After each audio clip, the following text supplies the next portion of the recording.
All right, all right. G's up. Good to see you all this evening.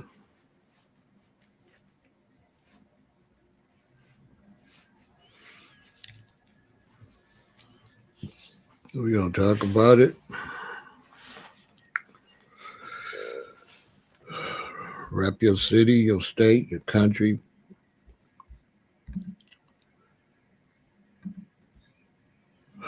Good to see you, Exhibit. Salute, salute. Rastafari. Every time, good to see you.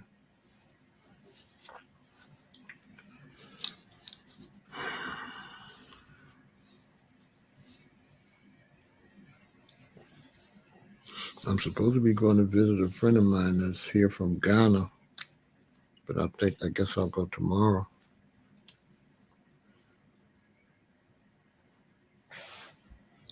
Fresno, California is in the building. Orlando, Florida is here.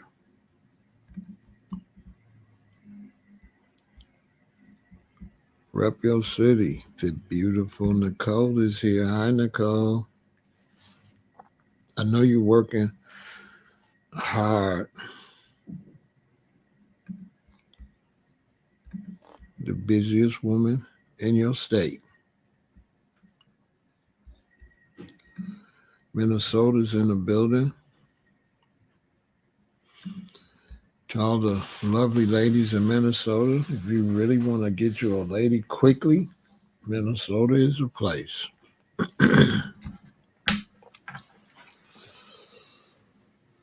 Seriously. A lot of very friendly women in Minnesota. Brixton in the building.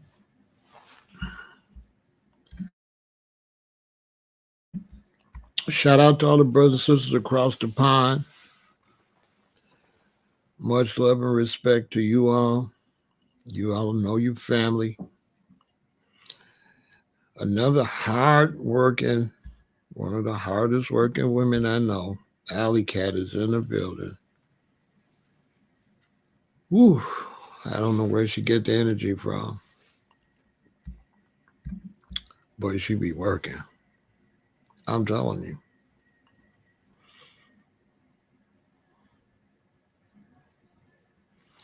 Atlanta, all the way from Long Island, New York, the hip hop Oprah. Make sure you go subscribe to her. If Alley Cat got a YouTube page and talked hip hop and showed footage, she would make a fortune. She would get, it wouldn't take long. She'd be getting $5,000 a month just on YouTube. Just monetizing her YouTube. She get $5,000 a month. In no time, she'd be up to $10,000, $20,000 a month on YouTube. A lot of people don't know that, and they don't know why people on YouTube. YouTube pays well.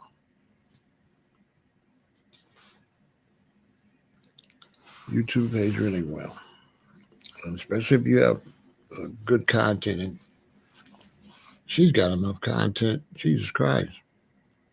I don't know why you're going to work, Alley Cat. You need to get a computer set up, and you need to talk on YouTube. I don't know why. You're sitting on a fortune. I kid you not. I mean, I was up to what, $3,500 a month, and I just, before I got demonetized. She won't get demonetized. She's not a moron like me. Before I got demonetized, I think I was up to $3,500 a month. I was on my way to like $6,000 a month.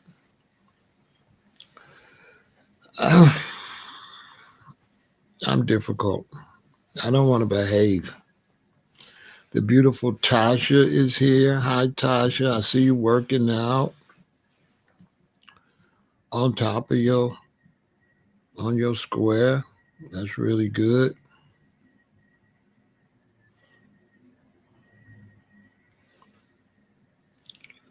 So you all, for those of y'all watch me, you know I don't like to talk about criminal cases. When brothers catch cases, I don't like to talk about it.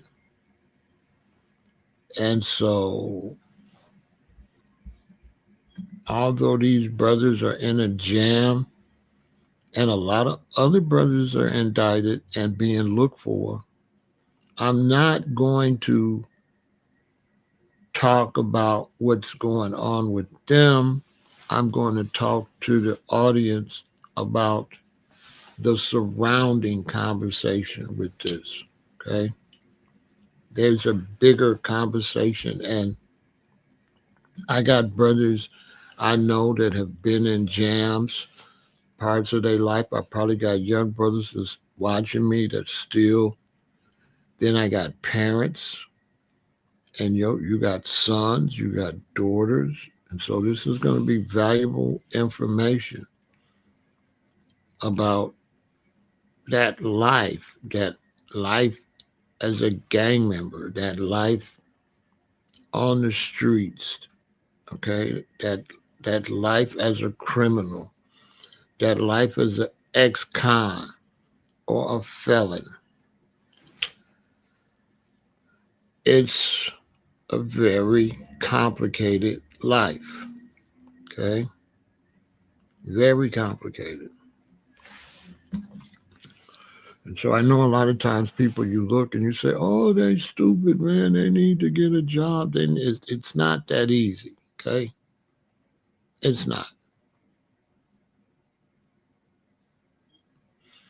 Anybody that's been a criminal or been in trouble for gang activity could tell you how difficult it was for them to break away from that. You know what I'm saying?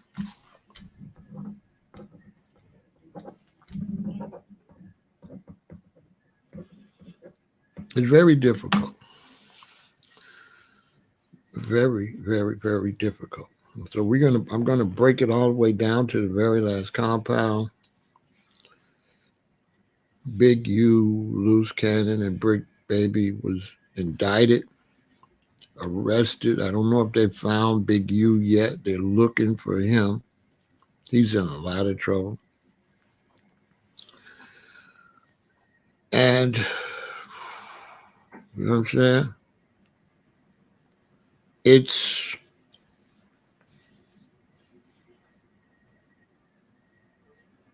It's a lot to it. And yeah, he did Nipsey dirty, but Nipsey is also a part of his own situation. Okay. So, yeah, you're not supposed to, unalive nobody and stuff like that. But Nipsey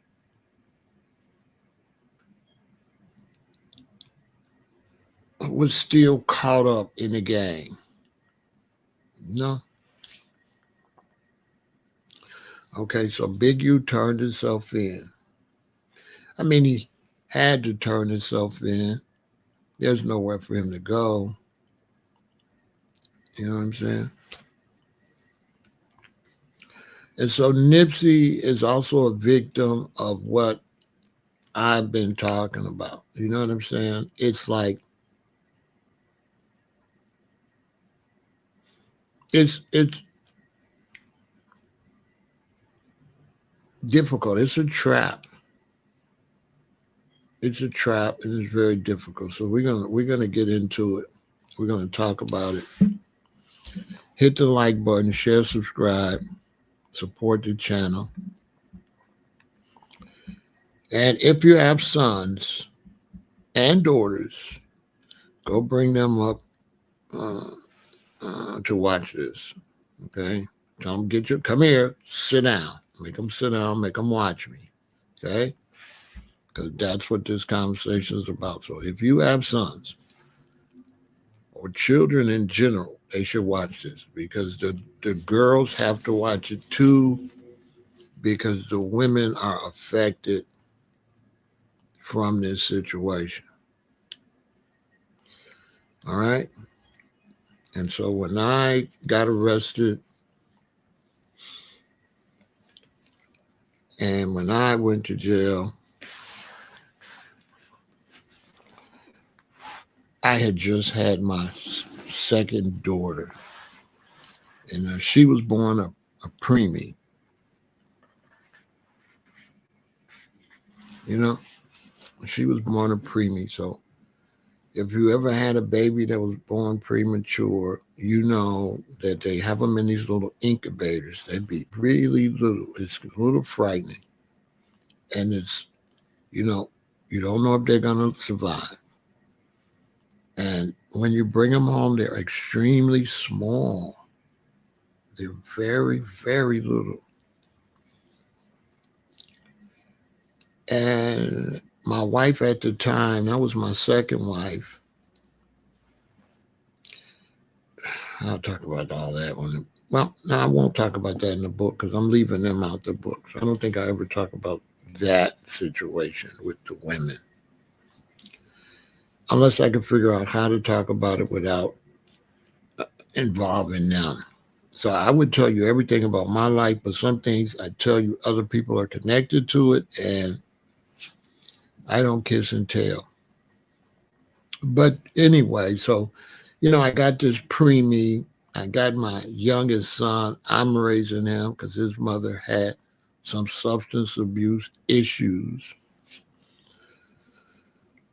And so I've been raising my youngest son since he was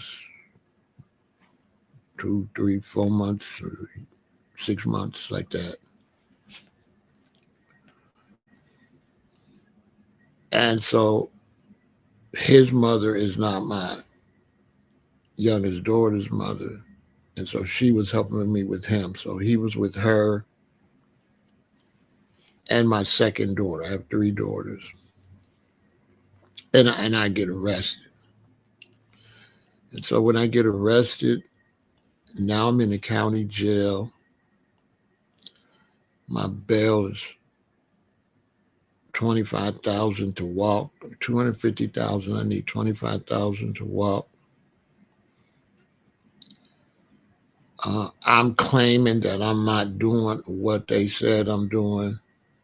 So I don't want to give them 25 bands and say that I'm not doing illegal activities because where would I come up with the 25 bands?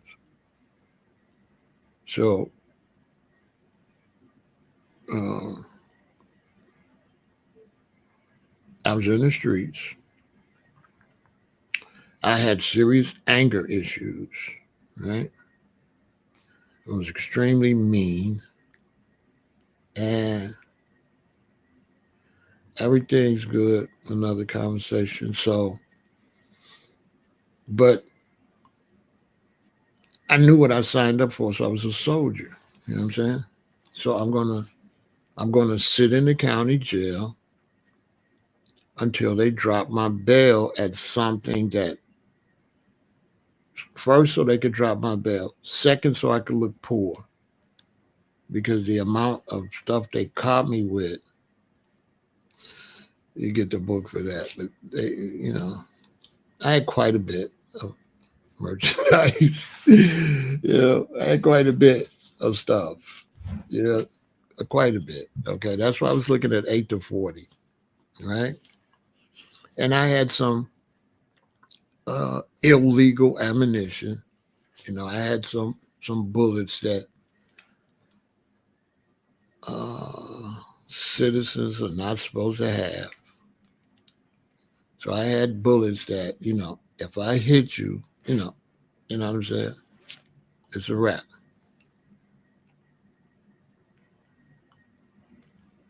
So I was in a lot of trouble.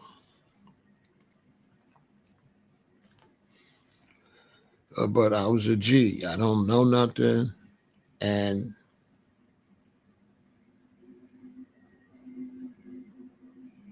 I did one thing these brothers did not do.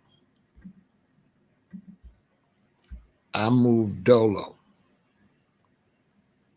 It was very, very, very, very stressful on my wife at the time. It's a crazy thing, Alley Cat, to go on visits with your wife. Your young son, he's like in the second, maybe he's in the second or third grade, something like that. I got to go back and look at the facts. He's a little boy. And my baby girl, she a little bitty baby, so she don't even know what she looking at. You know what I'm saying? She don't even really know me. You know how like I'm there all the time, but she too little. She haven't gotten to the point where, she know daddy like that. Little babies, they know mommy. It's a little while before they know daddy. Now, when you're at home with them, they know daddy, they know you there. But now once you get separated from them and you're not keeping that bond going, she just kind of looking. And I got to look at them through the glass.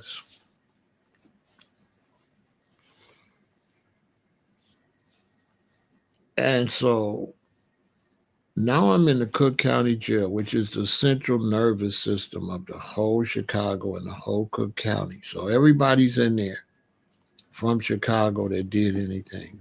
Every criminal that do something, they're in the Cook County Jail from the whole city and from all of the suburbs in Cook County. Harvey, because I was from Harvey.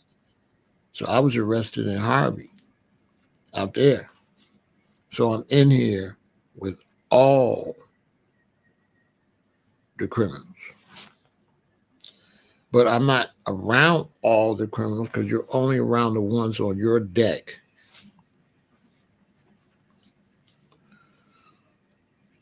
And you begin, if it depends on what type of person you are, if you have leadership qualities like myself, you begin to make associations, right?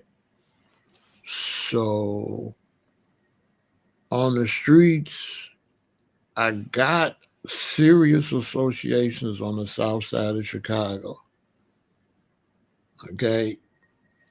But now I'm in the county jail, and instead of that helping rehabilitate me, it didn't. It made me a more dangerous, really, and more. I was more powerful when I got to county jail. I was more powerful. I was already pretty powerful, but I was powerful on the south side, the far south side, because it's a big south side. So I was powerful in the hundreds, Harvey, that area. But now, after 4 months in the county jail, now I'm citywide, like basically almost countywide. Like I know a lot of brothers now. And because I treat brothers like fellow comrades and soldiers, I had a lot of love. But for the young brothers watching me, that love ain't like it's not a love you can count on. Because you're getting love from snakes and criminals.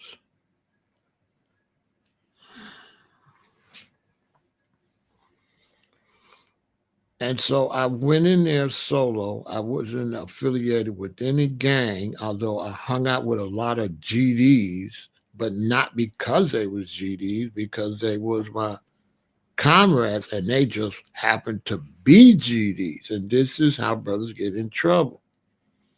Because you're not really hanging out with gang members because they're gang members. You hanging out with them because you know them, and then y'all all just happen to be gang members.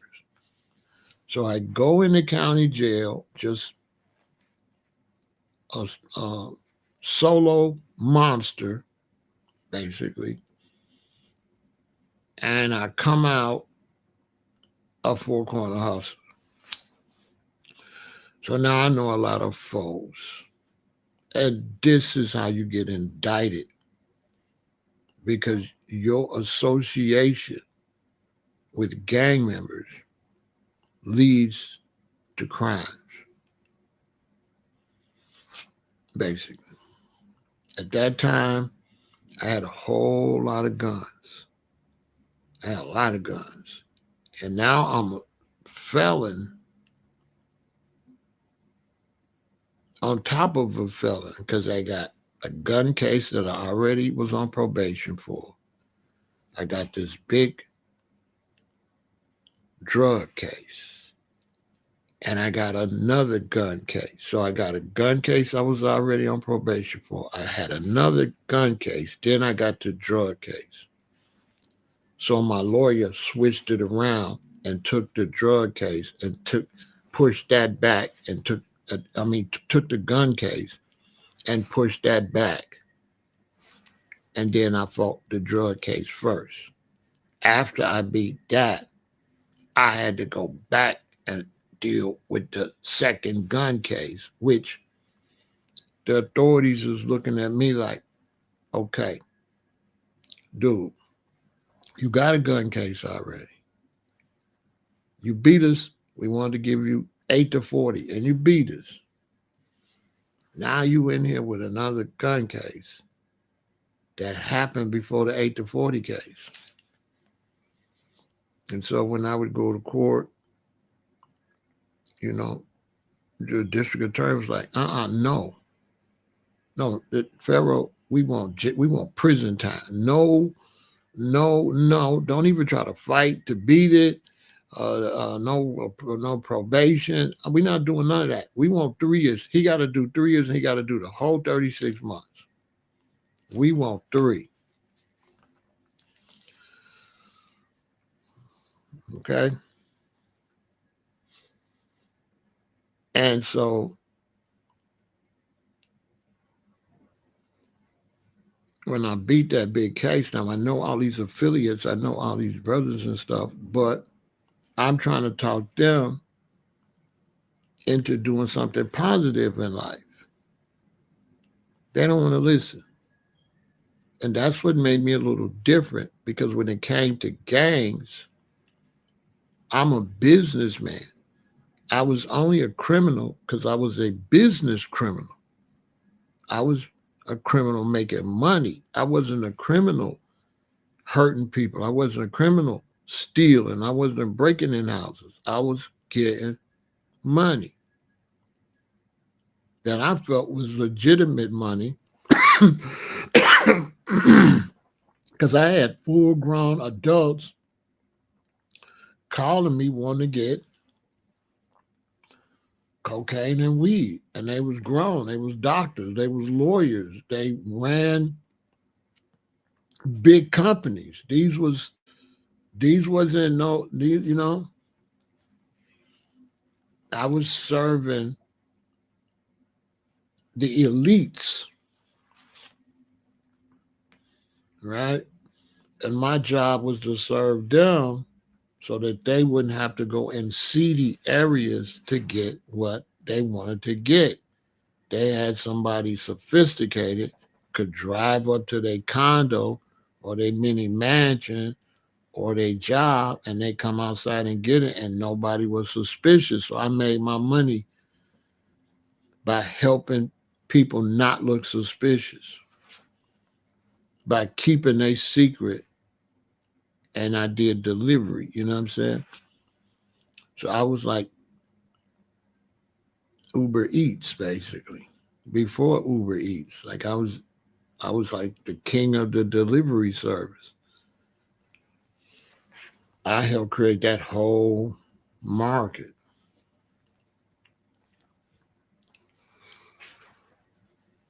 And my point I'm trying to make is that I had to cut ties with brothers, because the brother you tied to is tied to people. And then when those people get indicted, then the brother you around get indicted, and then you kind of walk into the picture. So if this is of the brothers and the FBI is looking, and it's a bunch of brothers, and then my friend is over there, and then my friend called me, and I go over there, I walk right into the film. You walk right into the indictment. And you don't really have to be doing anything, but you're just guilty by association. Now, when you mix that with uneducated brothers, that's not really the brightest bulbs in the lamp. You know, Brick Baby has a substance abuse problem, you could tell. Luce Cannon, he's a little bit intelligent, but not that intelligent. Big U, he uses intimidation, stuff like that, but he's not the brightest bulb in the lamp. So these brothers is out there, crib, rolling 60, rolling 60, rolling 60, Nipsey, rolling 60, and they all on social media. Okay? and they associated with people, and then they going talking to the police,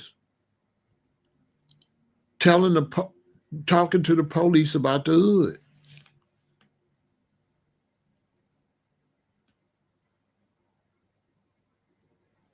Talking to the police. And these police, they ain't going to jail, but the brothers going to jail. Talking to these police.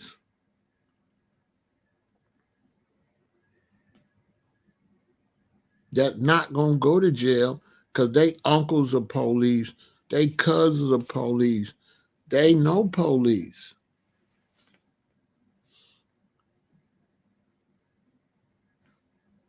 Now, if they get in trouble, they able to work their case out by getting their guest in trouble. Okay? You understand?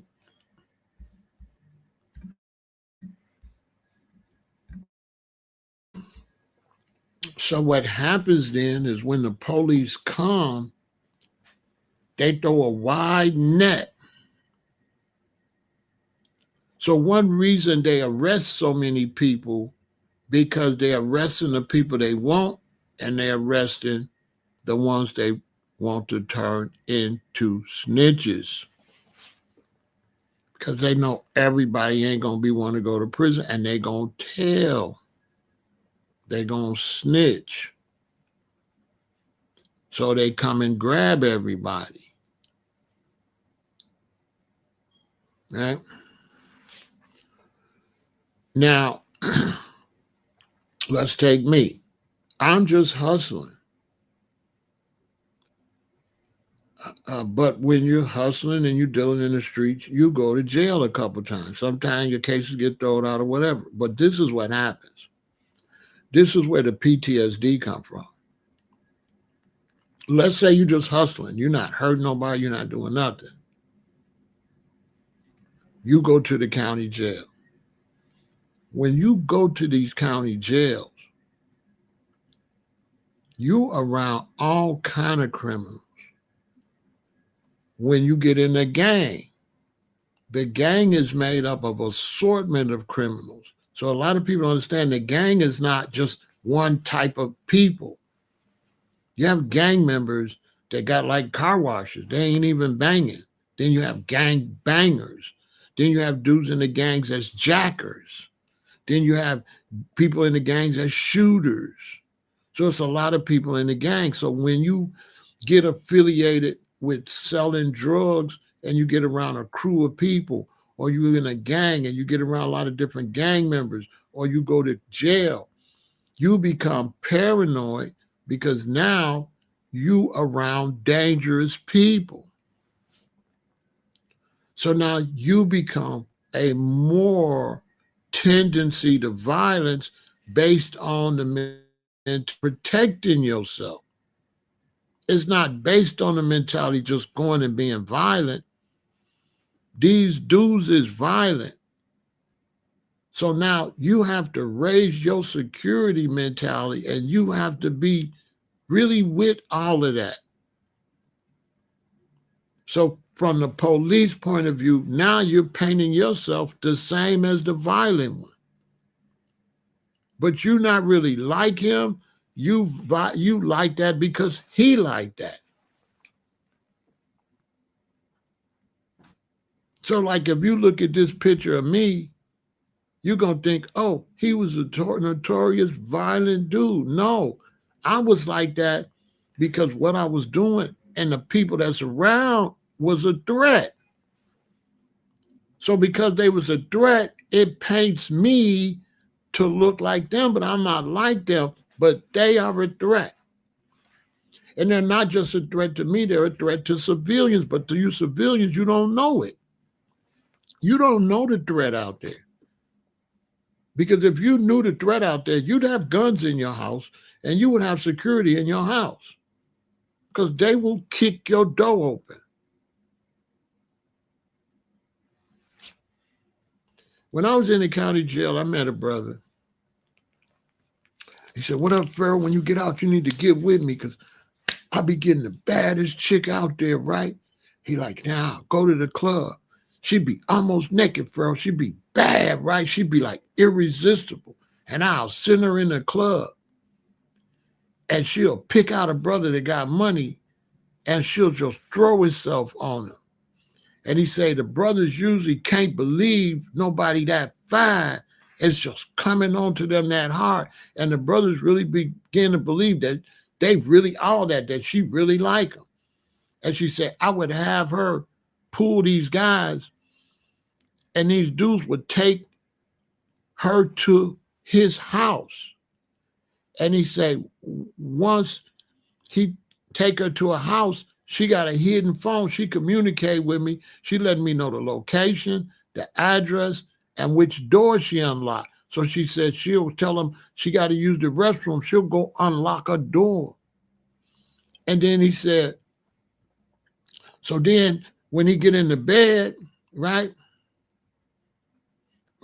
So he said, and when he get into bed with her, I run in with the ski mask and the shotgun and rob him and take everything.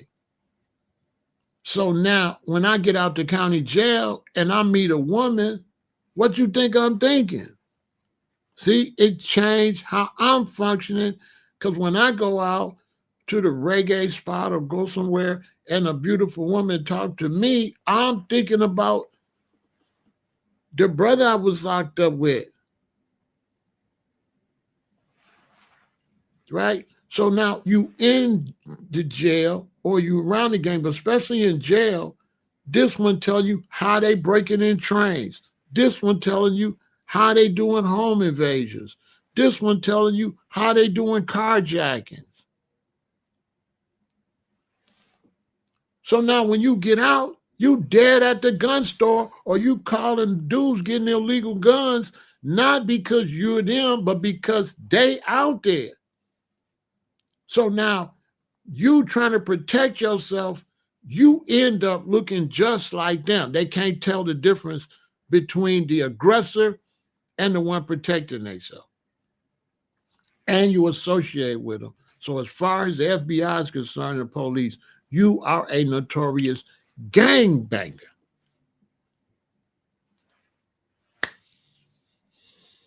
That's how that works. And when you in the gang, you stay in the gang all day, every day, all day, every day, all day, every day.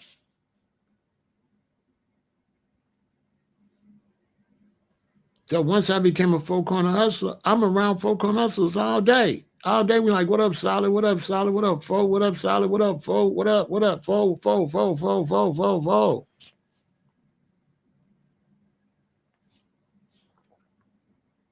You around all these four-corner hustlers and vice lords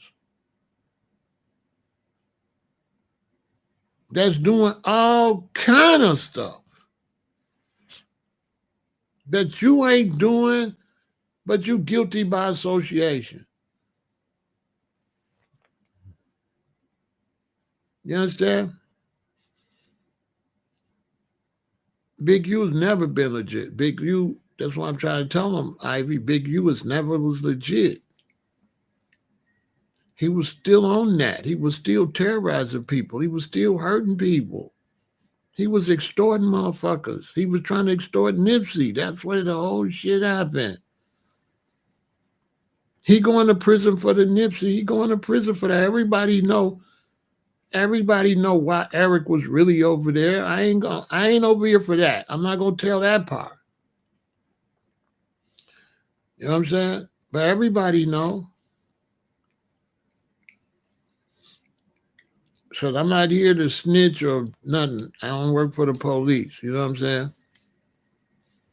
I'm just trying to explain y'all how this unfolds so your children and young brothers watching me so you know how this all unfolds. So now I'm around all these dangerous ass dudes. So how I'm moving. I got the right water. I got guns everywhere. I got a gun in the kitchen cabinet. I got a gun in the sofa in the living room. I got a gun in the safe. I got guns everywhere. Because if they do kick the door in and rob me, it's a 80% chance when I give them the stuff, they're going to kill me.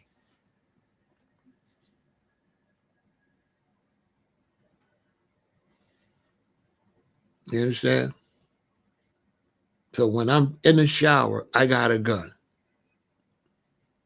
When I'm in the kitchen cooking, the gun's right here. Because when you hear the door get kicked open, boom, you can't run and get the gun.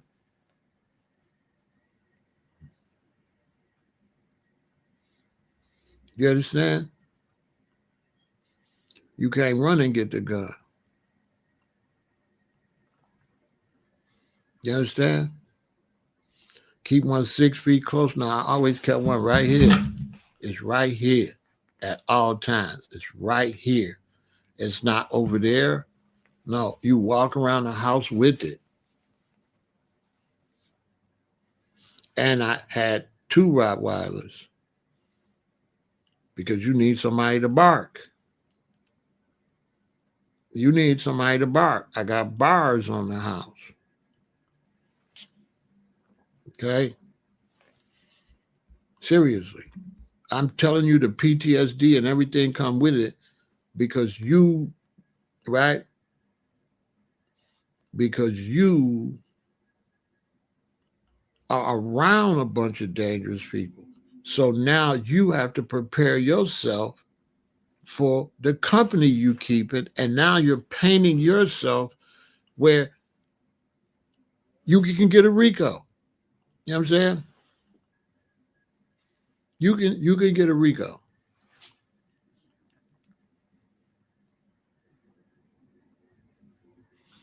You're gonna get a RICO because who you're associating with. Because who you're associating with is causing you to have to function a certain kind of way. So the feds think you are who you hang with, which you're not. Okay? So young brothers, listen to me. You're not them. You're not them. Because what they'll say, VW, is who you hanging around, but you're not necessarily, you don't hang around. So I'll go, when I go to meet you somewhere, and I stay there and talk to you for 30 minutes and leave, I'm not hanging around you. I just went and talked to you. But the feds will take pictures and show these pictures like I actually hang around you. I might not see you again for how long? You understand? So they'll show you around somebody and then paint this picture that you actually hang around them. Because I didn't hang around nobody, not even my connection. I go get my stuff and go. So, but they use these pictures because the pictures are still shot to make it look like you just hanging with these dudes, which you're not. They manipulate. You know what I'm saying?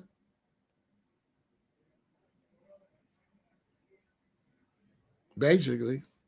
They just get that snapshot. That's all they need. But then they could paint it like, oh, y'all just round each other, which is not true. This is how the game goes.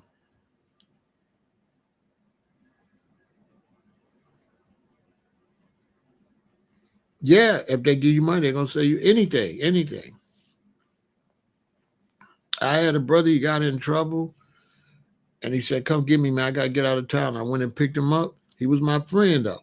He was a four corner hustler, but I didn't pick him up because he was a four corner hustler. I picked him up because he was my friend. I didn't pick him up for no crimes.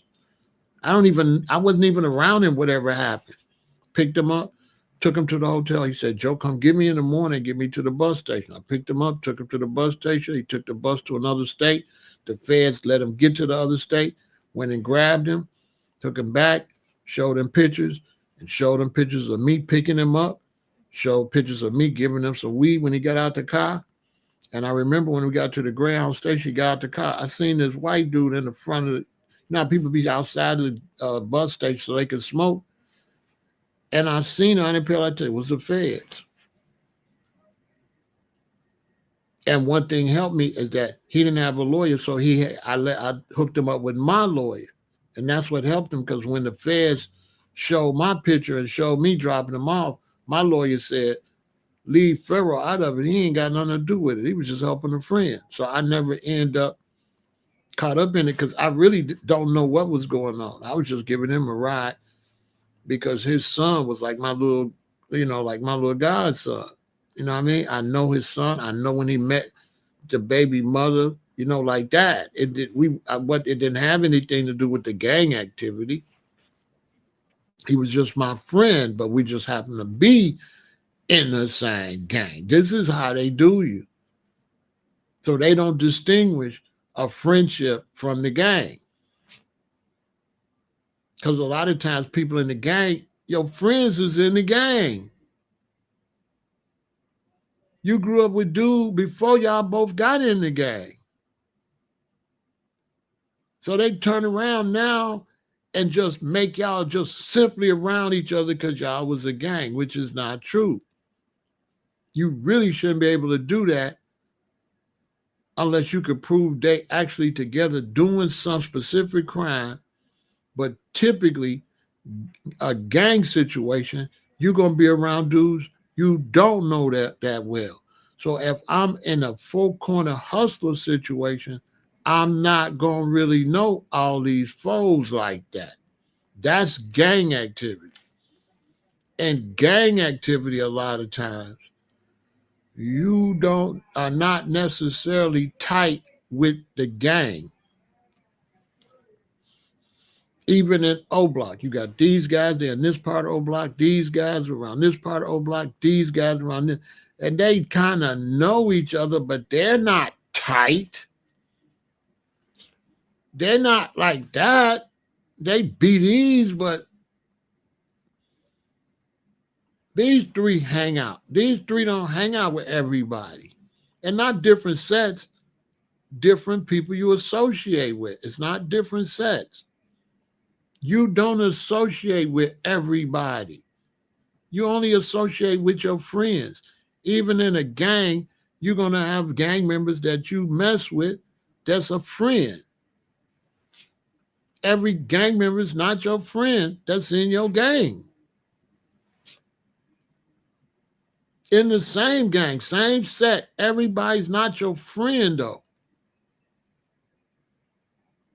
So if me and you as Crips, VW, and we grow up on the same block together and we join a certain Crips, we ain't cool with all these dudes like me and you is cool. You understand? Because it's just friendships.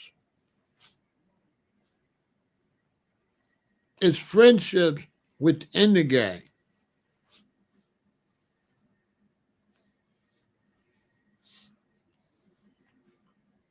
But the police could use it and make y'all all look like it's just together all the time, just doing stuff, which you don't be. That's why a lot of gangs don't get RICOs, because they can't prove they doing a damn thing. That's why you be like, why they don't do something in the gangs? Because the gangs don't be doing shit. They just be gangs because that's their neighborhood. Gangs don't be doing gang stuff. They don't. They just be regular dudes, but they're a gang. So if you go to Harvey, it went back in the day when I was out there, they Blackstone, they all mows. But they not doing nothing, they mow. Mo got a job. This other Mo got a job. He get off work, he see his boy, what up, Mo? What up, Mo? But they ain't do work. Gang members got jobs. Gang members are even on the police department, on the sheriff department. Gang members are guards in the county jail. It's gang members. But to make their case, they don't tell you that part.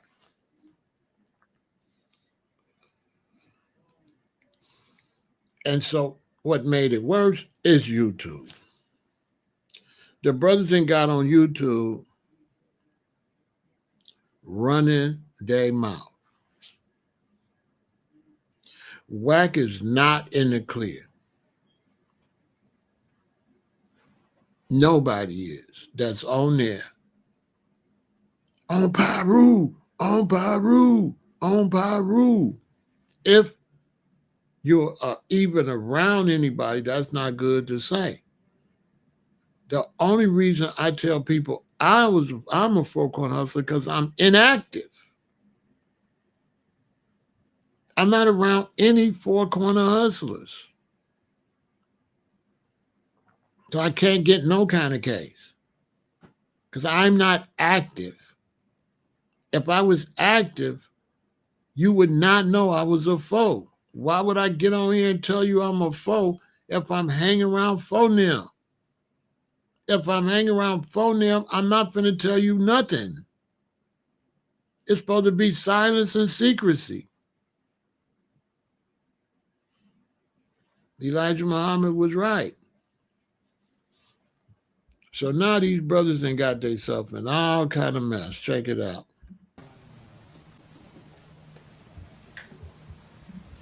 Good morning. I'm Joe McNally, the acting United States Attorney here in Los Angeles. Today, we're here to announce federal criminal charges against Eugene Henley Jr., a career criminal known as Big U, who used his contacts and leadership role in the Crips criminal street gang, the entertainment industry, and a youth charity to further his own criminal enterprise, an enterprise that engaged in murder, extortion, robbery, human trafficking, COVID fraud, and other felonies. Mr. Henley and several other individuals linked to him and his criminal enterprise were charged in a criminal complaint with federal racketeering conspiracy. Mr. Henley is a fugitive, and he is currently wanted by federal law enforcement. Other individuals linked to his criminal enterprise were arrested today, approximately 10 defendants who are charged in various indictments. Again, Mr. Henley is a fugitive. 4 defendants are in state custody and will be transferred into federal custody, and we are still seeking Mr. Henley and another fugitive. The Department of Justice's top priority is eliminating violent crime caused by criminal street gangs and organized crime. These organizations cause a tremendous amount of harm in our communities. And today's arrests are part of our office's efforts, FBI, IRS, LAPD, the team you see up here, to make our community safer and rid our streets of these criminal street gangs, including ones operated by violent felons like Mr. Henley, who are posing as savvy businessmen and community leaders, but in the end are violent criminals. The affidavit filed with the criminal complaint alleges that Mr. Henley operated Big U Enterprises, a mafia-like organization that utilized Mr. Henley's stature and long-standing association with the Crips criminal street gang and other gangs here in Los Angeles to intimidate businesses and individuals in our communities. I want to stress that the allegations here in the complaint are allegations only, and the defendants are presumed innocent until proven otherwise. Let me talk a little bit about Mr. Henley and the street gang here. As I said, Mr. Henley is a widely known leader within the rolling 60s He rose to prominence in that gang decades ago, and he has since been a fixture on the internet, talk shows, and podcasts, all things that law enforcement have looked at closely as part of this investigation. He has maintained the image of an entertainment industry entrepreneur running a music label and of somebody who gives back to the community here in Los Angeles, funding a South LA-based charity, developing options, which purports to help at youth risk escape gang life and escape the perils of gangs in high crime areas. The facts alleged in the complaint paint a very different picture. It is one of a murderer, a thief, a liar, and a cheat, and the criminals that enabled him. For example, Mr. Henley engaged in a murder of a musician signed to his label in 2021 and dumped the victim's body in Las Vegas off of the I-15 freeway. He then attempted to evade and obstruct the investigation into the murder, including ordering witnesses not to speak with law enforcement. Henley's criminal enterprise also engaged in other crimes, including transporting prostitutes across state lines, extorting strip clubs, marijuana dispensaries, and other businesses, and fraudulently applying for COVID loans in the form of a business relief loan.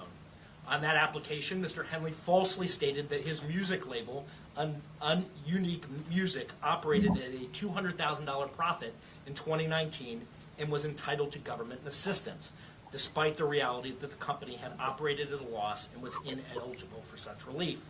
Finally, Mr. Henley is accused of embezzling donations made by celebrities, professional athletes, and businesses to his charity, Developing Options, which, as I said, purports to give South LA at-risk youth alternatives to gang violence, drugs, and other criminal activity. Henley used this charity as a front.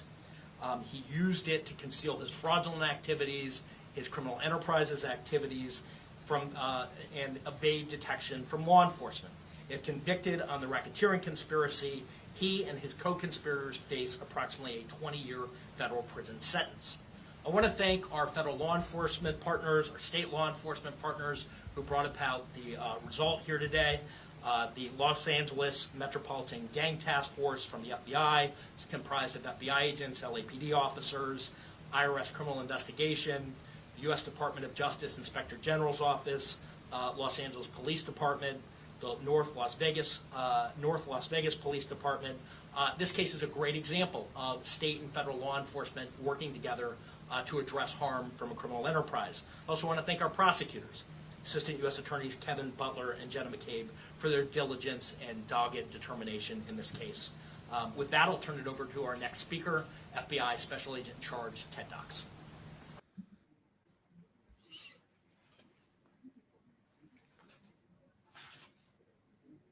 What can I say? His son made it in football. All he had to do was sit down and go legit. But he has a mind state, a bad mind state. He was just not conducting himself. I'm not going to go into details because I don't be doing no snitching on this YouTube. And that's another thing. They've been on this YouTube talking too much. They've been on the YouTube talking too much. You understand? Exactly. They've been on the YouTube talking too much, doing too much. Yes. Yes. Bricc Baby, Luce Cannon, Big U, and others. You understand? On here, doing all this talking because they don't be really educated, y'all. They don't be educated. They'll be in the street. Okay, let me give you an example. Let's say you regular and you want to start a little business or something, but you working your job and stuff, and you trying to figure out how you can get enough money like to do something or to put some money away in the bank. Now let's say you get $150,000 somewhere. Oh, you straight. You're gonna take that 150,000. You either gonna put it in the bank. You're gonna try to invest maybe 50 of it, put up 100, or invest 75, put up 75. But no, they not intelligent. They'll get 150, 250,000 and blow it. Make bad investments, trick it off, buy cars, do something stupid, and then have to go back and scam another 250,000 and another. And they just keep scamming. When they've been and had a little lick enough that if they had any intelligence, they could have worked that little bit of money. Somebody like Big U, he could have totally made it legally just off his name, just off the fact he was that powerful in the gang and that well known. He could have got out of prison. He could have went straight and he could have blew up. And so somebody asked me about some celebrities, but you see, he was getting donations for people, said he was helping the community. And the Fed's going to go make all them people testify that they gave you money. And then they're going to show what you did with the money. Nothing. I mean, I seen the video when they brought up Nipsey and he laughed. He smirked. You understand? He beefing, you know, they on there beefing and all of this.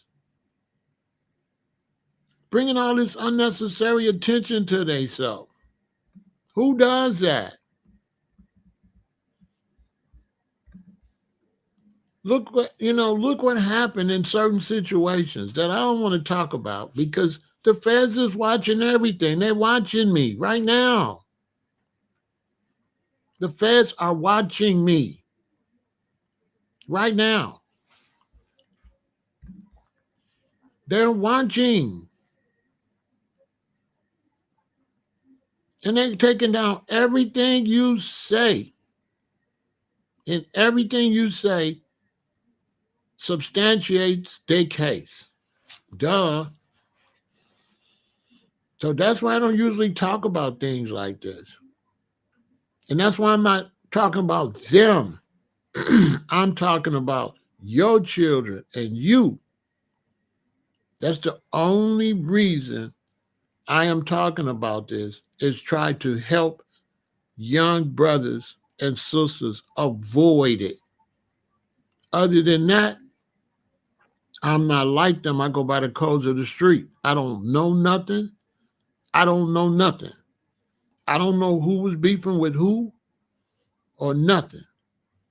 I'm not going to bring up none of their names other than who's in the indictment. That's it. I'm not going to say who beefing with who. And that time he said, no, see, right there. At that point, I'm doing too much. When I get on here and start breaking everything down and all that, I'm the police. But I don't know nothing. I ain't seen nothing. I don't know nothing about Big U. I don't know nothing what he did. I don't know nothing Luce did. I don't know nothing Bricc Baby did. I don't know nothing. Okay? I don't know.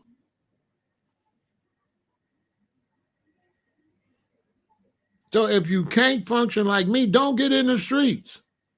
Because when you're in the streets, you deaf, dumb, and blind. You ain't seen nothing. You ain't heard nothing. You don't know nothing. You ain't on that phone. Young brothers, listen to me. Because you'll get in the game selling stuff, and the connector call you and be like, man, I just got that stuff in, blah, blah, blah, blah, blah, blah. Bruh. You know what I'm saying? When I cop something from somebody, let's say I need some pounds of weed, because I ain't doing that now, so I can say this. I call you and I go get 10 pounds. I do not answer my phone no more when you call me. I don't answer my phone. You're not going to call me. You ready? I got some more. You ready? I got some more. Pharaoh.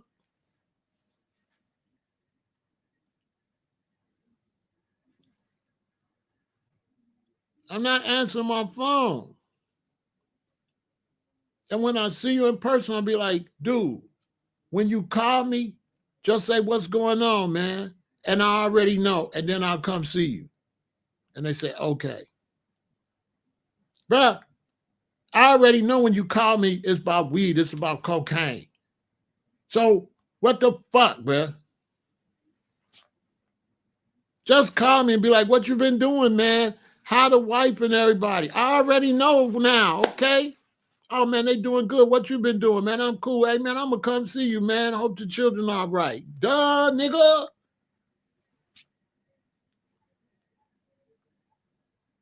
I got one brethren. I got the thing, man. I got the thing. I got the thing. Then he wonder why I ain't never picked my phone up no more. I'm like, boy, if you call me one more time, tomorrow you got the thing, boy. I got the thing, boy.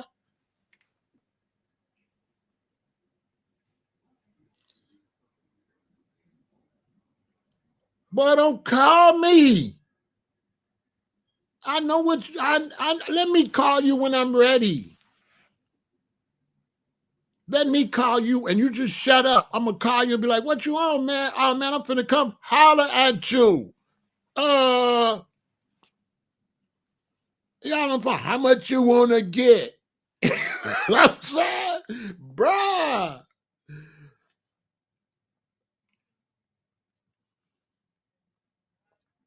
Bruh. Okay? So what's the moral of the story? Young brothers, get out the game. They ain't trying to pull you in nothing, G-Rod. G-Rod, they're not trying to pull you in nothing. They're absolutely stupid. They're not trying, bro. They're not doing that on purpose. I swear to God, they're not doing anything. They dumb. I was intelligent, right? Okay. The difference between me and the people I was hustling with is I was hustling because I was real smart. So I was hustling because I'm real good with math. I'm an opportunist and I'm an entrepreneur. So that's why I was selling weed and cocaine and shit, because I could count. I make how much? They doing it because they dumb. I was doing it because I was smart. Because I could add. Okay, I pay how much for an ounce? Okay, let me get this straight. I pay 8 for an ounce and I make 24? Really? I'll say I pay 8 and I make 24? Oh, wow. And if I buy more, I get them for 6. So I get them for 6 and I make 24? So let me show y'all the game. It goes like this. I'm not doing no crime, so I can tell you. When you go and you're buying drugs, if I buy an ounce, I'm supposed to bag it up in little baggies and sell it. When I work my way up to 4.5 ounces, I'm supposed to sell bigger packs. So if I'm buying an ounce, I'm supposed to sell 50s and 100s. If I'm buying a quarter key, I'm supposed to sell quarter ounces and half ounces.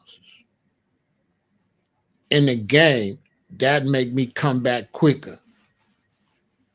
So now they making money. They didn't the dealers that I caught from didn't like me because I was breaking the rules. I get a half a key and I didn't sell ounces. I didn't sell half ounces. I didn't sell quarter ounce. I buy a whole half a key. I bag it all up in the 50s and 100s and get all the money. That kept me out of trouble because if I get a quarter key and I bag it up in 50s and 100s, how soon is it going to be before I come back? I ain't coming back for a minute. So I'm not running back and forth. You might not see me again for 4 months. See? So that kept me out of the camera.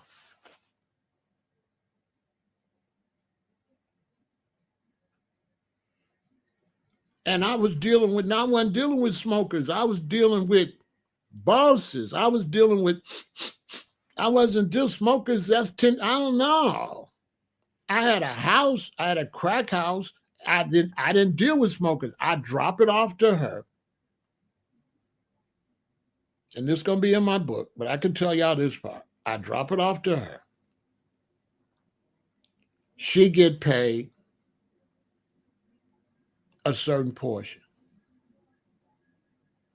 Okay. So she gets a certain portion off of everything she sells.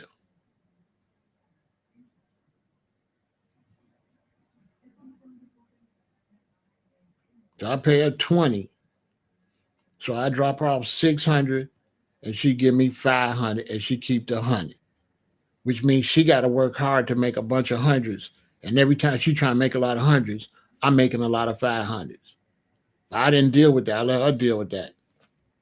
I go over there, I chop it up into dimes, give it to her. That wasn't my business was 50 and hundreds to big time climbers. I'm doing doctors, lawyers. I'm doing, you know what I'm saying? I'm not doing that crap. I let her do that. I never was in that business. I was in the business for working people, firemen, police and stuff. They get home, they want a bag of weed, they want to relax. I felt like it was legitimate business. Now white men is making money off what I was doing. You come home, you want $50 worth of weed or $100 worth of weed, I would take it to you. It wasn't illegal because now you got dispensaries. Go figure. Now they let white men come and take the money I was making. Basically, that's what I was doing. The crack house was because my cousin used to smoke the shit. Right? And he's not my real cousin, but our parents knew each other before me and him was born. So no matter how big I got, how much money I got, I always stayed grounded with my friends and family I grew up with. So even though my cousin wasn't standing on nothing, I always went and kept him with me. And I would never give him crack or nothing. He got to get that shit on his own. But I'll keep him with me. And, you know, he'll wash the car, give him $100. I go to sell t-shirts. He'll go work with me like that. And in that game, when you're making a lot of money, all the ballers hang out together. And so when I would come with my regular cousin. And the guys would be like, why you with him? I'd be, don't worry about why I'm with him. That's my cousin. I'm not finna get big time. I'm not finna get all this money and change up. I'm not changing up. This my cousin. We've been knowing each other. Our parents knew each other before me and him was born. He lived right down the street from me.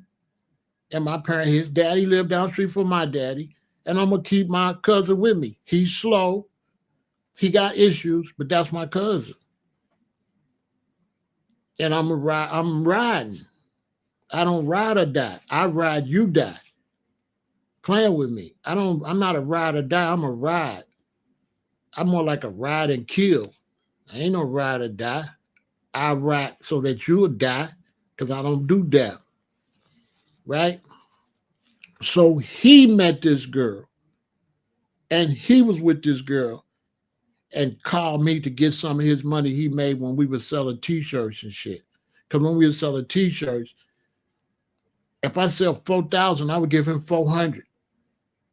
But I was giving him more than he was supposed to get. Because if I sell 4,000, that means I only probably made 2,000 or 2,500.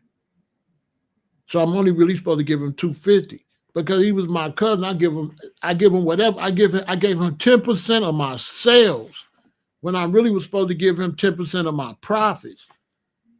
And so because I knew he had a drug problem, when we would get back to Chicago and I owe him $400 because we get back on Monday, but we got to leave again Friday and go sell t-shirts in another city. So I would try to give him $100.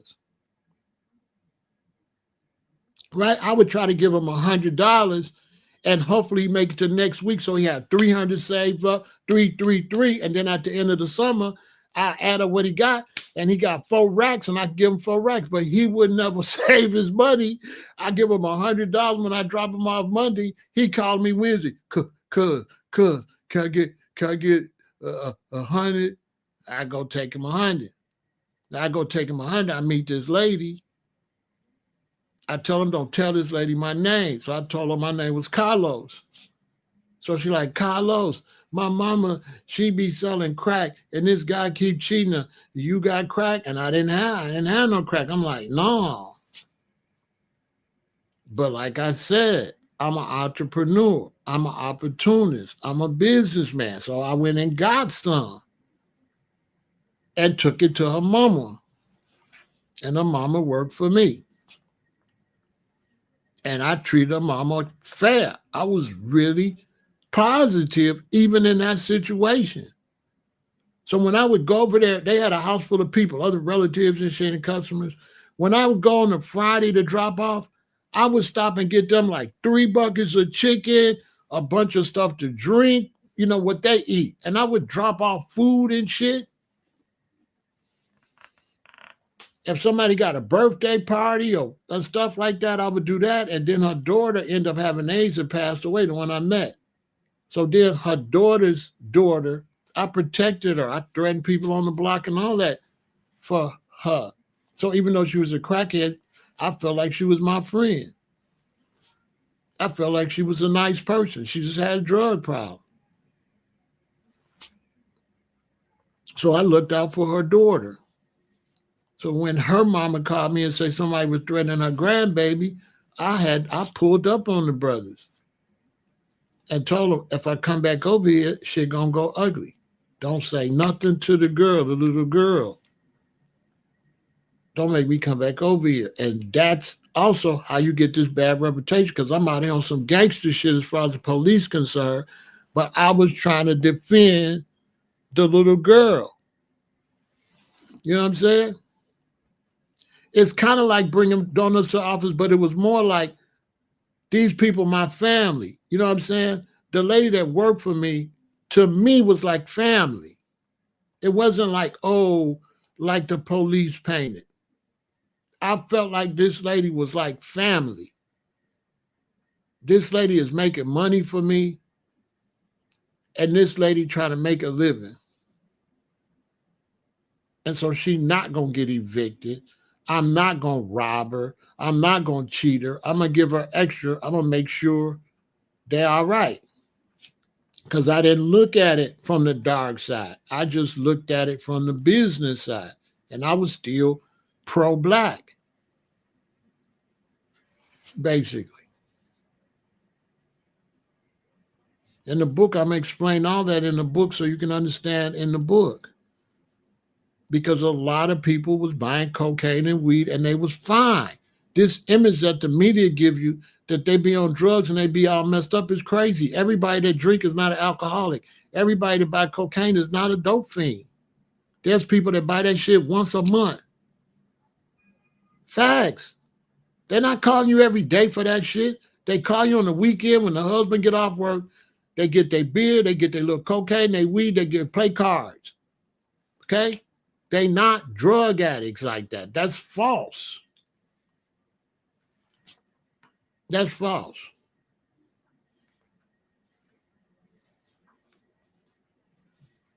You had people that had constant addiction that did the crack, and then you had people that only did it on the weekend when they got paid.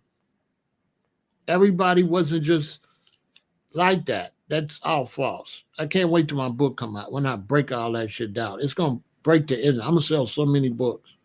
And so many people are going to say, finally, somebody told the truth about this. It's not what they telling y'all. It's not. Everybody's not addicted like that. Everybody, no.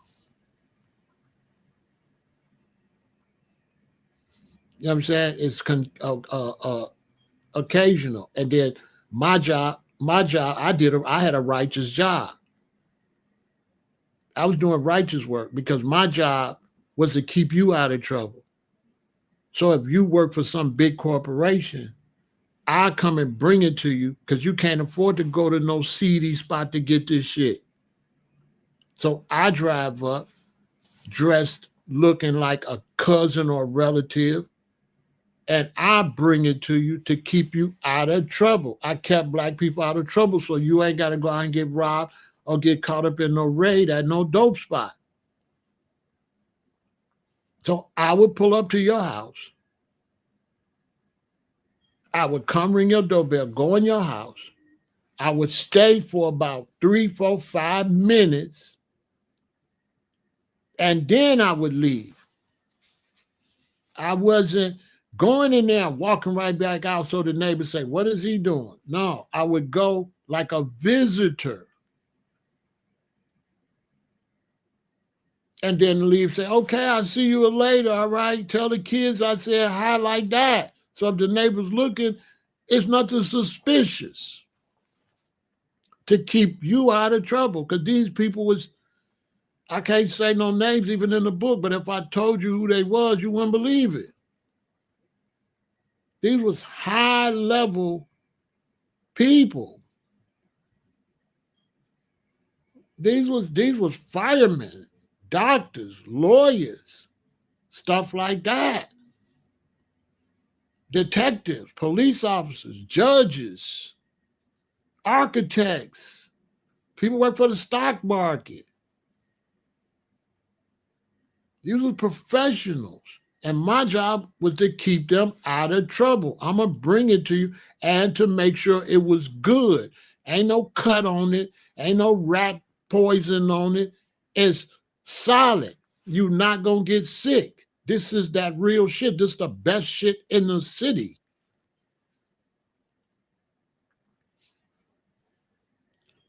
And I get a brother some knowledge. And what I used to do, let's say I buy some weed. I got some weed this month. Next week I buy some weed. I got some weed. And the next month I buy some weed. And it's exceptionally good. All the weed is good, but this one is just crazy. So when I would run into the weed that was just crazy, I call my man back and say, give me 4 more pounds. And I would put that weed up. Okay. So now when Thanksgiving come and Christmas come, I start delivering that weed. Why? Because y'all know how black folks is. They at the crib playing cards. I take you your $100 worth of weed or your $50 worth of weed. You at the house, you roll it up, you pass it to your cousin. Shit. They say, dang, where you get this from? They're like, my man, I had business cards with my beeper number on it, and you had to beat me. And when you beat me, you had to put in 007. So you put your phone number in and 007. That means call James Bond with the 380. Dun-dun. You know, I used to carry 380 like James Bond. And so you put 007. I had 2 beepers. If I don't call back on this beeper, call this other beeper. You understand? Now, he said 10 minutes of crime equal the rest of your life. Not really. It goes like this.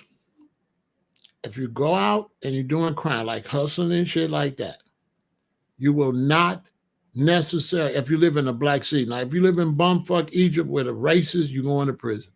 But like, say you live in Chicago, New York, like that, and I'm selling cocaine, weed, the first time you get caught, you could beat the case. The second time you get caught, you could get probation. But 3 strikes and you out. They just don't throw you in jail. That's not true. Criminals got long ass rap sheets before they go to jail.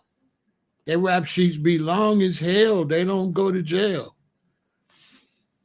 So the game go like this. If you just insist getting in it. I get arrested. Go to court. When you go to court, you go into court to see if you're going to get a bail or whatever. Right? Now, so as soon as they arrest you, if they arrest me in Harvey, and it's early in the day, I'll go to court in Harvey. The judge will say, okay, he'll give me a court date, he'll give me a bail. And if my wife can get back with the bail money quick enough, I can bond out in Harvey. If it's after a certain hour, they're going to take me to the county jail. So when I would get in trouble, my wife would come. I'd make her hurry up and come and pay the bill at Harvey so I can get out. All right. Now, when you go to court for a crime, you're going to go in front of the judge. The judge going to say you did this and this and this and this and this. So you got a case. This is the key. That's why stay out the game if you don't know how to play the game. He's going to ask you the most important question the judge is going to ask you is that, do you have representation? That's a big question. So when the judge say, do you have representation? I go, yes. They going to say, who is your representation? In my case, I would say George Pappas.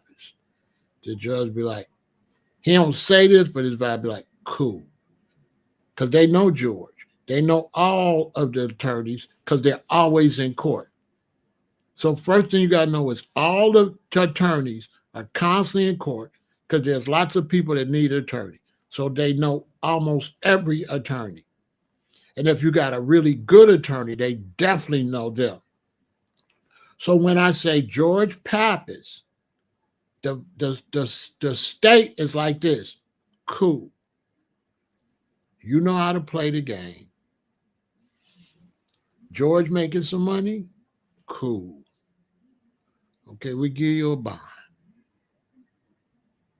Right? Because they see that you paying somebody because the prosecutor and the defense attorney and the judge and everybody, that's an ecosystem. They all are ecosystem making money. But if you go in front of the judge and he say, do you have representation? And you go, no, Your Honor. He's going to say,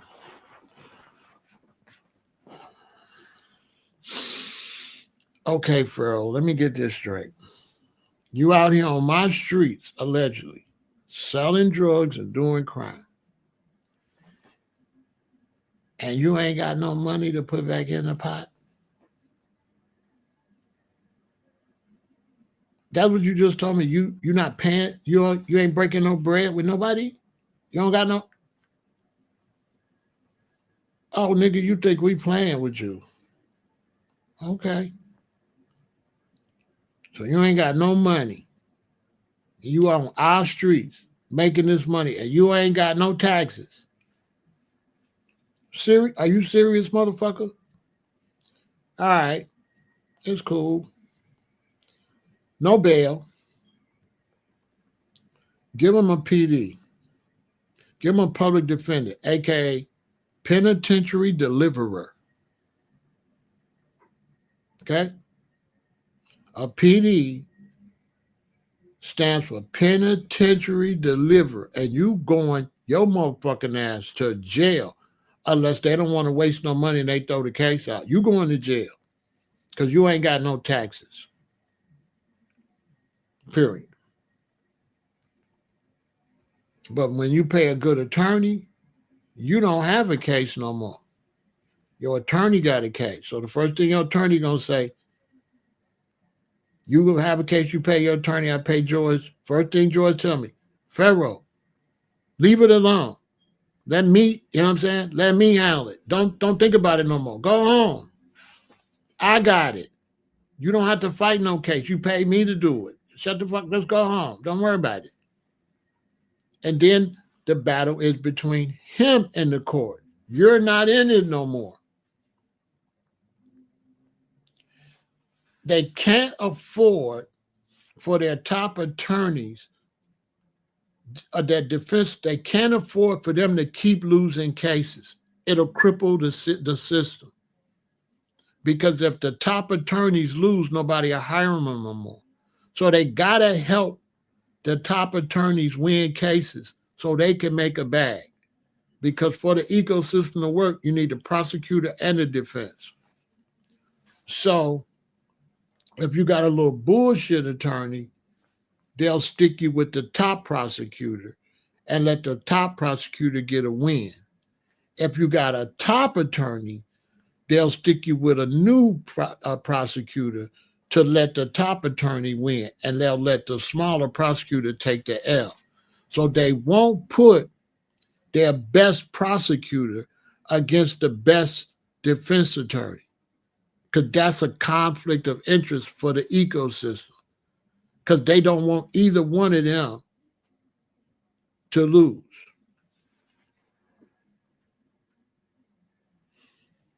How does Dirk and Youngboy use the same attorney? You pay. You get what you pay for. If you pay for it, you get it. Attorneys usually have 10, 20 cases at the same time. So when you go to court and I got a case, right? Check this out. That's a good point. So let me show you the advantage of having a top attorney. You go to court, you sit down. All these attorneys are going to come in and they're going to stand over there. And then they're going to try to talk to the secretary to see if they can come back there and get their paperwork to the secretary. But if you got a top attorney, his ass going to walk straight in, walk straight through that little gate, and walk straight to the secretary and give him your case. Now, I'm going to tell you why.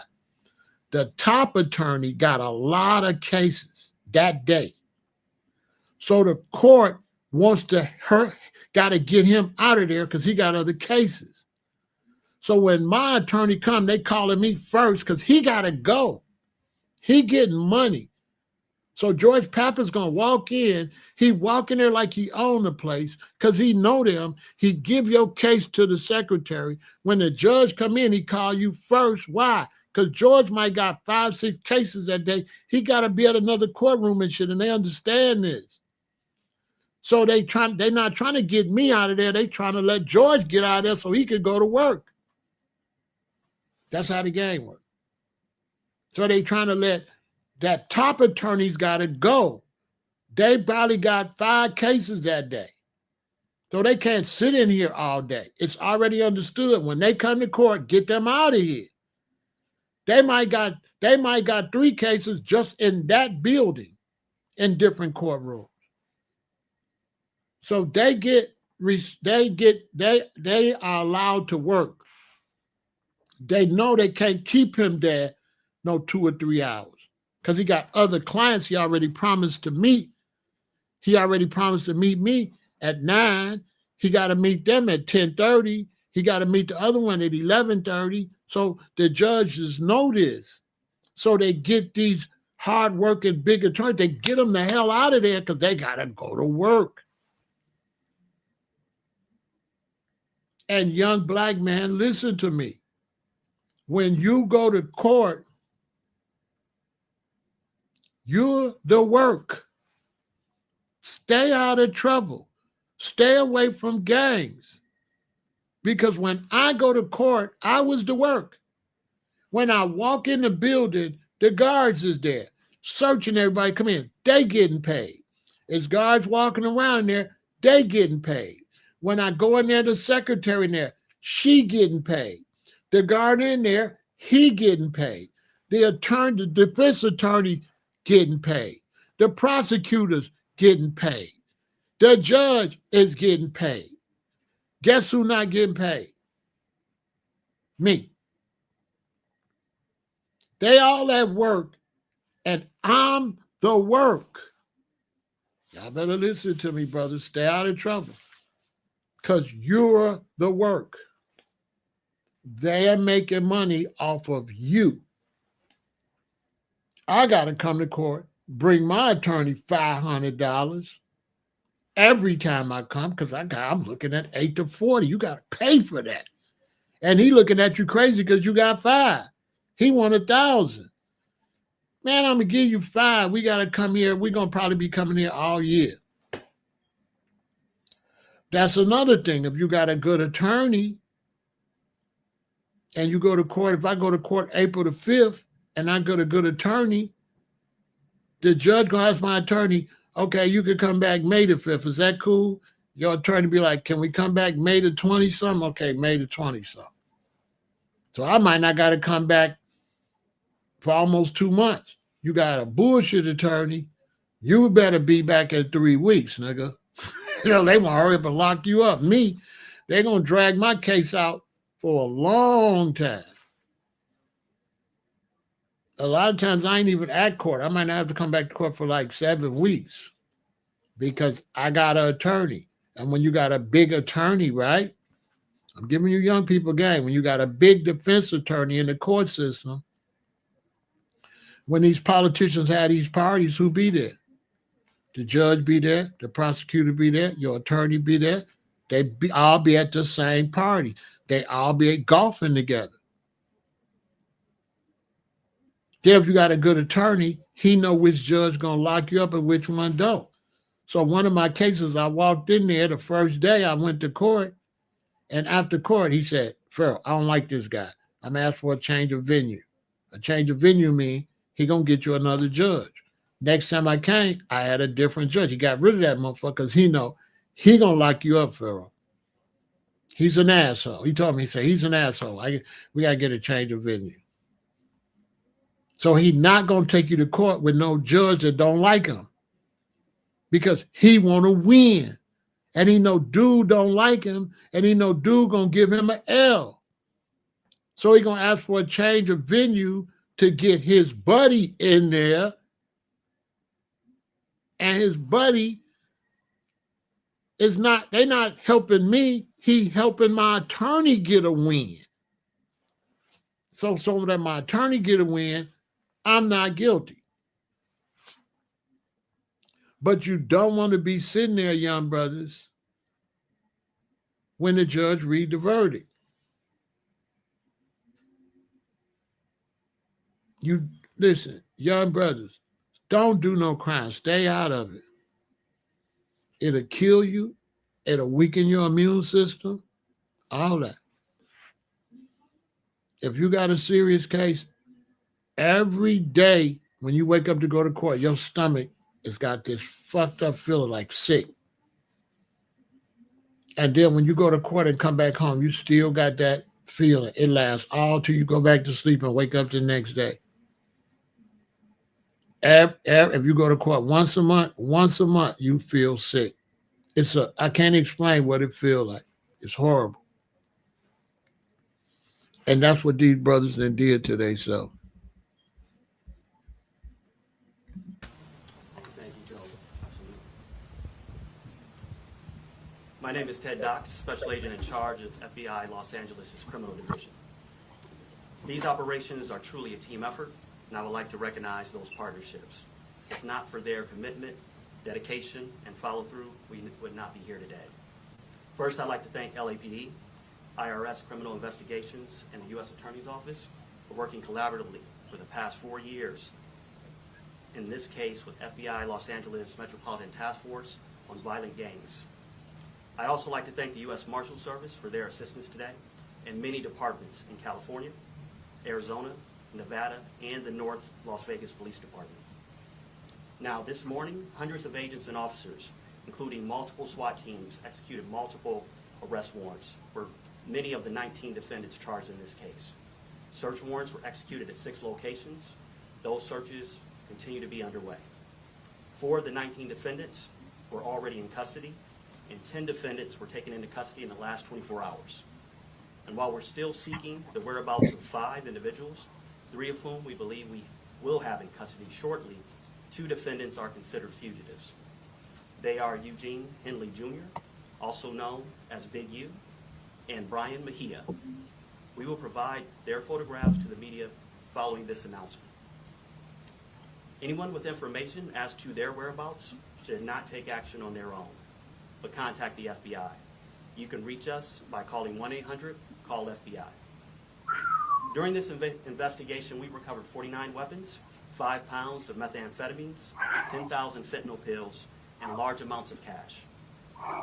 The Rolling 16 Crips have been around for decades, and by some estimates are among the largest gangs in the country, with factions in multiple states.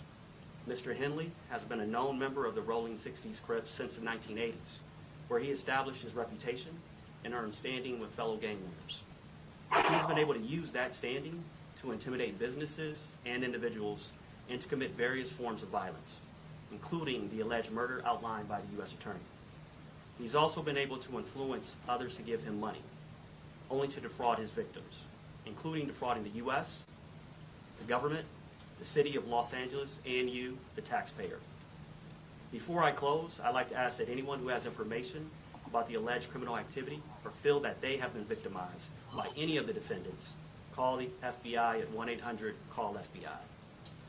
We've targeted this gang in the past and will continue to target gangs who seed violence and fear in our communities. The FBI will never waver on our commitment to combat violent gangs and those individuals affiliated who prey on others. Today's arrests make neighborhoods across our city safer. Thank you. And with that, I'll turn it over to IRS SAC Tyler Hatcher.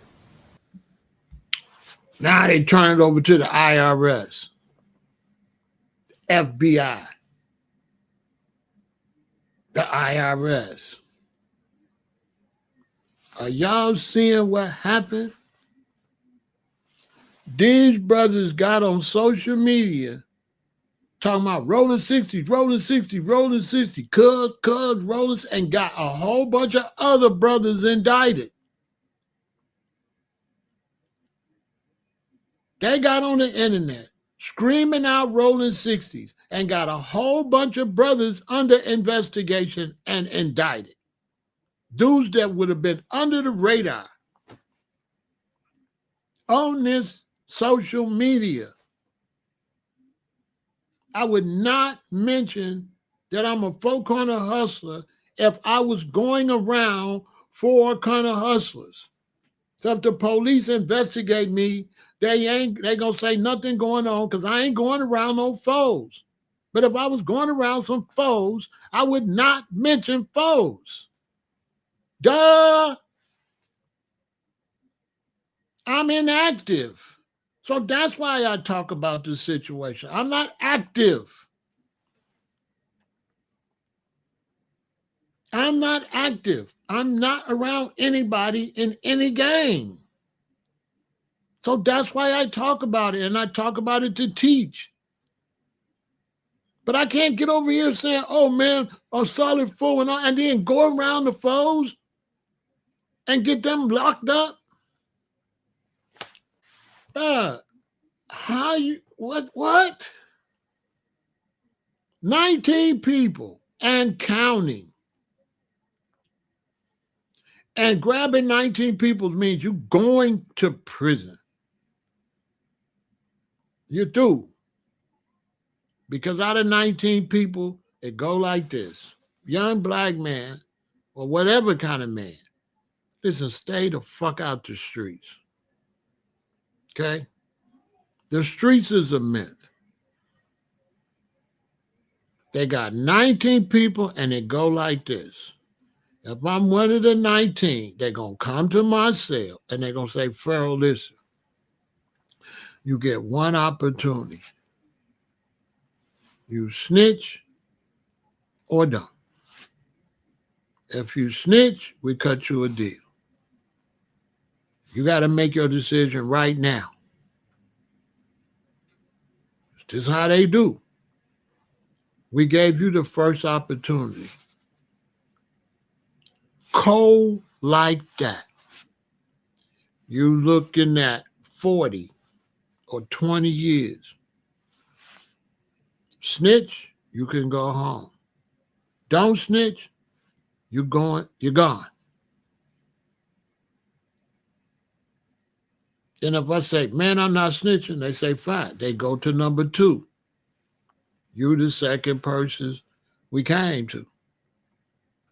The other guy didn't cooperate. He's getting ready to do 20 or 40. What you want to do?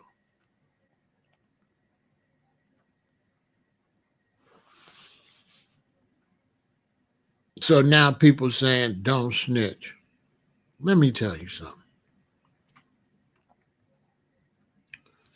I'm doing selling drugs. I'm with a gang. I'm with y'all.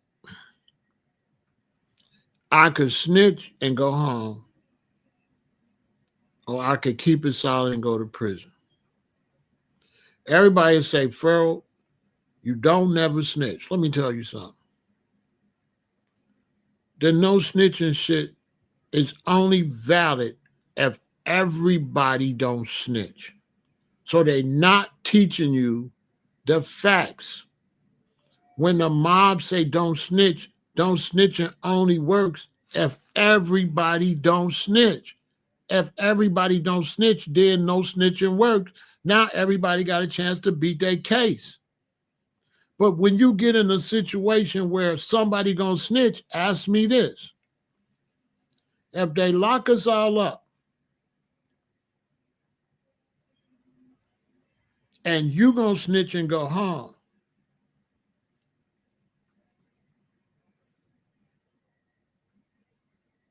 should I be a stand-up so you can go home?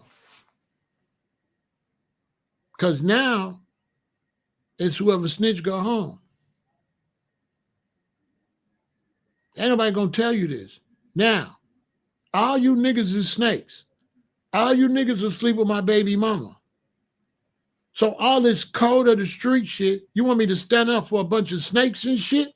That'll stab me in my back, that'll rob me? So when it comes to none of us snitch, no, I'm not snitching. But when it comes to somebody snitching going home, I'm the one fucking going home. Period. And they said, bro, that's not gangster. That's very gangster because I'm going to go home and what the fuck is you going to do about it? But catch two in your face. That's gangster. Fuck y'all. Now what? Because it ain't no matter of me snitching. It's a matter of who snitched first. So it ain't about me not snitching. It's about who gonna go home and who gonna stay. So you want me to let you go home and tell on me? No, nigga. No. No. And I'll talk to any so-called gangster out here and shut them all down because no snitching only works if everybody don't snitch. So they're not teaching the real no snitching. Okay? No snitching is for everybody. Once somebody gonna snitch, all bets is off.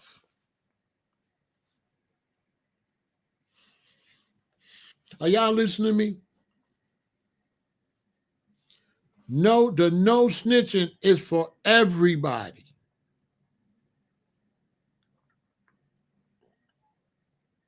So if two of us do a crime, we both can't snitch. If one of us gonna snitch, there's no such thing as no snitching.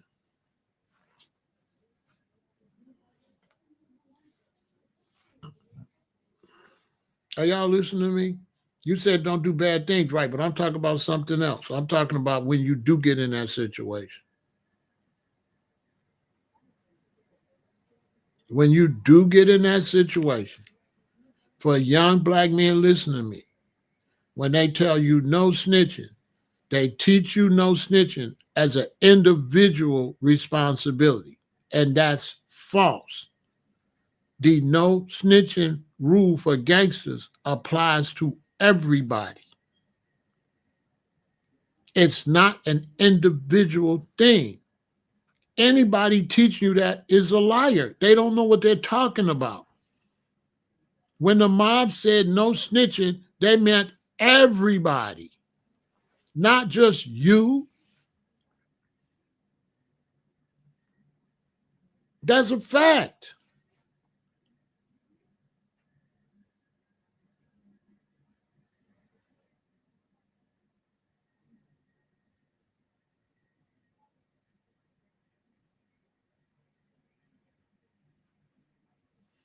This, I'm telling you the facts.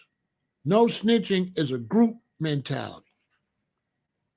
This is why, what did the mobsters used to say? What did the old Italian gangs used to say? Don't touch drugs. Why did the old gangsters, why didn't they want people to touch drugs? Put it in the chat.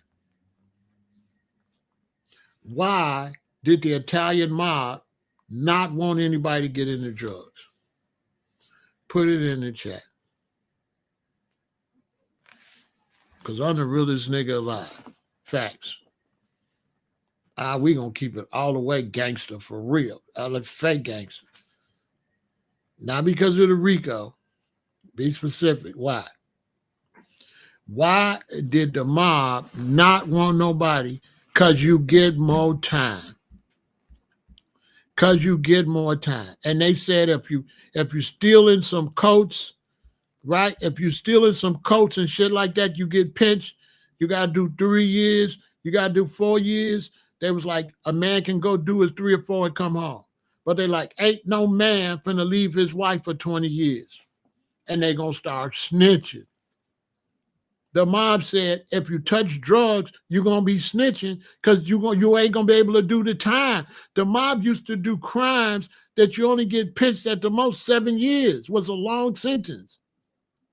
But they would help you do that standing on your head. So I say, don't touch nothing, gonna get you 20, 25 years, because a man can't do that much time.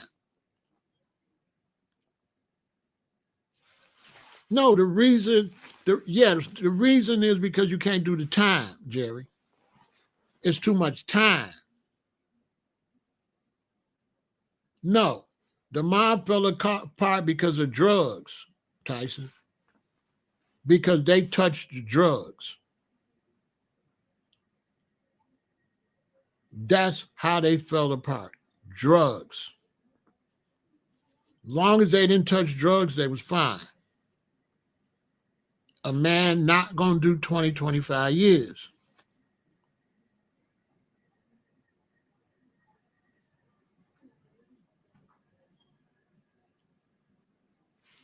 This is what he said. He said, are you saying there's no point in sticking to that rule because there's no guarantee that the next man won't tell? The rule is not an individual rule. That's what I'm trying to tell you. I'm not telling you there's no point sticking to the rule because the rule is a group rule. It's not an individual rule. The rule is not that I don't snitch is not the rule. The rule is nobody snitch. But these young bootleg dudes is trying to tell y'all the rules is that you don't snitch. That's not the rules. The rules is that nobody snitch.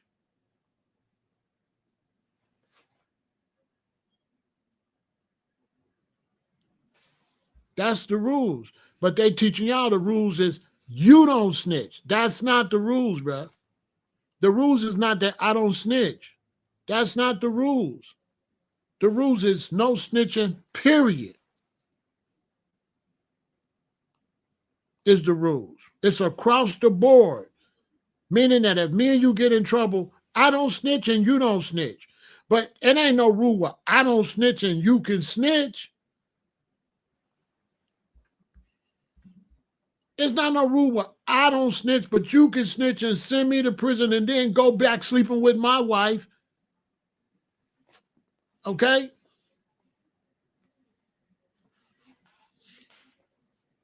So if 19 of us get in trouble and they come to me and say, Pharaoh, what you want to do? I'm telling him. I'm putting cases on all y'all. I'm telling.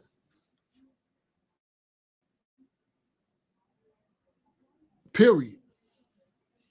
Because somebody gonna tell. So ain't no need of me upholding no fake ass motherfucking code. The code is fake.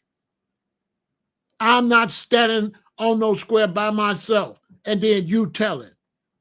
So the game ain't don't tell. The game is who the fuck tell who go home and who don't. That's the game. Anybody don't like it, fuck what they talking about. Because there's 2 games out here. Who gonna tell and who not, and who gonna pop who first. So it don't matter if I tell if you don't live to do nothing about it. What you gonna do about it if I come holler at you? That's why Sammy the Bull told and nobody did nothing about it because he was the shooter. And if they would have even act like they wanted to do something to him, they would have been in a body bag because the baddest motherfucker told. That's why. That's why Sammy told, because he was the baddest motherfucker and wasn't nobody going to do shit about it. He was a real gangster. Okay? Young black man, when you get in that, you in the world of the devil. You're not in God's world. There is no rules in gangster.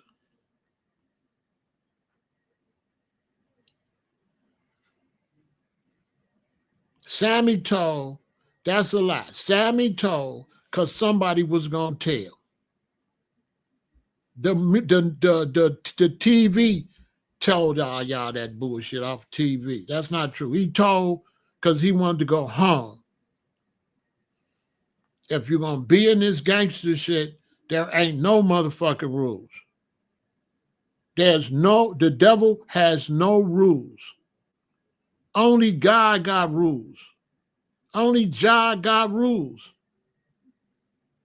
So don't come tell me to get in the devil's world and his rules. Ain't no motherfucking rules in the devil's world. There are no rules when you are doing wickedness. How you gonna have wicked rules? Do that make sense, y'all? That's why we losing so many brothers. Because our young brothers out here dealing with wickedness and they trying to tell you to have rules in wickedness. Ain't no motherfucking rules, bro. It's all snakes.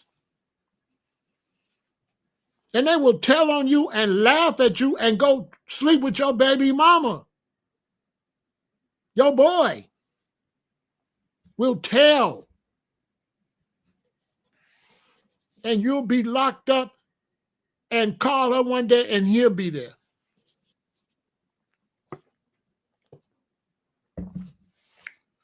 That's why I'm still outside. Because let me ask y'all something. When I was in the gang, who did I trust? Nobody. Anybody could get it. I ain't fuck with none of them. Not like that. I had some that this is love and this is hate. When I was in the game and I had brothers that was like this, I cared for them, but I didn't care for them like that. Now, some I cared like this, like this, like that. And I had some that I really cared up to that, but nobody got 100% trust from me. And when I went around people, it was clear. You act funny,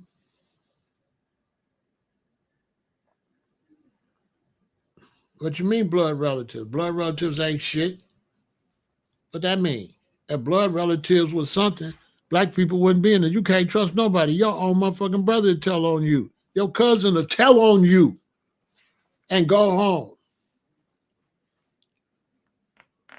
Listen.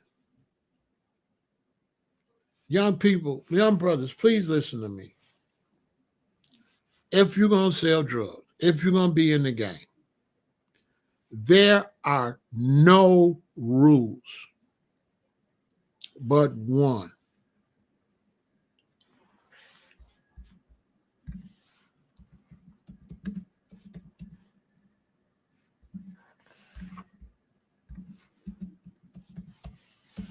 I really hope young brothers listen to me. Stay out the streets.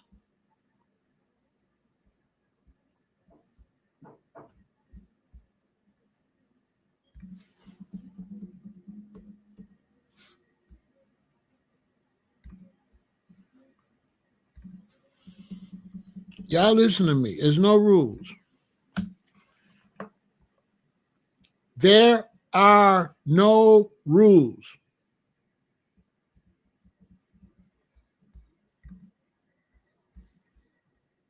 Stay out the streets.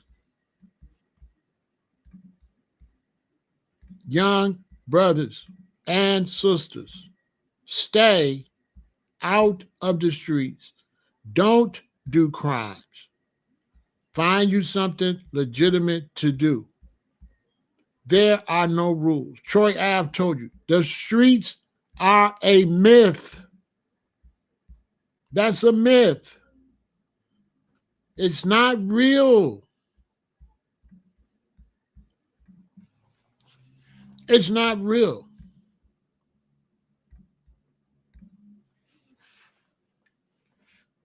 Stay out the streets.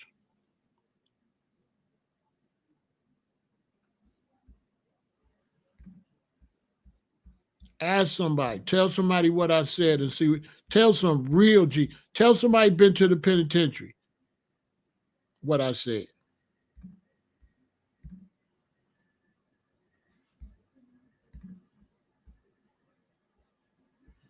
Ask somebody that been to the penitentiary. Ask them.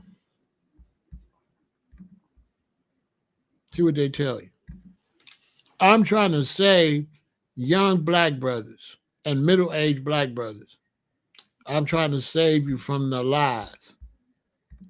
Get you a job. Get you a family. Get you a woman you love. Keep your friends away from your wife and your children. Don't have no men in your house around your baby mama. Grow up. Let me tell you something. You go to prison. Your first day in prison, you get in there. You see somebody you know. What up, dude? My man. Hey, he put his arm on you. Oh, man. Man, let's work out together. He take you, start working out. He make you work out hard. Come on, bro, you got to go harder. Afterwards, you a little tired. You a little weak. He walk back to his cell with you. He walk you in your cell. Next thing you know, 5 dudes walking there. Each one grab a leg. They pull your pants down. Yeah. Ask somebody. Tell somebody I said that. See what they tell you.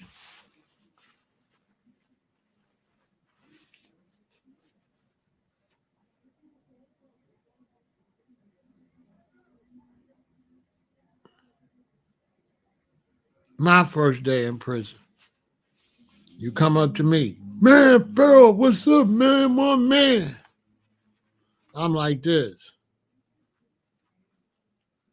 What's up?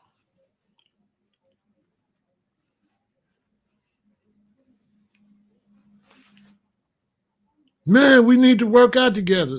Nah, I don't feel like working out.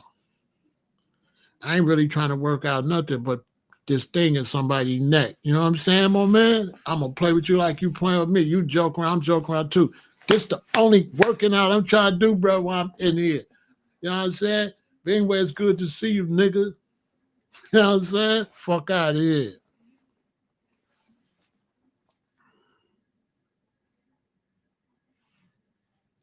Yeah, that's the only working out I'm doing. On the first nigga to cross me, nigga. As a matter of fact, you know, depending on how you approach me, you might get it. Better safe than sorry. So I might go back to my cell. I gotta get this nigga right here. You know what I'm saying? Dude, running all up on me like shit sweet. Nigga, shit ain't sweet out here, nigga. You know what I'm saying?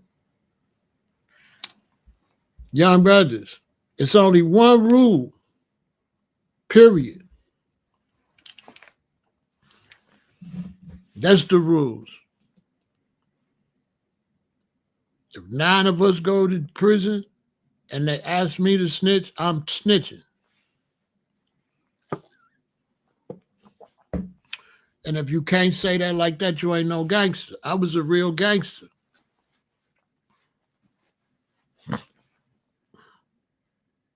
Okay, I said I'm snitching. Do something. Because if you can't say that like that, you ain't no gangster. Why you think I'm comfortable about saying it? Ain't nobody gonna do shit. That's gangster.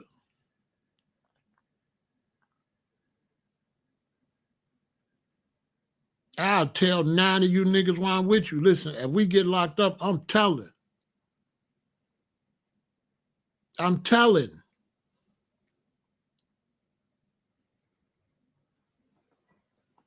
And they say, you telling? I left a word out. I'm telling what? First. See, that's the part they want to leave out. They want to say, Pharaoh said he telling. Make sure you say, Pharaoh said he telling first. That's what make what I said different.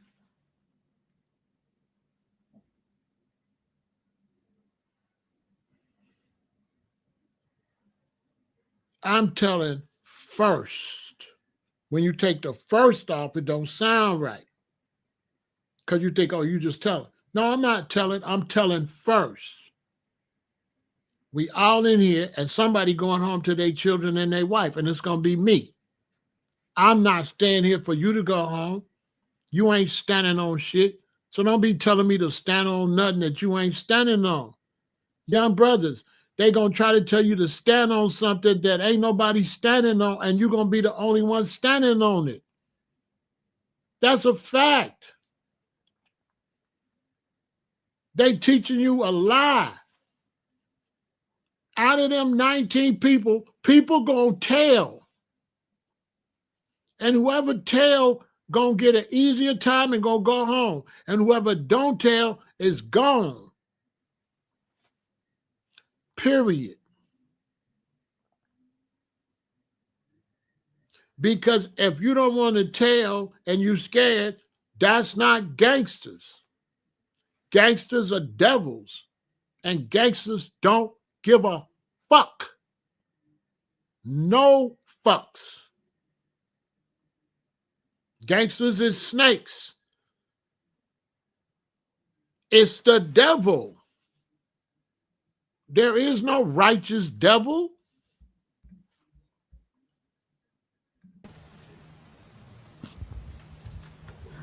Good morning. Again, I'm Tyler Hatcher. I'm the Special Agent in charge of IRS Criminal Investigation here in Los Angeles. Today's arrests are the result of outstanding investigative work by law enforcement partners from LAPD, U.S. Attorney's Office, the FBI, and my office, who've worked tirelessly to find the evidence necessary to charge those who are alleged to bring harm to our communities, as you've heard previously. The RICO charges against Mr. Henley and his associates reflect a pattern of crimes that runs a gambit from extortion to robbery to murder to tax fraud and to human trafficking, all under the umbrella of a well-organized criminal organization led by Mr. Henley. Additionally, Mr. Henley duped the County of Los Angeles by running a nonprofit named Developing Options, which was set up to pull youth out of the gang life and promote anti-gang solutions. Yet Mr. Henley continued to personally orchestrate violent gang activity that impact our communities. Donors trust that their donations will be used in a manner that's consistent with what the charity was set up to do and applied as intended. In this case, it was for the benefit of at-risk youth. Financial transactions leave a trail, and IRS criminal investigation special agents are the best at following that trail. The trails led to Mr. Henley's, allegedly lead to Mr. Henley's personal bank account, and the money trail doesn't lie. Organized crime victimizes our Los Angeles communities far too frequently, but the arrests made today demonstrate our commitment to making Los Angeles safer for everyone impacted by these criminal enterprises. IRSCI is proud to partner with our federal and state and local law enforcement partners to make our communities safer and to protect from these violent acts. And on that, I'll turn it over to the Chief. Now, she said they all snitching. Let me tell y'all something. Everybody not snitching.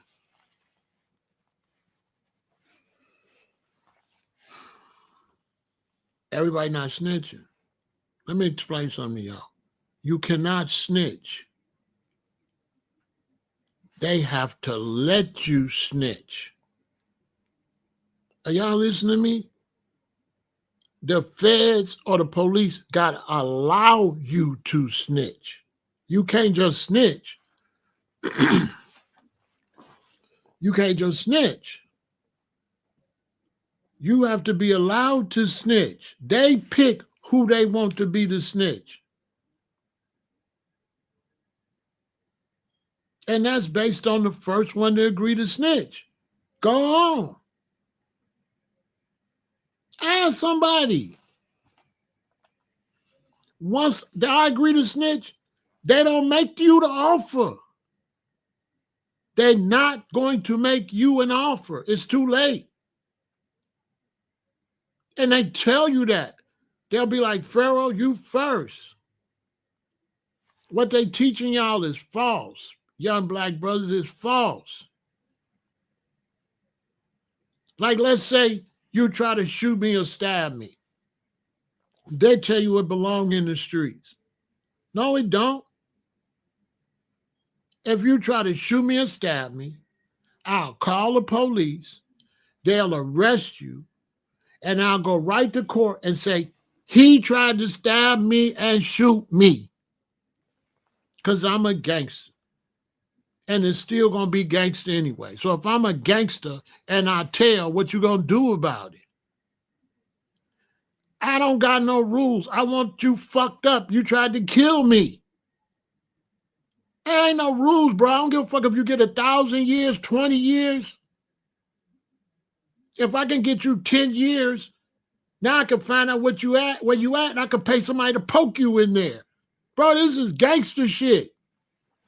Would I send you to prison so that I could pay somebody to poke you at the end of the day? Code ain't no code. You tried to kill me. What code? How's a code? You tried to kill me. What code? What code? You tried to kill me, so I owe you some type of decency? I don't owe you shit.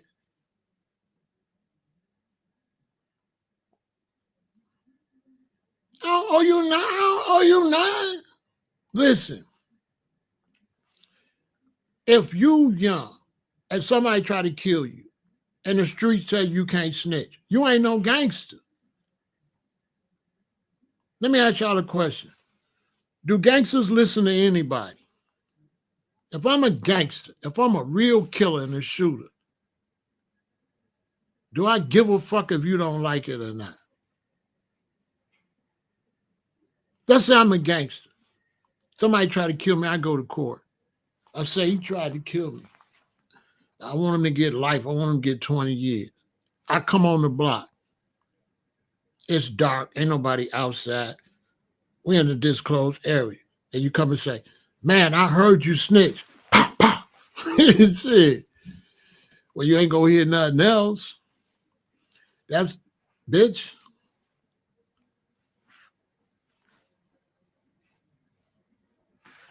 We gangsters. I'm a gangster, nigga. I do what the fuck I want to do. Have gun, will travel. What's going to happen to you if you walk up to me and call me a snitch? I'm going to do you dirty. What do you mean care if nobody come around? How was somebody going to come around if I died? See, right? If you tried to kill me and I died, who going to come around? Who was going to take care of my children? Who was going to be there to look out for my wife? Who was going to check on my parents? You tried to kill me. Well, I couldn't even take care of my own family. But we ain't no motherfucking rules. That's what I'm trying to tell young dudes. There's no rules for gangsters but to be a gangster. That's it. There's no rules. There's rules in heaven. There's no rules in hell. There's no rules. How you gonna be on with the devil and have rules? Do that make sense? I'm gonna be on the dark side doing all this demon shit, and it's no rules, bruh. If it was rules, I wouldn't be selling drugs. It's against the rules to sell drugs in America. I'm a rule breaker. That's what I do. I break rules. Make it make some sense. The streets need correct this snitching. The streets can't correct shit because they dumb, G-Rod. You can't expect dummies to fix no shit. Niggas in the streets is dumb. Didn't pay attention in class. These are dummies. Most of them can't even read.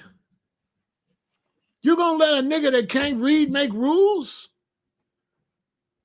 Brothers that get out the penitentiary, they learned how to read in the penitentiary. Ask them. Ask anybody. Ask anybody on the internet telling penitentiary stories where they learned how to read at. They can't read, they can't spell, and it ain't no rules. It's dog eat dog. And if you don't know it's dog eat dog, and they can see you don't know it's dog eat dog, you cannot make it in the county jail or in prison. Listen, it's snakes. I was riding with the vice lords on the Finball. I was riding with the Finball in the county jail. You had the 6 and you had the 5. I'm rolling with the Finball. Within the Finball is vice lords, and it's all different type of vice lords. And then there's Four Corner Hustlers, and Blackstones, and Latin King. So even though we defend, nobody really likes each other because these mafias still hate foes. And the Blackstones hate foes, and the Latin Kings are Spanish, but they pretend they riding together. But you riding with ops. They's not, you know what I'm saying? They not your people. Right? So I was head of security on the 5. Some brothers found some GD, so towel wrapped up, had some shanks in it.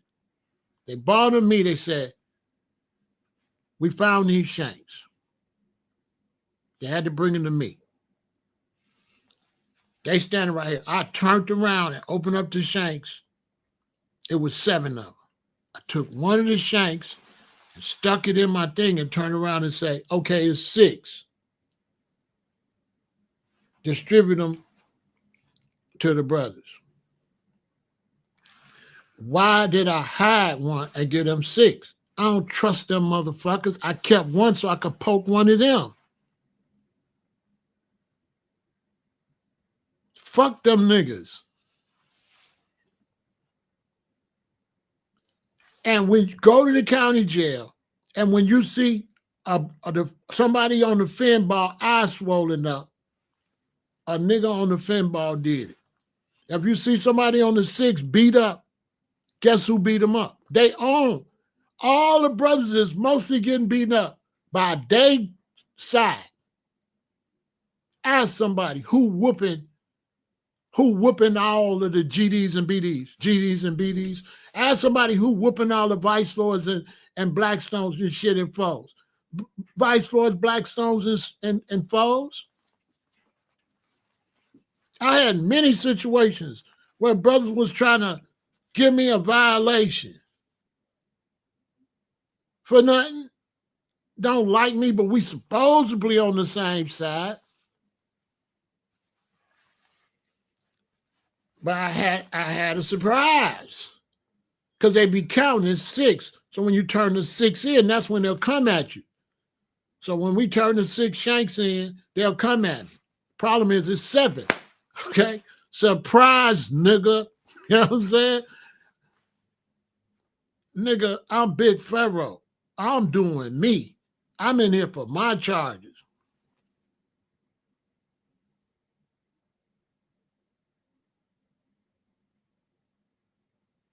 You say just because you snitching don't mean you going home. Listen, bro. Let me explain something to you. In a case like that, because you're talking about most brothers in the yard is stupid. In a case like that, we get a case, and they tell me that if I tell I'm going home, they're going to give me paperwork. They're going to give me a written contract. So I don't know what you're talking about. You're talking about dumb niggas that snitched for shit that ain't got nothing to do with something. See, you're talking about niggas that snitched in jail. See, y'all got to watch these brothers. You see what he said? Regarding snitches most time just because you tell, but he didn't specify what you tell for. So these brothers already locked up telling. Okay? Because he haven't spit tail when. These is niggas that's telling what's going on in the jail. Okay? These is niggas that telling the case, get let out, and then get arrested again. He not telling you the whole story. So let's say I make a deal to snitch and I go home. Then I get arrested again. See, this is what he talking about. See, this what happened. We all catch a case. I tell. I go home. Then I go home and do crimes again and go back to jail again. And I lose that case. So now when I go to the prison, they pull up my paperwork and see that I told on the other case. I didn't necessarily tell on the case I'm arrested for. So most of these brothers that told on the case, they not locked up for that case. They locked up for a different case, and then they find out you told on another case. You see what I'm saying? So you catch a fair charge, but you told on a state case, and they see you told before. That's what he talking about. That's what he talking about. So it's like once you tell, you got to stop doing crimes. You can't never go back to prison. You got to stop. Because if I tell to go home, I can never go back to prison. I'm a dead man. So he right. If I catch a case with all y'all and I tell to go home, I got to stop. I can't do no more crimes. Because if I catch another case, the Fed's going to make sure I go to prison because they're going to be mad that they didn't lock me up last time because nobody likes a snitch. So when you tell, the police don't even like you. Let me tell you a story. I got arrested for some weed or something, and I was on 11th, and I was on 11th and 11th and State at the police station in Chicago. I walk in there, I see my boy Butchie. Butchie younger than me. He live out there in Maple Park in the Wild Hunters. What up, Butchie? Woo, woo, woo, woo, woo. My bond is like $400. And I got like $500 hid in my drawers. When they searched me, they didn't find the $500. So they called Butchie name, said you could go home. So I said, Butchie, before you leave, I gave Butchie $400 and said, when you leave, go bail me out. But I should have told Butchie, go out first and then come back and bail me out. So when they let Butchie out, Butchie went to try to bail me out and they took the money. They took the money. I'm in the cell with all these brothers, and about 5 police, 7 police, something like that, come to the cell and say, El-Aton. I said, what? They said, come here. So the police grab me, right? They take me in the office, you know, where they bring you in, while all the police doing their paperwork, and they sit me in a chair like this. And all the police surrounded me. Everybody at work got around me. Then I seen them move and it opened up and the white shirt came. They all got the blue shirt. The white shirt came. And he walked up to me and he said, which one of these officers searched you? Because they knew I had the money in my drawers. The white shirt said, which one of these officers searched you? I said, come on, Sarge. They searched me good, okay? I had it here real good. I told Sarge, I'm not finna point none of these men out and get them in trouble. I'm not finna do that. They searched me good, Sarge. That's what I told the Sarge. I said, Sarge, they searched me real good. I'm not finna point them out to lose their job. They couldn't find it. I had it here good, Sarge. Or Captain, or I just called him Sarge. He could have been anything, but you know, we call a white shirt Sarge. So he looked at me. And he looked at the police and he said, let him go. That's what he said. I swear to God. The Sarge looked at me, said, Sarge, I'm not finna tell, I ain't messed that man job up. You know what I'm saying? I had it here real good. He searched me good, Sarge. Sarge said, let him go. And I got up and walked out. And guess what? It was in my drawers, stuffed up in there. I used to wear tight underwear so you couldn't find my shit. And guess what? They kept that money. Whatever they did with the paperwork, they kept that money. They sent me home. I never had a case. Case never happened. Because nobody likes a snitch. So I did not snitch on the officer.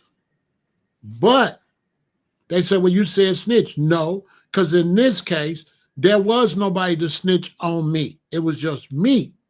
So now when it's just me, now I'm not going to snitch. Because there's nobody that could have snitched on me and got me in trouble. It was just me. So I did not snitch. I will not snitch if it's just me. But if it's a lot of us, I'm snitching because one of you motherfuckers gonna snitch. And I'm not gonna be the only one go by the rules. Period. I'm not a sucker, and I'm not finna be the only one keep the rules when nobody else ain't gonna keep the rules. The rules is you only keep the rules if everybody else gonna keep the rules, and ain't nobody else gonna keep the motherfucking rules. So it ain't no goddamn rules when it's a bunch of us. It's every man for himself and God for us all. I'm not keeping my mouth shut so you can go home and have me locked up. I don't snitch on you, and then you go in there and snitch on me. Talking about it was Pharaoh, it was John. See what I'm saying? How is that the rules? Well, I don't snitch. But then you turn around and snitch on me. And then you go home, and I'm sitting here doing 20 years.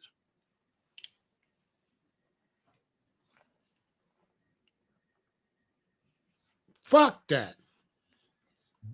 What's the moral of the story? Young black men, leave the streets alone. The streets is a myth. There's no honesty. There's no integrity. There is no snitching. That's a myth. There is no snitching. They're going to snitch. So don't get in this talking about you're not going to snitch. That's false. They're going to tell, bruh. They're going to tell you don't snitch, but everybody, the first person can go home, gonna snitch. So how is there no snitching when everybody is snitching? So you want to go by what they say or what they do? They say don't snitch, but what do? They snitch. So how is a rule? A rule is something you keep. So if no snitching got to be something you keep, everybody's snitching. So how is there a rule no snitching when everybody's fucking snitching? Make it make sense. Thank you, and thank you all for being here today. I'll keep my comments brief. From day one, the Los Angeles Police Department's been proud to stand shoulder to shoulder with the FBI and our partners here today in this critical investigation. The invaluable expertise provided by Operation South Bureau FBI Task Force on the Rolling 60s criminal street gang has played a pivotal role in securing these 19 federal indictments laid out this morning. It's a measured step forward in our ongoing fight against gang violence and brings hope and relief to a community that for too long has endured far too much. Together we will continue to protect and serve, working tirelessly to ensure safety in all of our neighborhoods. I'll return the U.S. Attorney Joe McNally for any questions follow-up. We'll take any questions.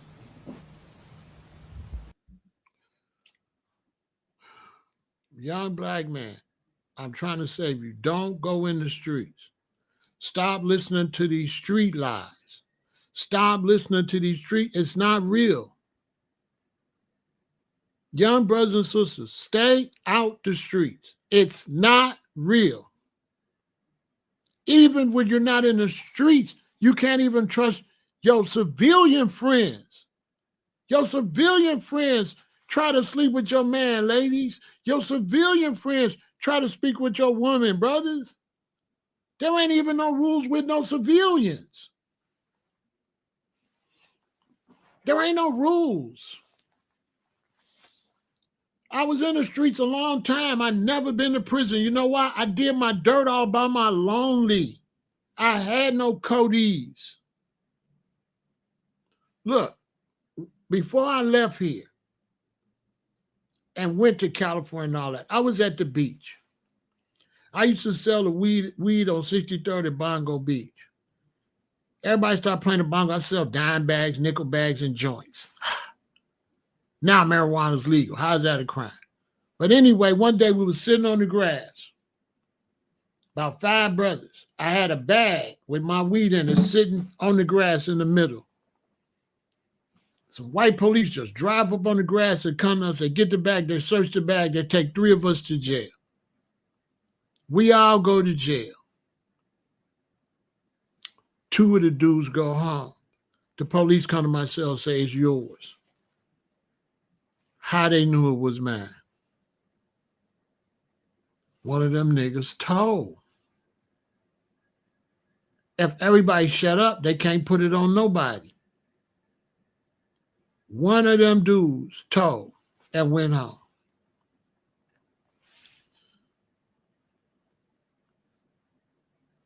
Somebody told. I got tired and kept getting arrested for weed. I went to California, went to Hawaii. I had a case for that weed. I went to California, I went to Hawaii. Years later, I'm back in Chicago.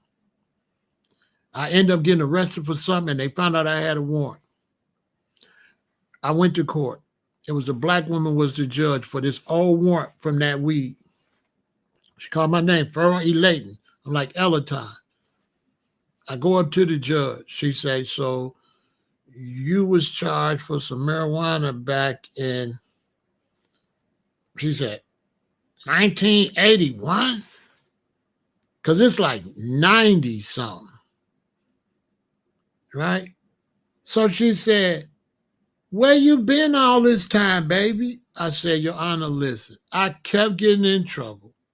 So I put myself on probation.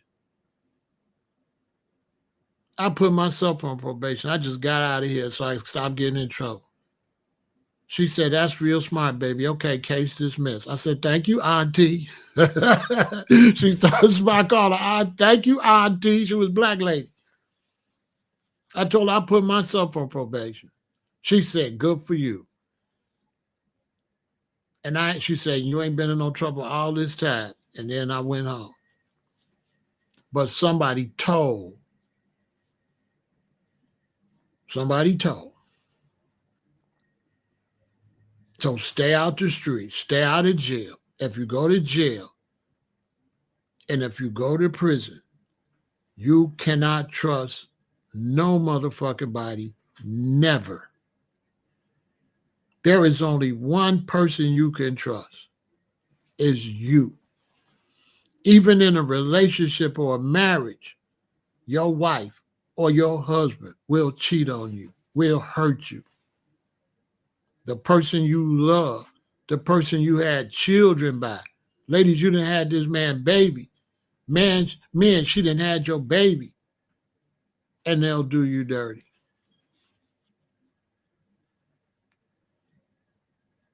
Typically, the only people you can trust is you. And a lot of times with good parents, you can trust mommy and you can trust daddy. And that's it. You can trust mommy. In most cases. 99 out of 100. You know, you got the fucked up mommy. But 99 out of 100, you can trust mommy. And you can trust daddy. You can trust mommy. Mommy riding, goddammit. But you can't trust no people. Okay? The only person you can trust is yourself. And so don't let yourself down. And if you realize you can only trust yourself, and if you realize you can only depend on yourself, that stops you from putting yourself in a bad situation. One way I became so independent is when I left Chicago, I went to California, I went to Hawaii. And this was way back in 83. And Western Union used to take it to the next day. So if you needed some money today, you messed up, because Western Union, if your mother sent you Western Union today, you ain't getting it till tomorrow. See, like right now, they see Western Union is instant. But back then, Western Union, you don't get it till the next day. So when I'm way out here in Hawaii, I can't afford to do nothing. I got nobody to save me.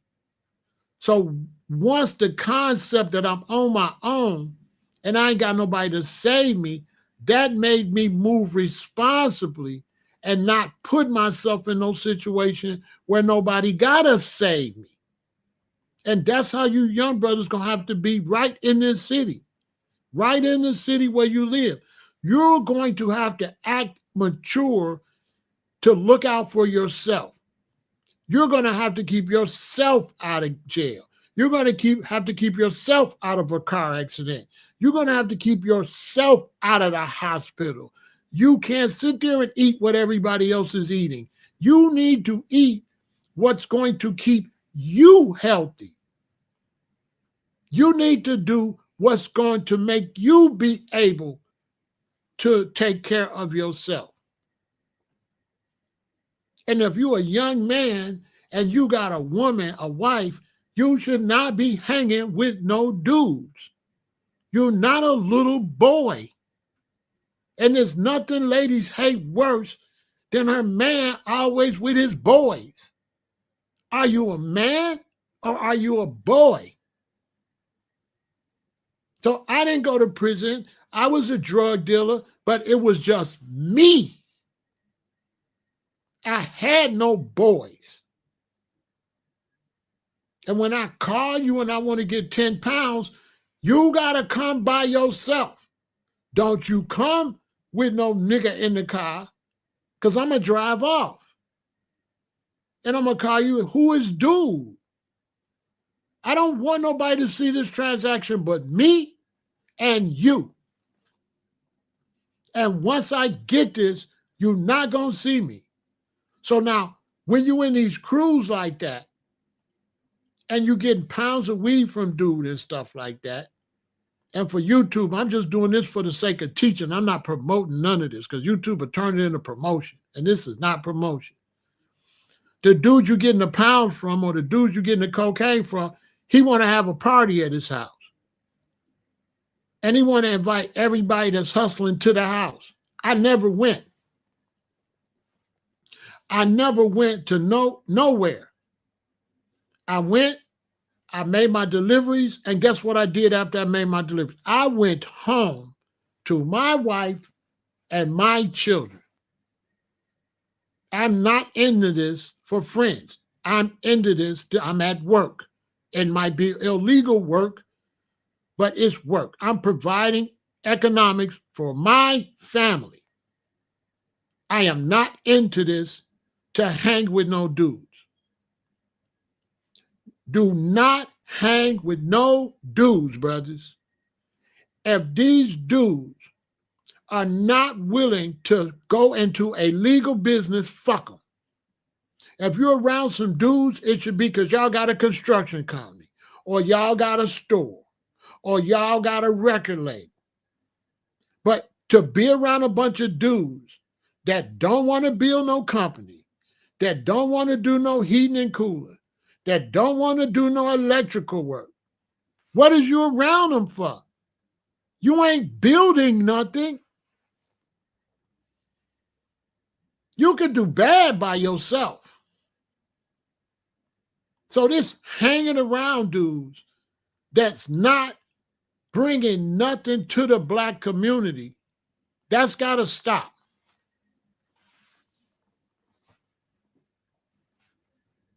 My son, all my sons is solo. All my sons is solo. All my daughters is solo.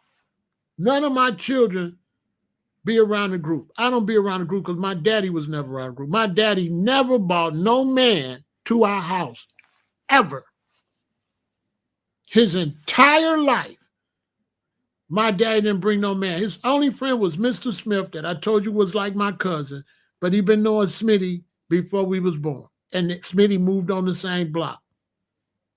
And guess what? Guess how often he be around Smitty? Hardly never. He don't even be around his best friend, but every blue fucking moon. And his brother, he only be around my uncle Oscar every blue moon. Because a man is going to be around his wife and his children. So don't go out here selling dope, gangbanging around all these gangs, and then go to jail and constantly call your baby mama. You should have been with your baby mama. Constantly call your mama. You should have been around your mama. But no, you're around all these people to get in trouble, and now you're in trouble. Now your baby mama, you constantly blowing up her phone. If you would have been around your baby mama, you wouldn't have a conspiracy. So you got this big old grown big you, son make it to the NFL, but he done already did so much dirt that in the RICO, they don't care. They're going to bring up that old dirt. Ain't no going clean. You did this back here, and you're going to prison for it. Because he got out of prison and kept doing prisoner stuff. Period. Period. And threw their life away. Big Baby was all on there, acting like a clown. Luce Cannon, acting like a clown. Sweetie! Sweetie!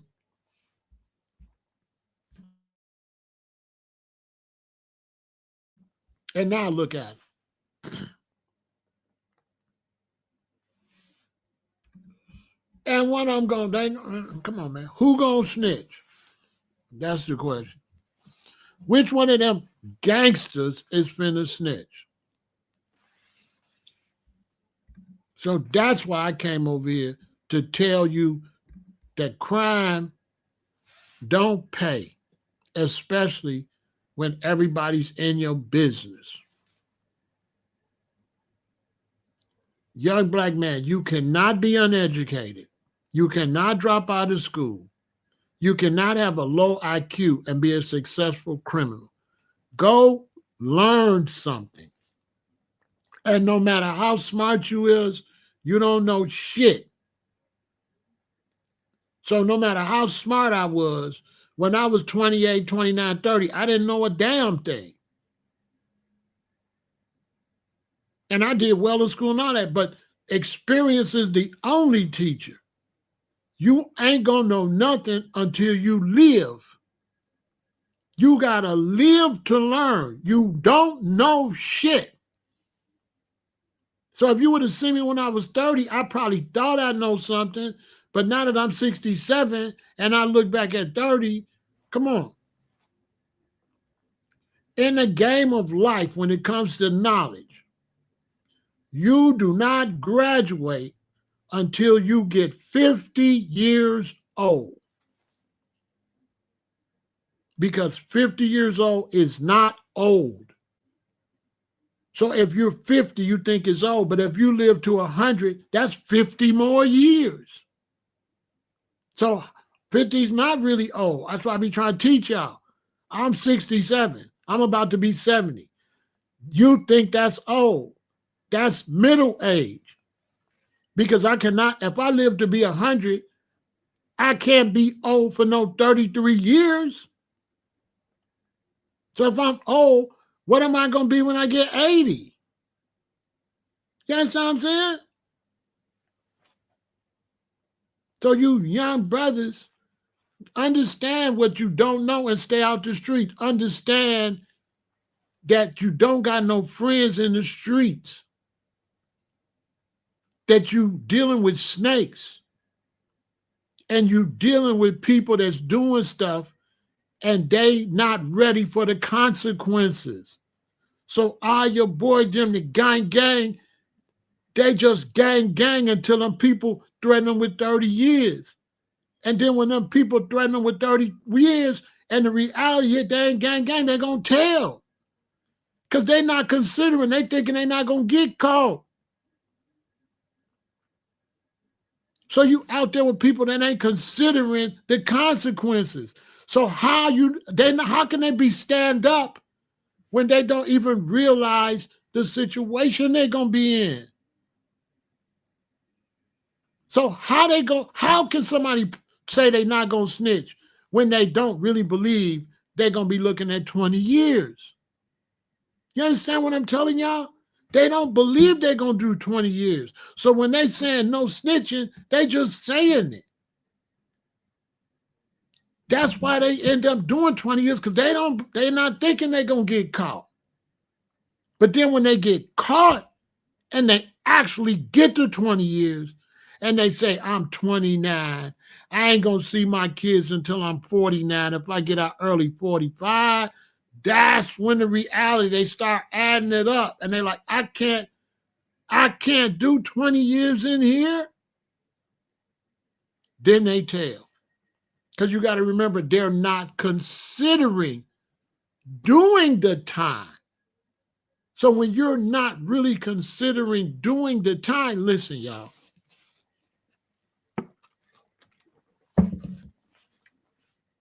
You young brothers, listen to me, and sisters too. The only people that know what you're doing is dudes that been to the penitentiary. Listen to me. When you're out there doing crimes, you don't know what the hell you're doing. The only people know what you're doing is dudes that been to the penitentiary. Let me give you an example. I got caught with whatever. All right. Boom, I go to court. I'm in court. They say this carried 8 to 40. Now, be honest. Y'all think I thought that what I was doing would get me 8 to 40 years? I had no idea. If you would have asked me, I'm thinking I'll probably do 4 years. You know, I'll probably do 4 years. If I got 100,000, 200,000, I do 4 years. You know what I'm saying? I got 200,000. I can give my wife 75,000. Put up the rest of the safety deposit box. Do my time, get out. I got money. That's what I was thinking. I did not know what the crimes I did carry. Facts. So how could you say you're not going to snitch when you don't know what the crime carry? So I get in there and they say, this 8 to 40. And I'm like, 8 to 40?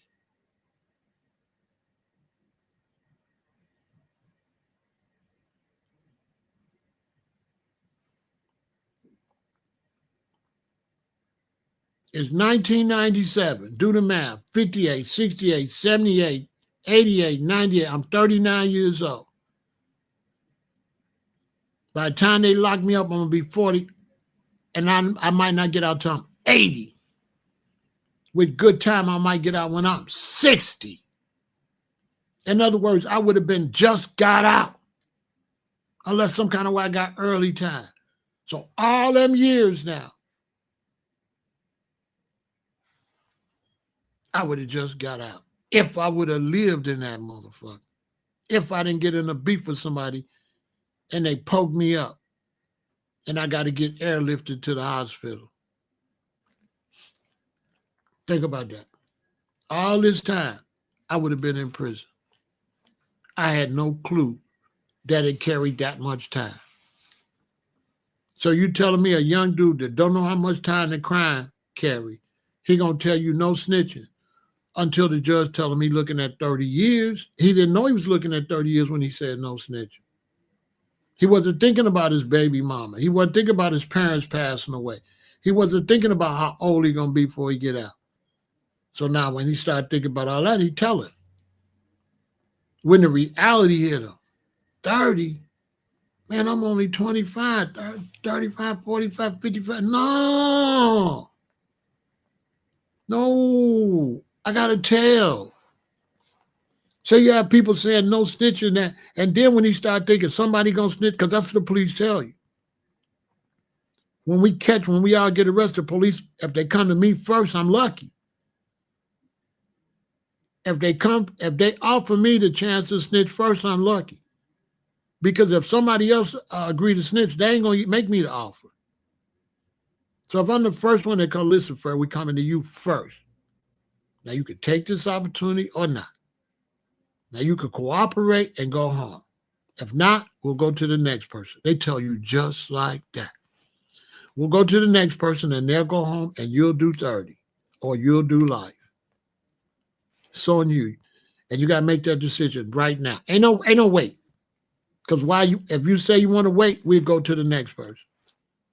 So think about that. I'm in here. I could do 40. I could do life. I could do 20. And the police tell me I could tell and go home. Or I could let somebody else tell and they go home. What you want me to do? Because it's not a matter of me just snitching and going home. It's a matter of either I go home or somebody going home.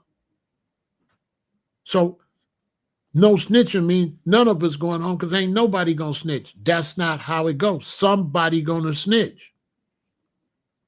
So it's not a matter of no snitching. It's a matter of who snitched first. Somebody going to snitch. So the no snitching rule don't matter because somebody's going to snitch. No snitching means no snitching. So how is there no snitching when somebody's going to snitch? If somebody's going to go snitch, is there a no snitching? No. The reality is whoever snitched first, go home. The reality is whoever snitched first, go home. And if I get arrested with a bunch of motherfuckers for a crime, I'm snitching if I get the opportunity first. I'm telling. I'm going home. Fuck y'all. Now, the coward not going to snitch, but a gangster going to snitch. Fuck you going to do about it? I'm the boogeyman. You ain't even the boogeyman. I'm the fucking boogeyman. If I tell what, I'm the monster. The monster can tell. I'm the monster.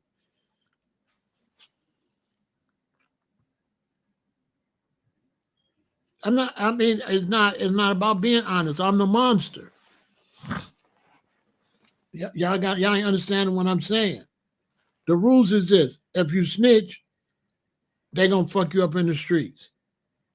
But what if you the fucker upper? What if you the one fucks motherfuckers up? What if you're the hitman? What they gonna do to you? Nothing.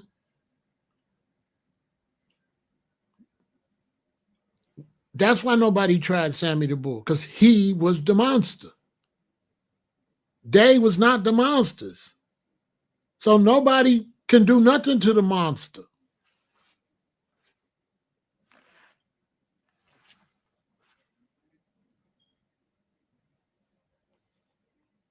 So if we get locked up and one of us finna tell and go home, I'm finna be the one tell.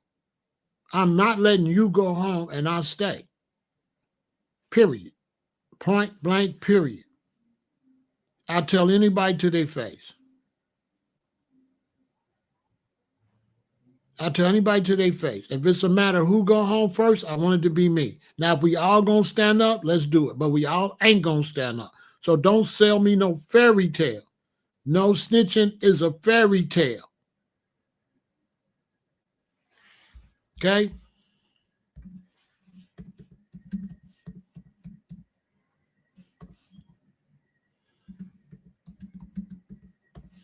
And out of these people, somebody finna tell.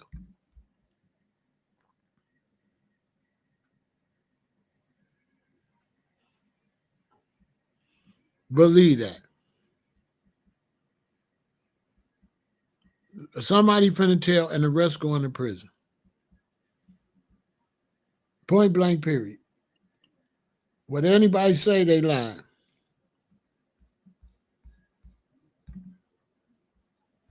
Somebody finna tell, period. And whoever tell going home, and the rest of them going to prison. And that's why they grab so many people. They arrest a lot of people so that they can have a snitch. They're not arresting everybody to go to jail. They're arresting some of them so that they have cooperators, okay? This is why they grab so many people. So that they could be guaranteed they get a snitch. And they have arrested a bunch of snitches. And now whoever's lucky, gonna be the first one to snitch. If the case is complicated, they might let 3 of y'all snitch. If they want Big U bad enough, they'll go ahead and let 3 of you snitch to make sure they slam his ass.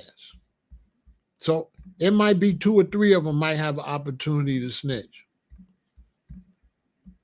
Because they want Big U off the goddamn street because they feel like you've been to the penitentiary, your son in the NFL, you've been a menace in California, and we're going to lock you up for this case, and then we're going to bring the Nipsey case.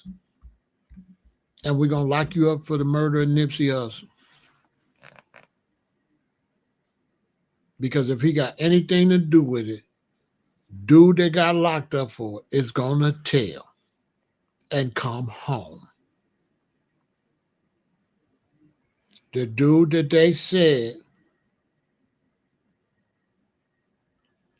no, Charleston White,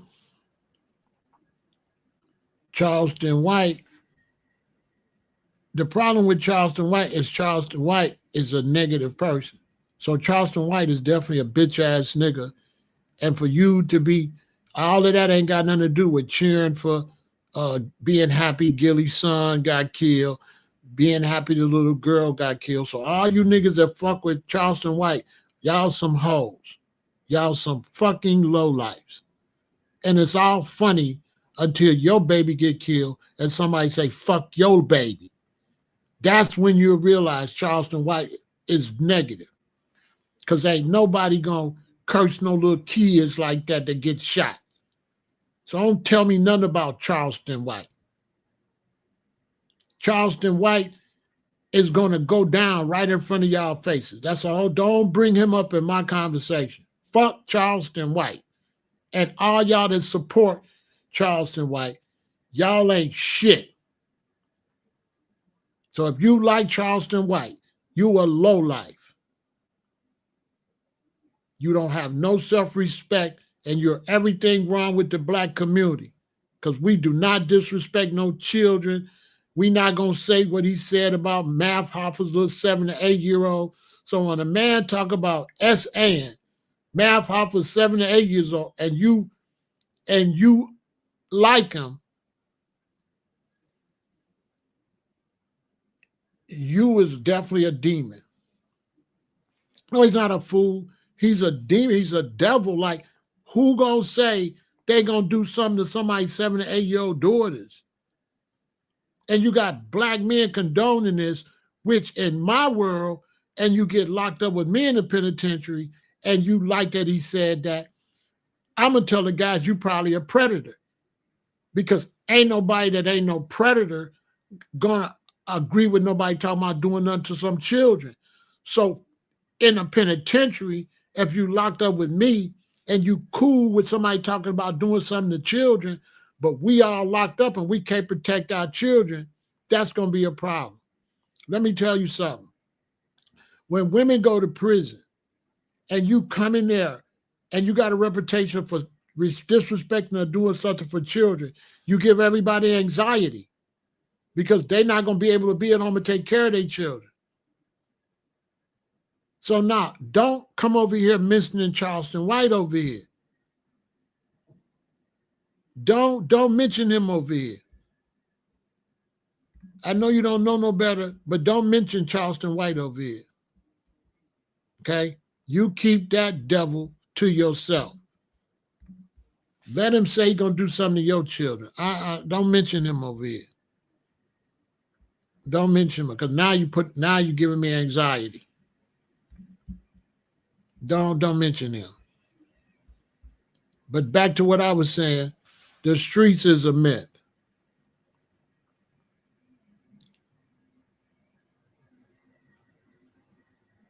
The streets is a myth. Okay? So for the young brothers, I'm trying to help y'all. And I can't help no young brothers. Don't enter when you see me over here trying to help young brothers, don't come over here and introduce no fool that we don't want our sons to be like. Like some of y'all is demons. Because I'm over here trying to save the youth. And you over here bringing up somebody that I do not want my son to be talking about doing nothing. I don't want my son to have none of that type of behavior. So what you bringing that for, messing up my conversation? I'm trying to help the youth. I'm trying to teach them something positive. Your son go out there and talk like Charleston White, he gonna get killed. So what is you talking about Charleston White? Charleston White, if our children emulate Charleston White on these streets, they gonna get hurt. You cannot do that in the streets. This guy is bad for the young people. Lots of young black men gonna get seriously hurt emulating dude. So I don't know how that goes with a conversation where I'm trying to save the youth and some motherfucker bring up a lowlife. So you go bring up some low-life loser in the middle of a high-level conversation trying to save our youth, and you bring up a fucking clown. And what does that say about you? You're just telling on yourself that you sit around listening to clown shit. Okay? Ain't giving me anxiety and shit like that. Just listen, man, I represent the black community, okay? The decency of the black community. Not no clown shit. If you want to do clown shit, cool. But if you don't see me over here bringing up no clown, then don't bring him up. You ain't never see me bring dude up. You ain't never see me fuck with that. You ain't never see me engage with that type of ignorant behavior. You know if I run into Charleston White, I'll fuck him up. So stop playing. If I run into Charleston White, I'll beat his ass to a pulp. Facts.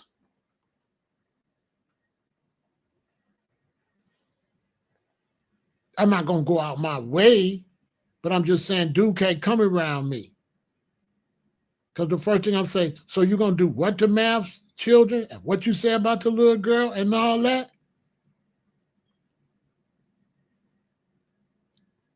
So him and Dewberry, it'll be Barry Dew. I mean, no. We a black community. We got some respect. My father had dignity. My father would never say no shit like that. My uncles would never say no shit like that. And the fact that you young black men is entertaining something that has no type of dignity or royalty or nothing to it. There's nothing kingly about that type of behavior. So I can't understand no black man, you know what I'm saying? I don't know what he is. I don't care. He's like, I don't care nothing about dude. Don't bring dude up. I don't want to talk about that motherfucker. That's why I'm pissed. Like, don't bring up nothing in my conversation. If I don't bring it up, don't bring it up. I don't want to hear nothing. You don't see me over here talking about Charleston White. You don't see me over here talking about Whack 100. You didn't see me over here talking about Luce Cannon, Bricc Baby, none of that. I never talked about none of them losers. I never talked about Big U or nothing. I'm only using them now to teach the youth. That's it. This is for the youth. And if the youth is watching, I'm telling them, don't you ever be like Charleston White.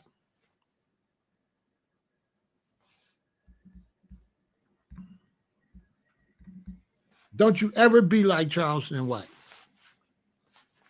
in your life. Okay? Period. And if you with that, I'm blocking you. Go talk to somebody else. Don't even talk to me. And if you insist on talking the issue, come to Chicago and talk to me about it. Get the fuck off the internet. If you want to teach me something about dude, come teach me in my face so I can teach you something about me. Once I say I don't want to hear it, you want to keep on going. That's another thing. See, a person like that in the penitentiary, guess what happened to him? Guess what happened to a man in the penitentiary where dudes got anxiety about their children and shit like that. And you make a mistake and bring up a dude that be talking about stuff doing with some of the children, and brothers in the penitentiary got anxiety about their children. Guess what they gonna do to you if you make that mistake? That's gonna be a costly mistake. And as far as somebody saying I'm talking about snitching, I'm not talking about snitching because I'm not gonna do no crimes to do no snitching. So also, this just shows you don't do crimes, because if you look at some of the brothers in the chat, they got low IQs. Because I'm not promoting snitching, because I'm telling you, don't get in no trouble so you don't gotta snitch. So the moral of the story is, if you do get in trouble and you go to jail, somebody gonna tell and somebody not. And I'm saying that if I was doing crimes, I would tell, but I'm not doing crimes.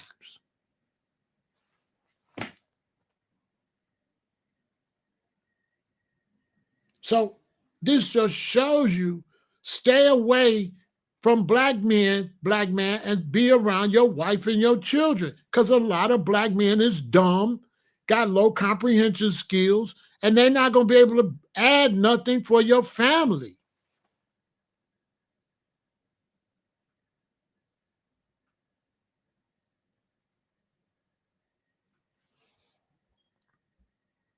You understand? They're not going to be able to add nothing for your family.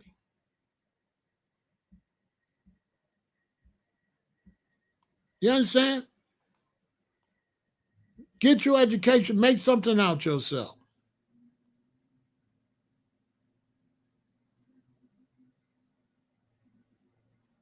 Make something out yourself.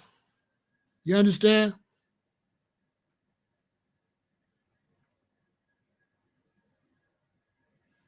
Make something out yourself.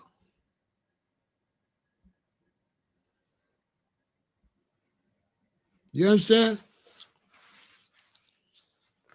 Don't get yourself caught up in that. Don't be watching no foolishness. While you watching foolishness on the social media, you could be watching something about carpentry. You could be watching something about plumbing. You could be watching something about making money as a content creator. You could be watching something about how to eat right so you don't get cancer, diabetes. There's so many positive things on social media that I don't know why you're watching Luce Cannon. I don't know why you're watching Whack 100. I don't know why you're watching Charleston White. I don't know why you're watching Bricc Baby. What are they going to bring to you that's going to help you benefit your children? Those is clowns. Those are negative demonic forces bringing down our young men, teaching our young men to be uneducated, to be stupid, to be beefing all the time. And these brothers like whacking them is foul, and Charleston White and them is foul, because they'll get out here and beef, but they got the ability to stay out the way. Then my son go out there and beef, but he ain't got the ability to stay out the way, and then he get killed. So you got people playing 90-90 boo-boo that's got the ability to stay out the way. And then when our young people imitate that, then our young men get killed. Because you're out here trying to do what these fools doing, not knowing they're going to get killed eventually too, or they're going to go to jail. When somebody do catch Charleston, when somebody do catch Whack, it's going to be over for them. Okay? You understand? All of these men was doing the same thing Charleston doing. On this internet, trolling, talking stupid. Okay? They wasn't bringing nothing positive to the black community. Especially old as Big U ass is. he all on the internet acting like a goddamn goofy. Bricc baby, all high, don't know where y'all talking crazy. Luce cannon all crazy. Y'all seen what happened at Adam 22, behind Adam 22, what happened to them brothers back there. Wack going to prison for that.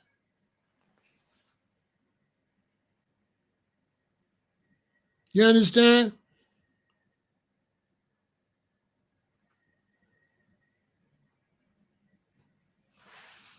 You understand?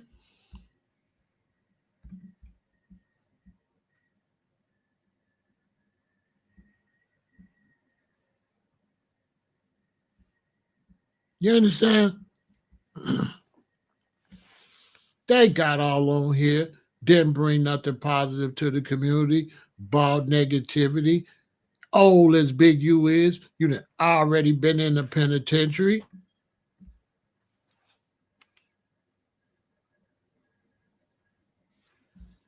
You done already been in the penitentiary. You know what I'm saying? And you come out and what? And then they do all this stuff for somebody else to make their money. They get and they make these people all this money.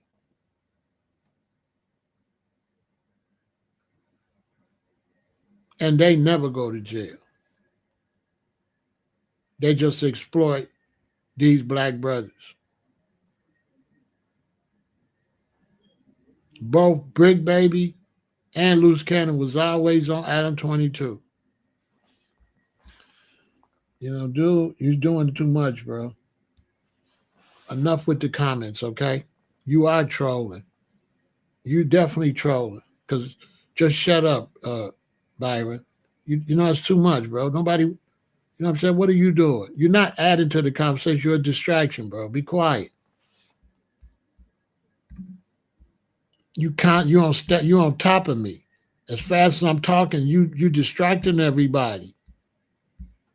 Like, bro, shut up. Like, shut up. You're not helping me. You want some attention. You want some attention, then go to school or something and get some positive attention.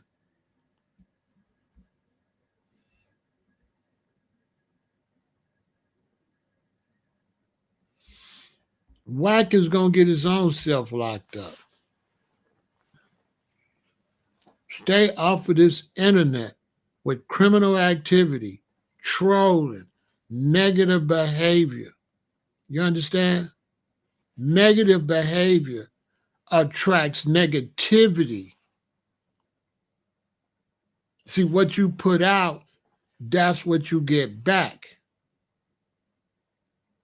And so if when you're on the internet, always involved with negative activity, then you get that back.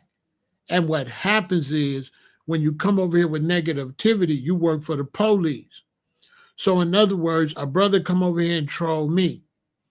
Then when you troll me, if I'm not smart, I get all out my body. I start talking about physical threats and shit like that.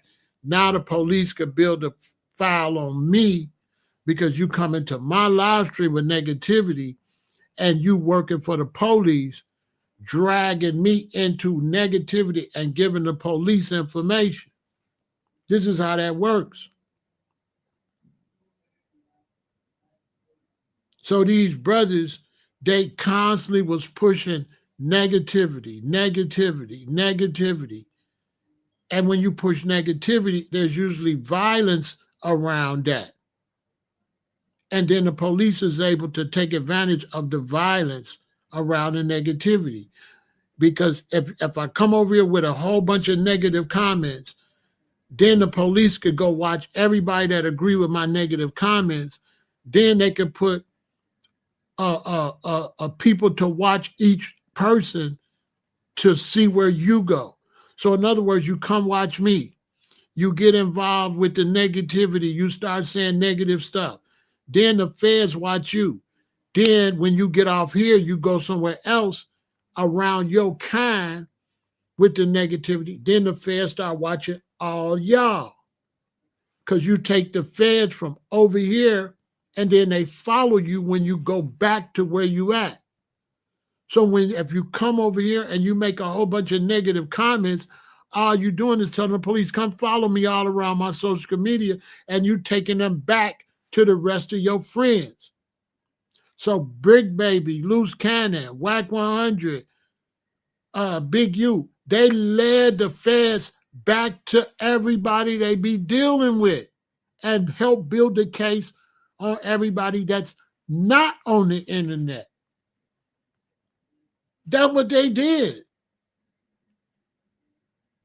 They're like, hey, feds, I be talking crazy. Come follow me. And then they go follow you, and you think that you just went over here talking negative. Then you go back in the hood being regular, but the feds in the hood with you now. So now you talking to me. I have no idea you a clown on social media, but now the feds is watching me because you's a fucking clown.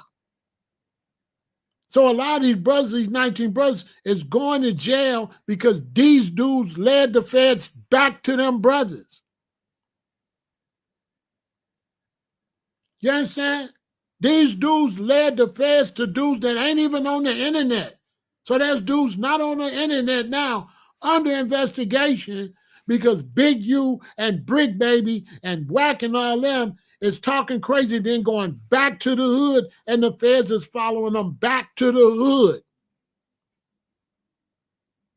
So if I come over here, always keeping up shit, talking crazy, then I go back outside Chicago around Raymond and Jeffrey and them, the feds is watching Raymond now, Jeffrey, all them. They ain't even on the internet. Now they all catch cases. Basically, you just letting them, leading them to cases. 19 people indicted. Wasn't no 19 people on the internet talking crazy. You understand? So that's why you got to watch who you be around, because they'll go out here and do something crazy. Then the feds will start watching them. Then they come around you and they bring the feds to you. That's what happened, young brothers. That's why just have you a woman and children. Don't be messing with no dudes unless he just work every day or something. And then that's got to be rare, because don't no woman want no man around no whole bunch of dudes unless you meet a dude because he's your business partner. Then you meet him because he's your business partner, and when business over, you come back home to your wife. You understand? Because you signaling the police.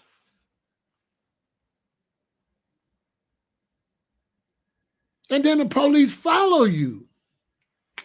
Everybody Whack be around is under investigation. Everybody. Everybody Whack 100 be around off of this internet is under investigation. Everybody Bricc Baby be around off this internet is under investigation. Everybody Luce Cannon been around off of this internet is under investigation. Big U, and I can name a whole bunch of them. Charleston White, all of them. Everybody they're around is under investigation. Everybody. And then I lead them to you, and then you lead them to people.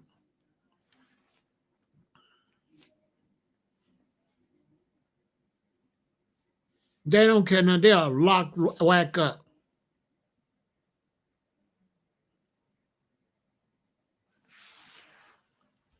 Young black man, listen to me. You go out here, you make a deal with the state.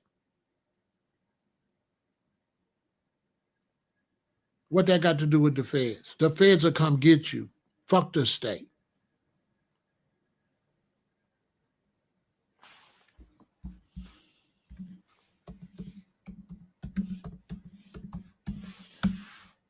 Y'all better listen to me.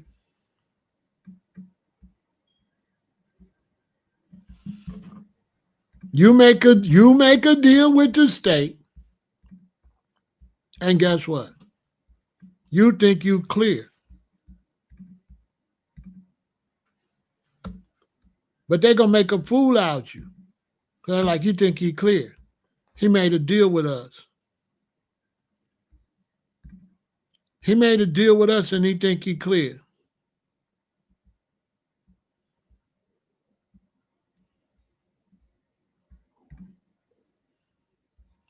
He made a deal with the state. This is how they run the game. They'll have you make a deal with the state knowing that the feds don't have to honor the deal. Duh. Next thing you know, you think you had a pass. No, fool. You made a deal with the state. Stop playing with these police and playing with these people. And I'm pushing this message because I'm trying to save young brothers on this internet.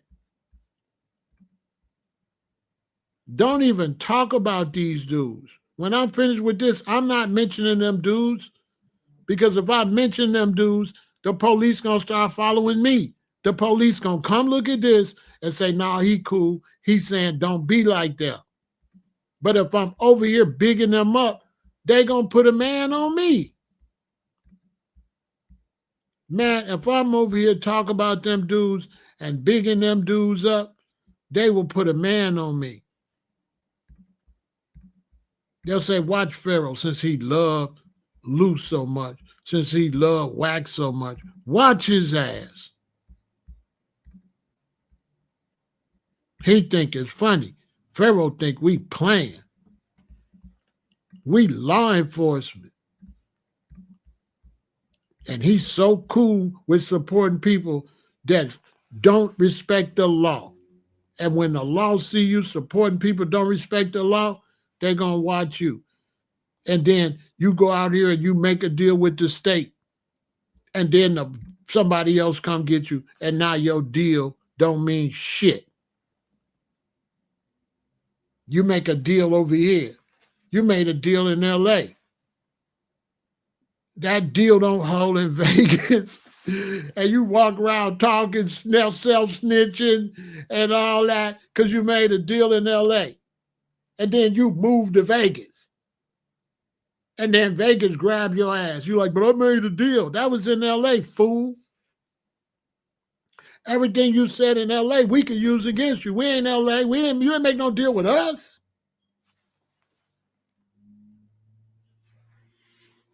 You didn't make no deal with us. Now, you either snitch or you go into prison. Period. So he either, Keith D, either snitch or he go bye-bye. So, y'all think he gonna go bye-bye? No, he gonna snitch.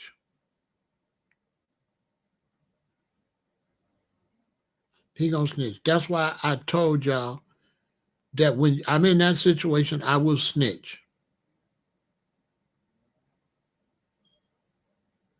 Because I'm the realest nigga alive. And ain't no nigga gonna do no 60 years or no 20 or 30 years when they could tell. Period. So the moral of the story is don't get yourself in that trouble where you ain't got to snitch, because you gon' snitch. How you gon' snitch? The only reason with the 6ix9ine case nobody else snitched, because they didn't ask them to snitch. Once 6ix9ine snitched, Shotty and them didn't get a chance to snitch. The people that didn't snitch was because they wasn't offered it. Y'all don't understand that. Okay? Young brothers, listen to me. You cannot just snitch. So get that out your head. You cannot get arrested and snitch. They have to offer you the opportunity to snitch. So when people say, well, you said you'll snitch, I can't snitch unless they offer me the opportunity. And if they offer me the opportunity, I'm a snitch, because it means they're going to also offer the opportunity to somebody else if I don't. I cannot just go to jail and snitch because I might be the one they want. If you're the main target, you get no opportunity to snitch because you're the one they want. So if they want me, I'm not going to get an opportunity to snitch. They need people to snitch on me. They want me. They're not teaching y'all the truth about snitching. If you're the target, you do not get an opportunity to snitch. So stop thinking that everybody can snitch. No, everybody cannot snitch. You cannot snitch. You have to be asked to snitch. So I'm not going to be able to just snitch if I get in trouble. That's what I'm trying to tell you. Somebody said, you said you'll snitch. No, I said if they ask me first, I'll snitch. That's a big ass if. If it's 20 people, what make me think I'm going to be the one that asks to snitch? They might not ask me. I'm giving y'all the game. But you hearing what you want to hear. So if you go say, Pharaoh said he snitched. No, I didn't, because I might not necessarily get asked to snitch. I said, if I get asked to snitch, I'll snitch. So they'll be like, well, why would you snitch if you get asked to snitch? Because if I get asked to snitch, that means somebody finna snitch. So they're not just asking me to snitch. They're asking me to snitch first. Somebody finna snitch. So don't be like no snitching when they ask me if I want to snitch first. If they ask me if I want to snitch first, that means snitching is in full effect. Somebody finna snitch. So the rules is no snitching is if no snitching. But if it's finna be some snitching, is there still a rule no snitching? Does the no snitching rule apply if somebody finna snitch? If it's 10 of us and somebody finna snitch, should we all go by the no snitching rule? People planted in jail to snitch too. So that's why when you go to jail, when I got locked up and they asked me about my case, I said they trying to sell I had dope and all that. I didn't have shit. They lying. I'm innocent. I told everybody in jail I'm innocent. Because if I tell somebody I'm guilty, I'm going to go to court and they're going to be like, bring our witness. And they're going to bring one of them niggas I was locked up with. He going to get there. I was with Pharaoh. We was in the day room. He said he had this. He was getting this. He was selling that. He told it all. And I'm going to go to jail. If you got a case, something you did, and you're going to go to court and you're going to tell the court that you didn't do it, you have to start practicing your lie. So you have to start telling everybody you didn't do it. You tell your mama you didn't do it. You tell your dad. You got to practice. So by the time you get to court, you even believe the lie. I lied so much that I didn't do it, that I was still lying years after I beat the case. I still kept that same lie going because I had practiced it that much. Only recently did I go in here and start breaking down to y'all to help y'all. If it wasn't to help y'all, I would still tell the same story. I told everybody they lying on me. They said, Pharaoh, what you in for? I said, some bullshit. They lying, trying to say I did some shit I didn't do. That's what I told everybody. I told everybody they trying to say some shit I didn't do. Now, if they listening to you on the phone, if you get on the jail phone and they listen, right? And your story in court, you didn't do it, and they listening to you. Why wouldn't you feed them the same story you're going to say in court? Duh.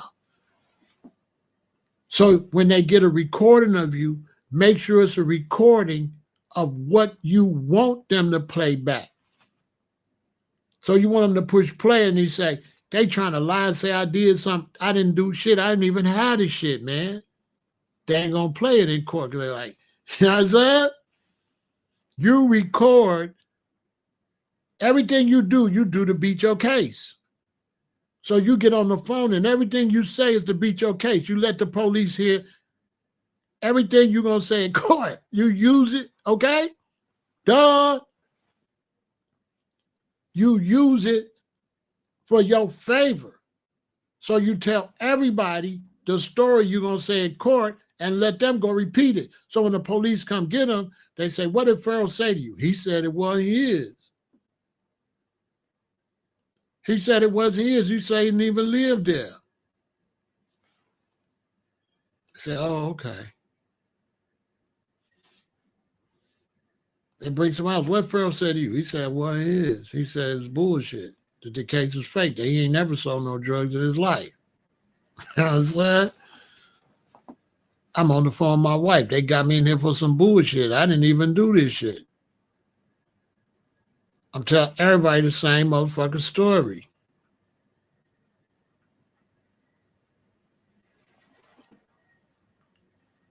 You understand? I did not do it. Okay? So what's the moral of the story? Don't even put yourself in that goddamn position.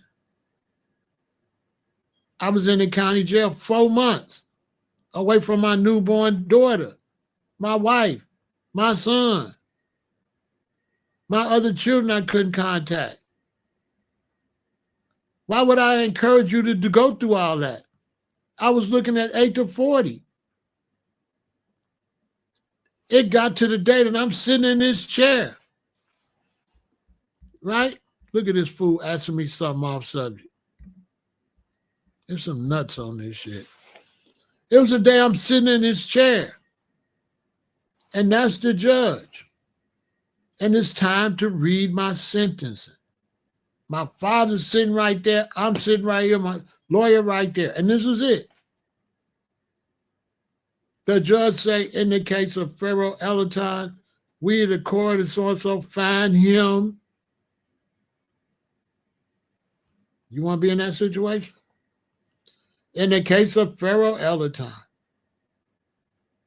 in the state of Illinois, in Cook County, so-and-so, we find him. After the word him, you're looking at a lot of years or going home. Do you want to be in that situation, young black man? Do you want to hear the words, we find him? And your whole world is based on what they say next. I'm helping young people, men and women, sisters too, all races, not just black people, everybody. Because they might say guilty, or they might say not guilty. And when you sitting in that chair, you don't know which one they finna say.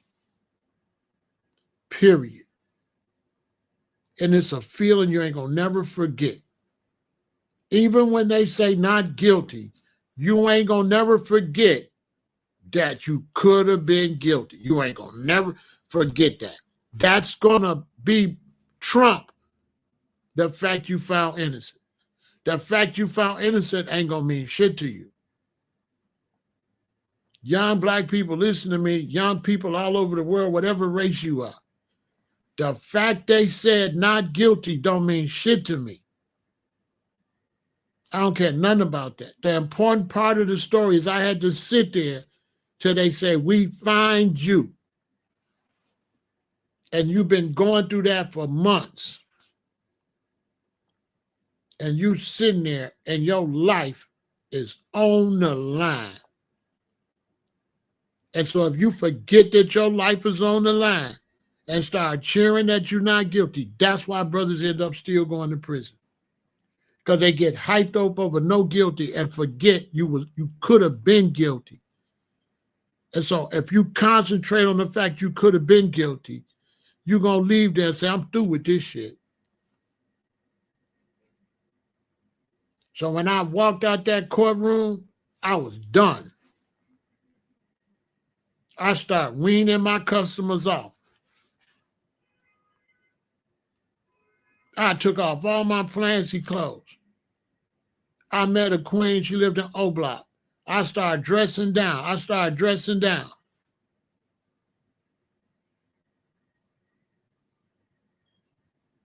I started dressing down.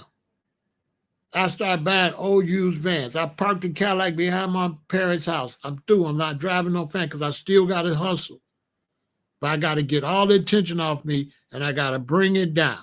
I closed the crack house. Closed.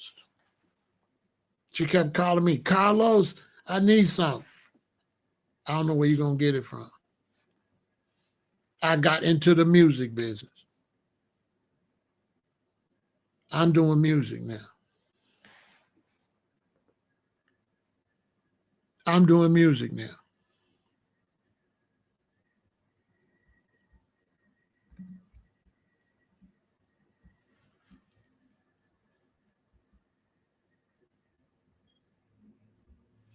I'm doing music.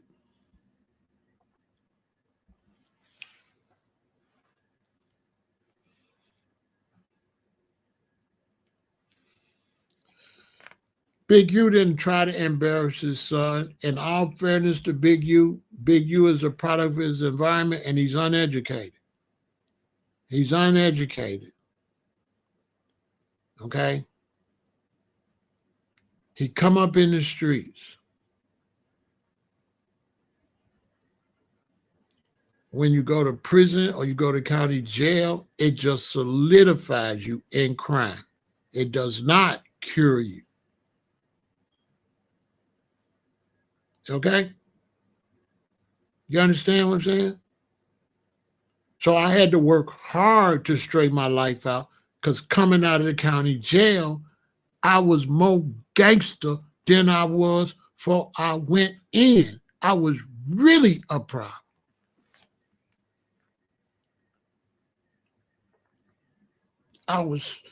Because I never could stop hustling because I got to pay the lawyer. And they don't question where you getting your lawyer money. So the lawyer can get the drug money. Real talk. Because I got a lawyer, they don't ask me how I'm paying. I get out, I'm still a super duper gangster. With a capital duper. I'm meaner than I was. I'm stronger than I was because I ain't had no sex. I'm doing push-ups every day. I'm plugged more than I was because now I know niggas everywhere. I'm not just on the south side. I'm big on the west side. I'm big on the east side. I know I made connections in here.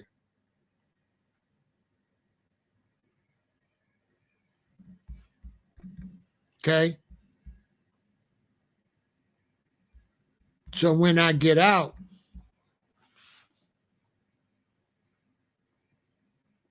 I'm not wiser yet. I'm meaner. Because in Chicago, a lot of people tell you that Cook County jail is worse than prison. 4 months in the Cook County jail, you come out like this. Do he look cool? Do I look rehabilitated? Look at me. Look at my whole aura. This is me fresh out. Do I look rehabilitated?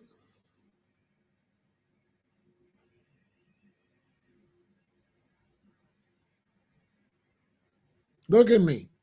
What it look like I look like if you say the wrong thing to me.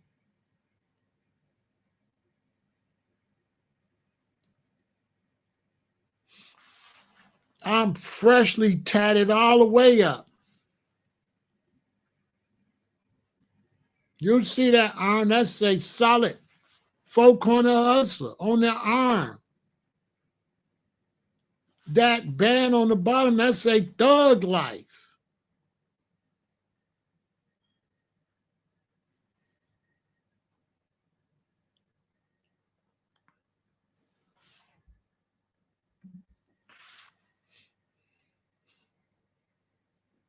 And I'm at the beach. I see this woman across the way. She look good. I just look at her. I'm so gangster. I'm not finna say nothing to her. And they start walking towards me. And the other girl that she was with say, "You got some weed?" And I said, if your girlfriend give me her phone number, I'll give you some weed. So I gave her my phone number, but I said, I ain't gonna call her. She come in. She called me. One thing led to another. Next thing you know, we together. Next thing you know, she pregnant. And that's my youngest daughter that just graduated medical school. I had her just a few months. I got the woman pregnant. I was still fighting my cases. Now I was fighting my cases in a new relationship with a pregnant woman. You understand? I'm not cured. I just got out of the county jail. I'm a monster. I'm really that.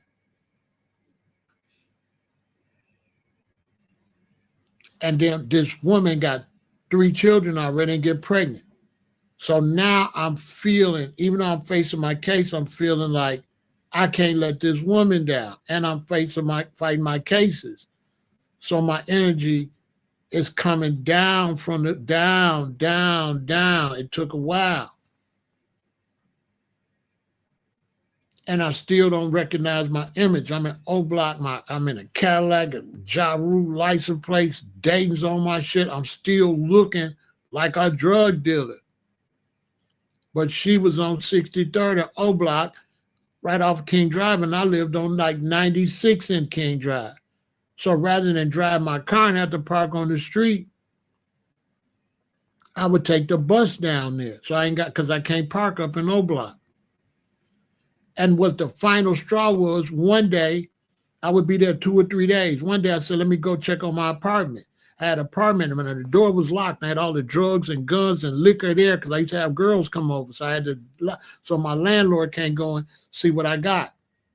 So I get off the bus on King Drive and I walk over to the block I'm on. And when I get to my street, it's only one car on the whole street. It's my Cadillac in Chicago with Dayton's on it. And nobody in Chicago got Dayton's, only LA. I'm riding, right? So when I turn on the block and see my car say, hello, drug dealer live right here. And I seen it. Because when I left my car is parked between a bunch of cars. So when your car is parked and it's a bunch of cars, your car don't stand up until you get next to it. But this day when I came on, it was the morning time. So everybody had went to work. So when I turned on the block, my car say, everybody's at work except this nigga, and he live right here, and look at this car. And I was like, oh, shit. When I seen my car on the block by itself, looking like a drug dealer car, and everybody else went to work, I know the detectives see it. So I'm like, that was the last straw. That's when I said, because you don't be seeing, you be stupid. And I never forget when I got on the block and seen my car, I was like, oh, shit. I'm telling on myself.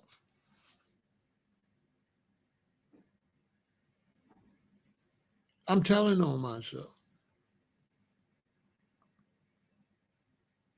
Took the car, parked it behind my parents' house, drove it every now and then to the studio and shit. Started buying used van. Started taking off my clothes slowly. Started trying to look regular because I'm running up and down the street, O-Block, still selling cocaine, still selling weed. I'm a four-corner hustler. This whole area is BD. I can't let these BDs know I'm making money in their hood. So I got to look like just a older dude ain't on nothing. So I start looking like I ain't on nothing because I'm going grabbing $500, $1,000 a day, 300 on a slow day, 400. So I can't be running up and down these streets, dropping in no Cadillac, all G'd up. I got to look like I ain't on shit. So this is where you learn the game. Because when brothers get in the game, they make money. They want everybody to see them. But then the police going to see you. So now you got to make a decision. Do you want to make money or do you want to be seen? You don't want to be seen. You want to make money. So I had to learn the game. Now, I don't want to be seen. I don't want to be seen. I want the dollars. What do I care what a woman say about me when I got $20,000 in my pocket? I don't give a fuck.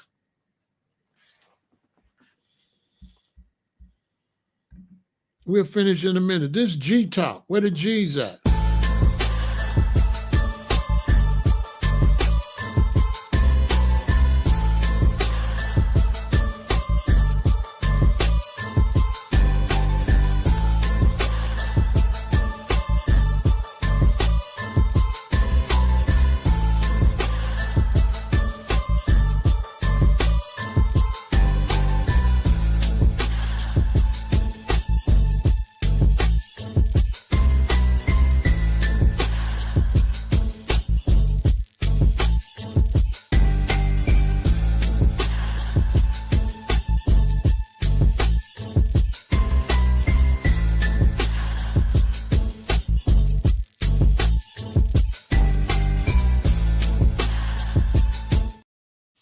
On top of that, I got a gun case I caught. I just got off probation for a gun case. I caught the gun case before the drug case. So I got a gun case with a Glock and some illegal bullets. And I got the drug case that got guns and shit involved. And my lawyer just took the drug case first and pushed the gun case back. So once I beat the drug case, I still had to go fight the other gun case. So the police is like, this dude is armed and extremely dangerous. He's a career criminal. He beat this case. No. So every time I went for all that stress I went, and they said not guilty, I had to go back to court for the first gun case. Well, the second gun case. After I beat the big case. So the district attorney is like, no probation for Pharaoh. We want 3 years. Period. We want 3. So after the big case, I had to go fight that case. And every time my lawyer come, we try to work a deal, they say, we want 3 years. And I say, I want a continuance. Shit. I get a continuance, come back a month later. We want 3 years, continuance. I come back, we want 3 years, continuous. We want to continuous. Every time I get a continuous, I gotta pay. Finally, they said, all right, we'll give you 2 years probation. Let's ride with that. So I end up with a 2 years probation.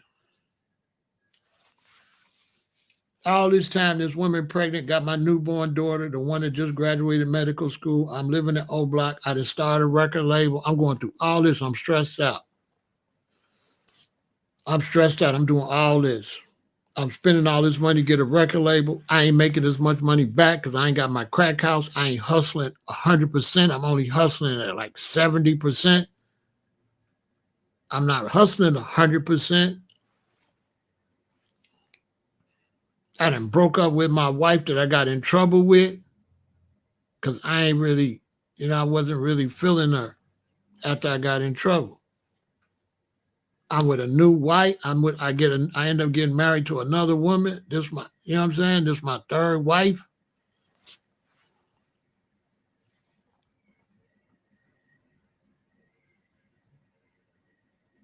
About how much, no, I'm not, this was years ago, about how much money did it cost me?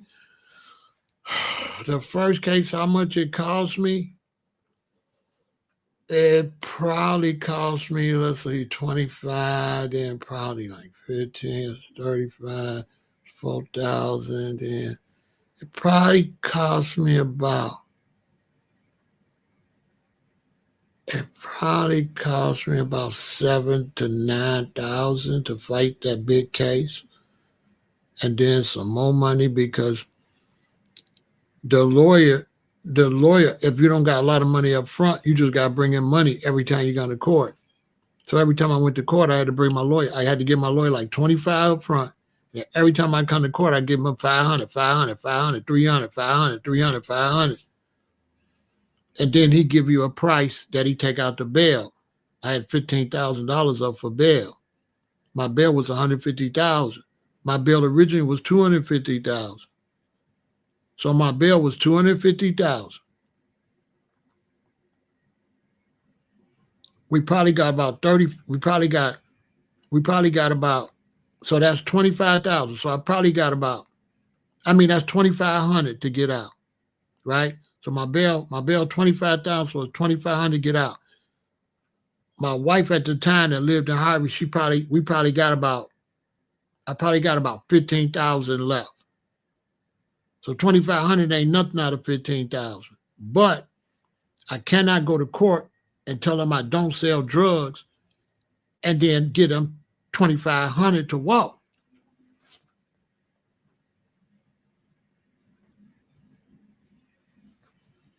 How can I say I don't sell drugs and I just come up with $2,500? So rather than me pay the $2,500, I acted like I was broke and I stayed in county jail for 4 months. And I kept asking for a bail reduction, and then they reduced it to, they dropped my bail from $250,000 to $150,000, $1,500 to walk. Once they dropped my bail to $1,500, I had my wife take my mama some money and my sister some money. Each one of them got a cashier's check for $500. My wife came with $500 cashier check from her, $500 cashier check for my mother, $500 cashier check for my sister. I paid my bill and I went home. This was 4 months. I stayed in there 4 months so I could look broke. I want to look broke.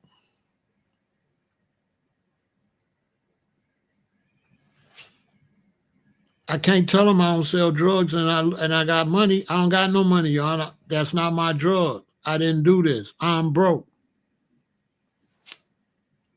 After 4 months, they lowered my bond. That's the only reason I was in there 4 months. I could have went home the next day. I'm not coming in here with no $2,500. Because I come in there with $2,500, the IRS gonna take it. And now I got to prove it ain't drug money. Oh, no. Because it happened to a Mexican. His wife came out with $10,000. They took it. Put another charge on him. So the moral of the story is, young black men, don't do that. You want to sit in there 4 months? You want to get in there and have a high bail and get that taken and catch another case? You want to be in there and get in a knife fight? Get in a shank fight? You want to sit in there and maybe catch a violation, get beat up by your own gang? You want to be in there and get caught with some illegal and get another 7 years and end up doing 7 years before your other case is done? You want to go through all that? You want to face possibly going to prison?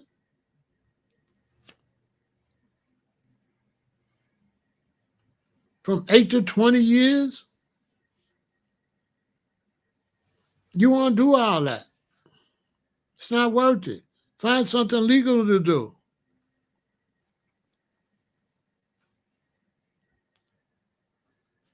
And if you just hell-bent on doing something illegal, the main reason I never went to jail, because guess who was there to tell on me? Nobody, because I did my dirt all by my lonely. So there was nobody to testify against me. Because I was a one-man machine. I had no codees. I had no witnesses. I had nobody to testify. And I said, it ain't mine, and I didn't do it. So I was the only one could send me to prison. That's why I'm telling young brothers to stay away from all these criminals because they're going to tell on you. There was nobody to tell on me. And I had PTSD because I got stabbed. So that's why I was so mean. That's why I was a drug dealer. You don't have to get the book to get the rest. But I was in it because I was a demon, basically. I was no longer my righteous self. I was not righteous anymore. That's why one side of my body got all the onks and all the righteous shit, and the other side of my body got thug life and guns and gang shit. Because I had turned to somebody else. And so when you see me over here wilding out and shit, and you see me talking crazy to niggas, is because, you know what I'm saying, I've been working to get out of that side. You know what I'm saying? You understand? I've been trying to work to get off my dark side. You know what I'm saying? So that's why I be trying to be with y'all and be on the left side of my body. But niggas keep putting me on the right side of my body. See what I'm saying? I'm trying to stay on my left side with onks and positivity and Kemet, ancient Kemet and righteousness. Motherfuckers keep taking me on the four corner hustler side, on the gun side. See what I'm saying? In case y'all be seeing me, I look like I'm bipolar. You know what I'm saying? I got issues. So I try to stay positive. You know what I'm saying? I try not to go on the dark side. I try to stay positive. That's why I have to block people. Like I like y'all. I like y'all because y'all that be in my chat, y'all be positive. So y'all be helping me out. You know, some cool people I could talk, and you know, we on some regular cool shit, some cool brothers where we can go back and forth. You know what I'm saying? The other side ugly with it. And I really can't control it. That's why I'm not monetized because I like a wild out. So when you be seeing me wild out on a brother, I had a brother say, well, bro, you might have to see them outside. That's what I really be on. You have to get the book to understand that. I'm like really with that part.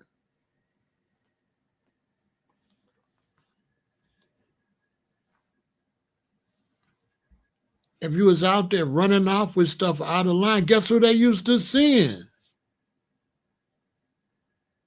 Guess who the gangsters? Real dudes been apprentices and everything. Guess who they used to seeing if you didn't pay? Me, because I was darker than everybody. What year is that picture right there?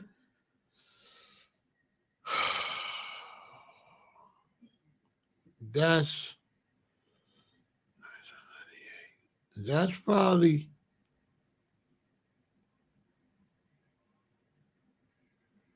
That's probably 98 or 99. That's probably 1998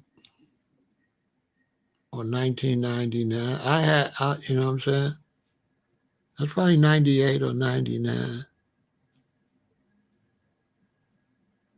Probably, most likely. You know what I'm saying?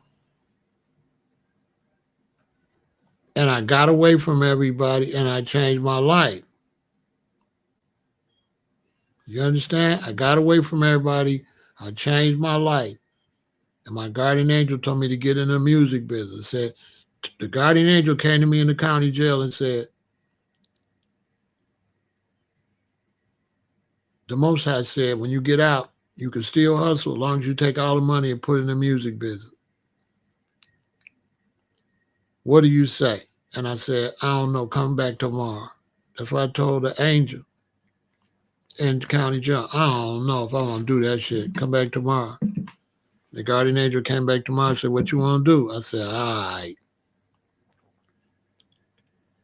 And the whole time that also saved my life because when I put the music business together, I'm still on the street. So the brothers I put in the music business, one is a Blackstone, one is a Vice Lord, one is a GD, one is a conservative Vice Lord. I had a traveling Vice Lord, conservative Vice Lord. Okay, one of them is a folk-on hustler that I met in the county jail. So now the Most High know how to help you, because now that I'm working with these young brothers, it's kind of like a father figure. So I'm trying to keep them out of jail, right? So that gave me like a sense of worth, right? To try to work to keep them out of trouble. See, the Most High is smart. So I was just told to start a record label, but the Most High knew who they was going to send me, and then that made me responsible. So I end up with 4 rappers, and now I'm kind of like a father figure. I'm trying to keep them out of jail. As you can see, that's us in New York. Rest in peace. That's Big Lou. You understand? Everything I say is facts. So that's why another reason I'm so popular, because now here, Blackstone, I'm in the Blackstone neighborhood with him, on top of all the niggas I met from jail, on top of my boss status already. Now I'm helping young rappers, and now I'm plugged in their neighborhood. There go Ando the Don. He's a traveling Vice Lord.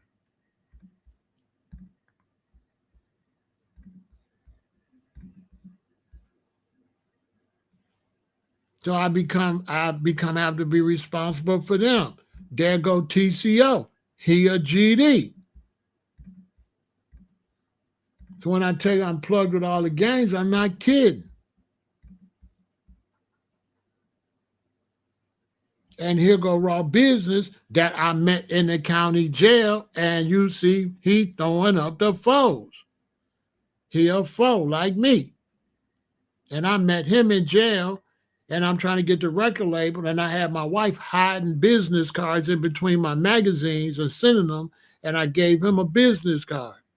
I was already working with the other rappers, and then he got paroled out of jail, out of prison. He said, Pharaoh, I couldn't find your card for nothing. And he said, finally the day come for me to leave prison. They said, pack up all your stuff.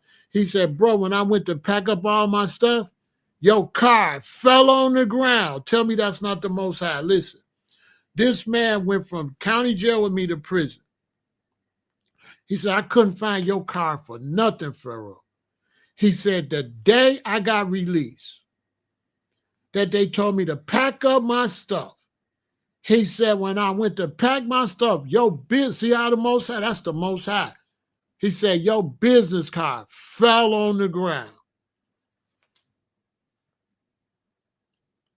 He got out of prison and got home on the Thursday. Friday, I had him in the studio. Saturday, I had him at the radio station. Facts, playing the song they made. Facts. This is us in New York. And so now how I got even more interest in the gang is because when the records is done and I got to go to his neighborhood where I met him when I lived in Harvey, where I got busted, Harvey World, they mostly was all Blackstone.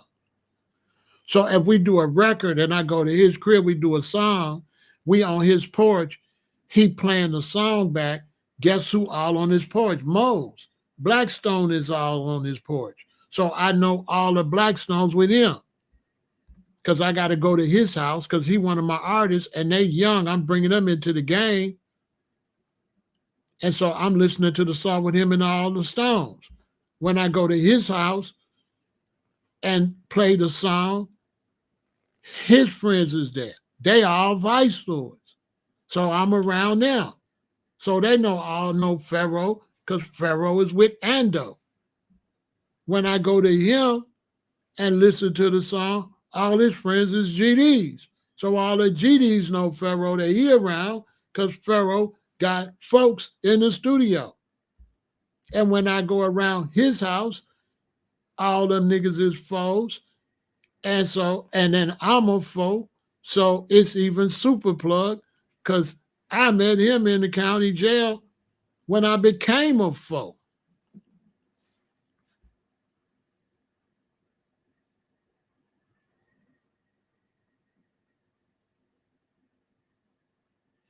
Right. We was pushing the marijuana music. And I was the CEO of the record label.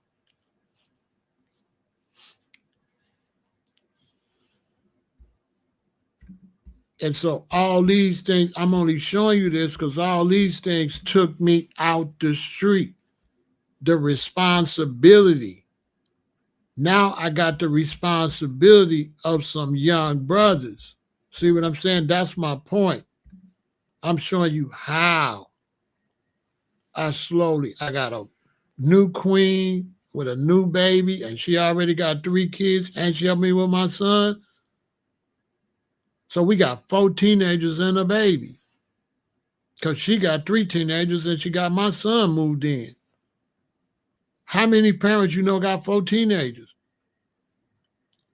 We had a sophomore and 3 freshmen. Imagine that. So when I tell you young people change your life around, I'm not kidding. And if I didn't change my life around, I would be in prison or dead. Because the streets is not nice. And you can only be in the streets so long before you're going to have to kill or be killed. And that's just a fact. And I'm not promoting violence or nothing. I'm just telling you the facts. That you're in the streets, you're going to have to kill, be killed, or go to prison. Or be wounded, horribly wounded. Let's not leave that part out. You can end up in a wheelchair.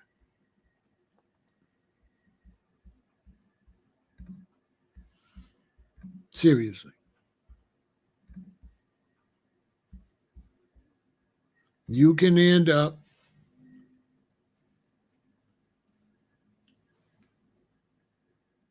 in a wheelchair.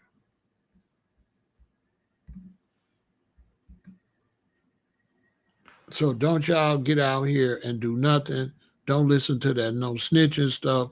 Don't do any of that because these brothers that you seeing in this situation, they have thrown their lives away.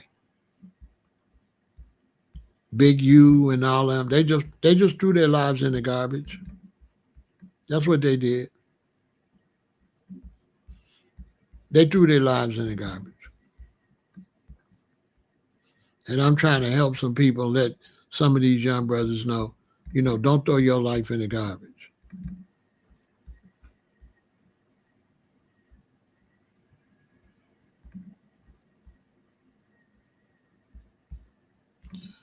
Don't throw your life in the garbage.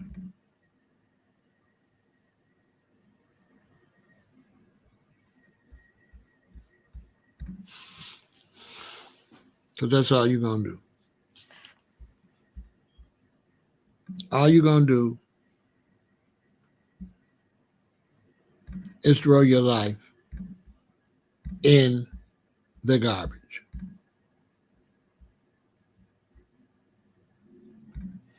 That's all you're going to do. Like these young men have done. And it ain't no turning it around now. It's too late. The sad thing about it is a lot of these guys had a chance to be big time internet personalities and make some serious money, and they threw it all away. They threw it all away trying to be some gangsters or something like that. They threw it all away. And so I turned my whole life around and started trying to be productive. You know what I'm saying? Started being productive.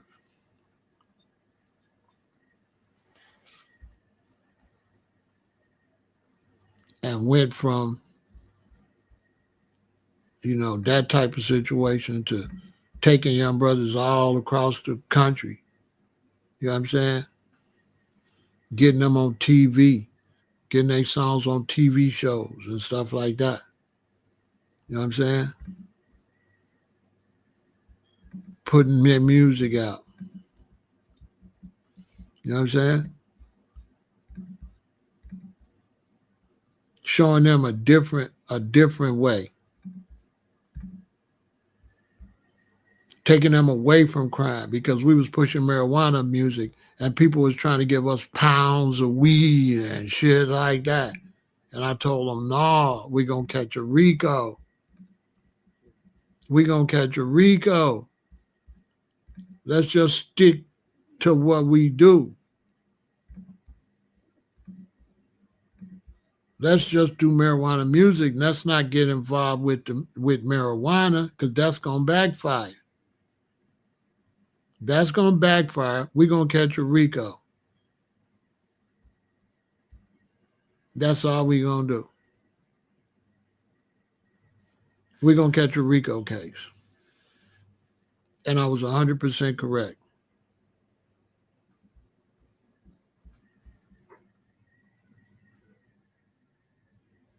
We're going to catch a RICO case. That's what we're going to do. So let's just do music. You know what I'm saying? Let's just do music. Let's go do concerts. So with the new baby and the new queen and the responsibility of the baby and the responsibility to go out here with them and take them out here where they can do shows, that helped change my life.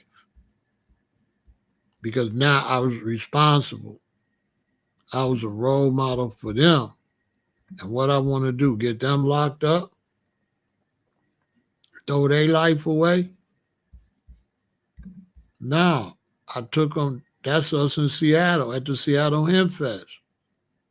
We went out and conquered the world and stayed out of trouble. That's what we did. We went the whole other direction. So I hope y'all learn from this, you know what I'm saying? For the young brothers, I'm showing you real examples. Go do something with yourself. You know what I'm saying?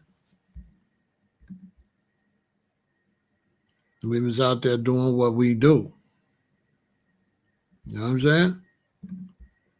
We wasn't doing no crimes. They wasn't at home in the neighborhood no more, getting in trouble. An idle mind is the devil's workshop. So if you don't got nothing to keep on these young people's mind, you know, what they gonna do. You know what I'm saying?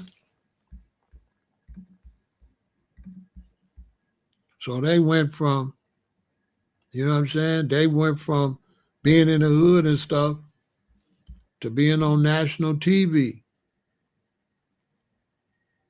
You know what I'm saying? We got songs on major TV shows. Facts. Go look it up. Let a Thug Smoke. On Showtime. Showtime CBS Lionsgate. On my soul. I just don't be talking about stuff like that. I be trying to teach y'all some other shit. You know what I'm saying?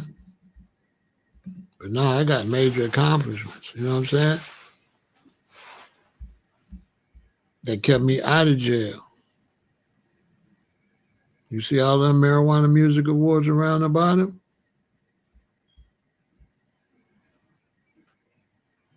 That's 11 right there. I think we ended up with, I think we got 12 or 13. I don't know. That's when we only had 11.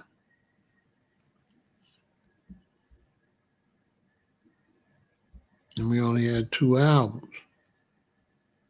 We won a couple of more with the next album.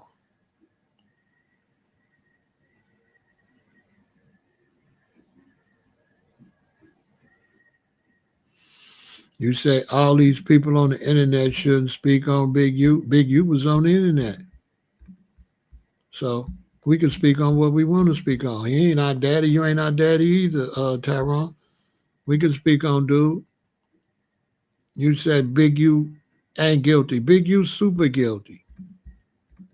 Big U is super guilty. He smirked over Nipsey getting killed, and he was always on some stupid shit. And the feds did not grab his ass because he innocent. The police didn't grab him because he innocent. They grabbed him because he was out there doing. Everybody know that Big U was extorting people, bro. Stop. Big U wasn't nothing but a big ass fucking bully out there, and everybody know it. And he gonna be implicated in the Nipsey Hussle murder. Okay, Tyrone? Nobody's scared of you or Big U. Okay? Okay, I'm talking about Big U. Do something about it. Tyrone, what you gonna do about it? Nothing.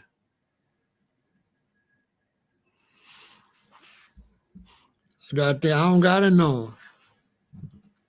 I know more than what you think. I know more than what you think. I know he a goofy. I know that. Because if he wasn't a goofy, he wouldn't be in this mess, Tyrone. You phony. You do not just get in trouble with the police. You get in trouble with the police because you be out there moving sloppy and associating yourself with certain people. And that's how you get in trouble with the police. The police just don't come and grab Big U. You know what I'm saying? Facts. And Tyrone, you're on my page.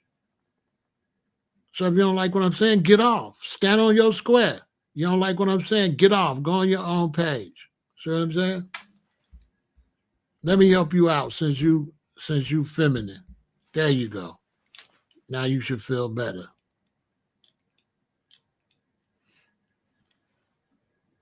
Big U is a goofy. You do not you do not get indicted because you innocent. You get indicted because you're associating with a whole bunch of scumbags. Because you're involved with a whole bunch of drama. Tyrone ain't nobody. You know what I'm saying? Tyrone ain't nobody. He a cheerleader. Nobody care nothing about Tyrone. I don't care nothing about Big U. Big U a Crip in L.A. This Chicago. So there's no Crips and Bloods in Chicago. Chicago is the only city in America that ain't got no Crips or no Bloods. So all that stuff we talking, this is the original gangbangers, the original gangsters in Chicago. LA is second. Okay? You can't be no Crip here. Period. You can be a Crip in Atlanta. You can be a Crip in all them other cities. But you can't be no Crip here. So nobody don't care nothing about what he talking about. Big U got no jurisdiction over here. Period. And don't really want no smoke like that. But that's another story for another day. I ain't trying to go there. I'm just saying. You know what I'm saying? Don't like care nothing about dude. Dude is in the news already. So let me show you something. A man gonna come and tell you don't say nothing about Big U. But the news talk about Big U. Now, why this man don't go tell the news don't say nothing about Big U? Because I just seen the police talking about Big U. You see how our people are?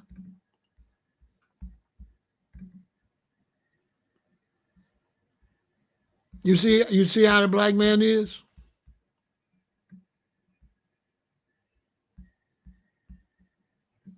You see how we function? This man come and say that nobody shouldn't be talking about Big U. Meanwhile, guess what?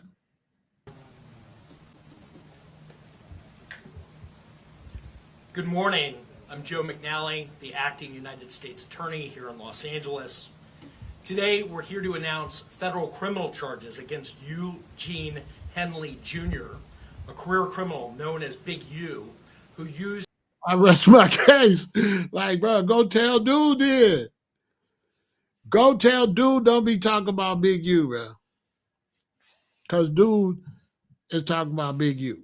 contacts and leadership role in the Crips criminal street gang, the entertainment industry, and a youth charity to further his own criminal enterprise, an enterprise that engaged in murder, extortion, robbery, human trafficking, COVID fraud, and other felonies. Mr. Henley and several other individuals linked to him and his criminal enterprise were charged in a criminal complaint with federal racketeering conspiracy. Mr. Henley is a fugitive, and he is currently wanted by federal law enforcement. Other individuals linked to his criminal enterprise were arrested today, approximately 10 defendants who are charged in various indictments. Again, Mr. Henley is a fugitive. 4 defendants are in state custody and will be transferred into federal custody, and we are still seeking Mr. Henley and another fugitive. They got a Fed case. So if you're in the streets, you know, if you get a Fed case, you don't get a Fed case on no humbug.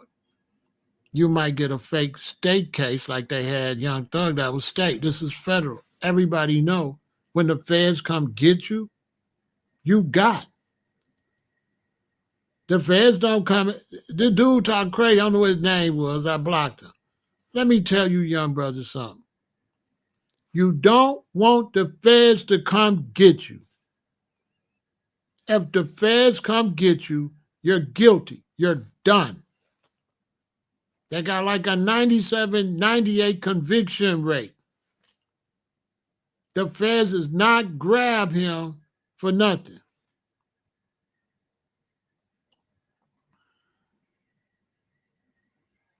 Okay? Dude just talking crazy. Talk about, I shouldn't be talking about Big U when Big U gonna have 100 videos by the night. By the time I went live, Big U already got. Big U had at least 20 videos before I went live. What, he gonna go to everybody? Come on, bro. Big U is going to prison. He's not gonna be allowed to snitch because he's the target. They're going to want everybody to snitch at him. So don't tell me don't talk about him. Go tell the snitches not to talk, because I ain't talking about his case. But I don't care nothing about him. I don't care nothing about Big U like that. Who is that? He said don't be talking about Big U. These people, they're crazy. You know what I'm saying? Because my conversation is not about Big U. My conversation is about to the young people don't end up like Big U. I want to make that clear. Don't get yourself in trouble, young brothers. Stay out of trouble. Don't get involved with crime. Because you might get involved with a state crime, but as soon as they cross state lines, now it's federal. So listen. Don't get involved with crime. If you are involved with crime, if you are a gang member, whatever, keep your eyes open for people in your gang on social media. And if anybody in your gang keep running their mouth on social media, shut your whole operation down and get out the way. So the rolling 60s is bogus. Because Bricc Baby and Big U should have been caught a violation for being on social media. They should have caught a violation. Okay? Listen, Big U, Bricc Baby, and all the other LA gang members that's on social media, yapping their mouth, they should have caught a violation. So it's funny he telling me, don't talk about Big U. He should have told Big U to shut up. He should have told Big U not to have all of these videos he got. They should have told Big U, don't get on the internet speaking on WAC 100 and speaking on all of this here. He shouldn't have never said nothing. He should not be on the internet at all. Period. Period. He broke all the rules.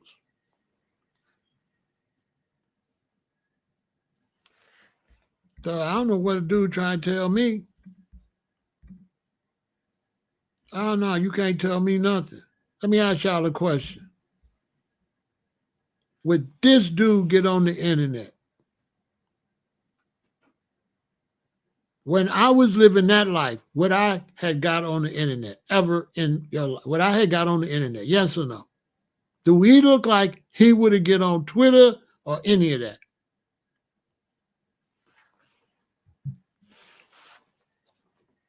Do I look like I would get on the internet? Look at this dude. Look at him.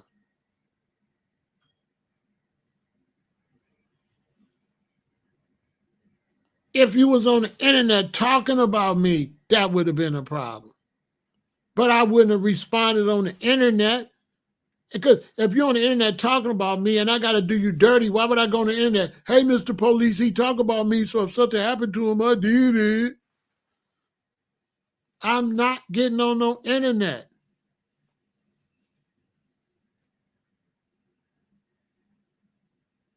I mean, back in these days, like if you took my picture unauthorized, your camera got confiscated.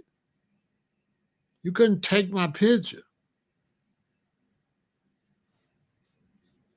In those days, you couldn't just walk up on me unless you had some type of expression on your face.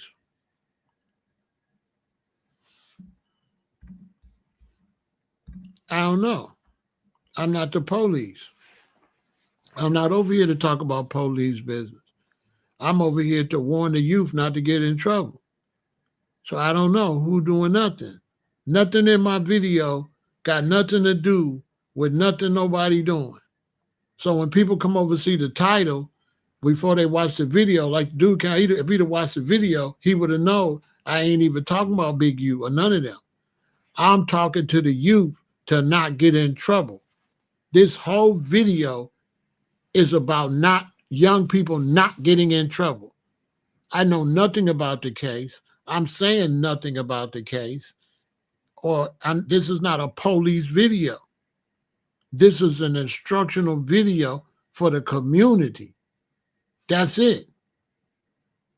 I just show what the news say and use what the news say to tell young brothers don't get in trouble.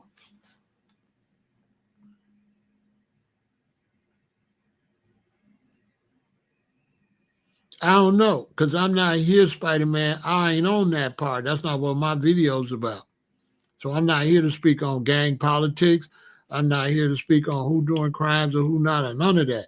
I'm here to tell young brothers, don't get in no trouble. When you get in trouble, somebody gonna snitch. When you get in trouble, you might be put in a situation where either you snitch or the next person snitch. And if you don't snitch, you going to prison. And whoever snitch is going home, and the rest of y'all going to prison. That's what I'm here to tell young brothers. I'm here to tell young brothers that the no snitching does not exist. That's fake. The reality is the first one snitch go home. And there is no rules in the streets. No snitching is fake. The streets is the devil. It's Luciferian. It's dark. We don't have rules in the streets. So the no snitching rule is fake. There is no rules. There is no friends. There is no righteousness or no decency. So there's no decency, like no don't snitching. That's not real. That's what I'm here to tell the young brothers so they don't go and find out the hard way. Okay?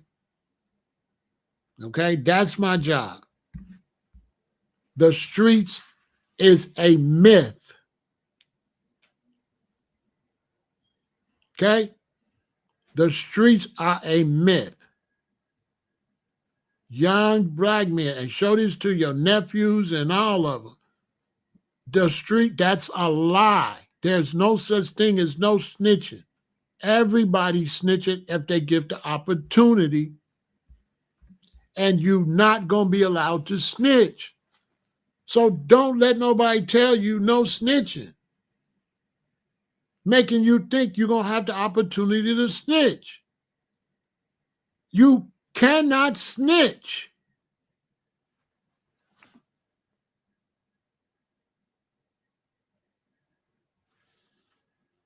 You cannot snitch. You cannot snitch. You cannot catch a case and snitch. You have to be asked to snitch. The feds pick who gonna snitch. You don't get a chance to snitch. They just lying to y'all. If I get locked up with a bunch of dudes and Aaron already snitched, and I say I want to snitch, they say we don't need it. It's too late. We don't need your information. Aaron already snitched on you. You're going to prison. That's a fact. They making you think you got an opportunity to snitch. You do not.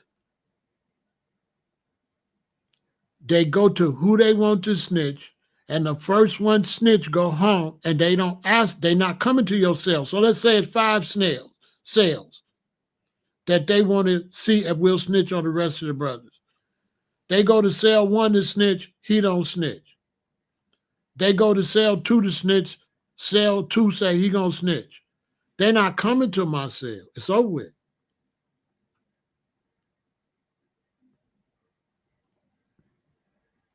They don't want me to snitch. They want me to go to prison. Young black man, listen to me. They didn't arrest you to snitch. They arrested you to lock you up. They don't want you to go home. They want you in prison. So stop thinking you can go in there and snitch and go home. No. They don't want you to tell what somebody else already told. 169 cooperated and the other brother, Shotty and them was through. They just teaching y'all wrong, telling you don't snitch. You have to get the opportunity to snitch.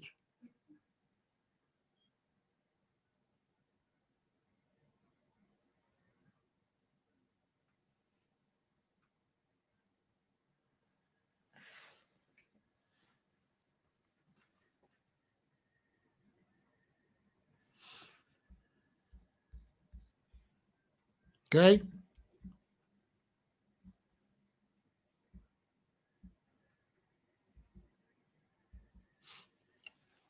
You have to get the opportunity to snitch.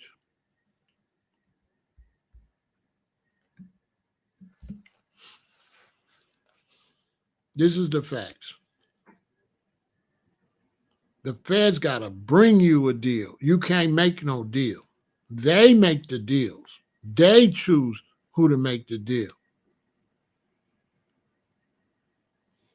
Period. You don't choose who make the deal. Period.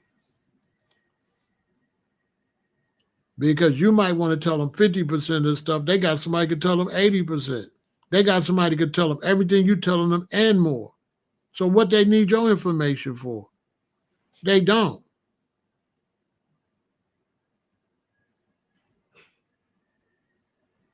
Yeah, they present the deal. Then you decide. You know what I'm saying? If like Big U ain't gonna get the opportunity to snitch because he's the target. They're not gonna let him snitch on nobody smaller. The only way he gonna get to snitch is if they got somebody even bigger, like a El Chapo somebody. But if he's at the top, He's the target. They want somebody to snitch on him. They're not going to allow him to snitch on nobody.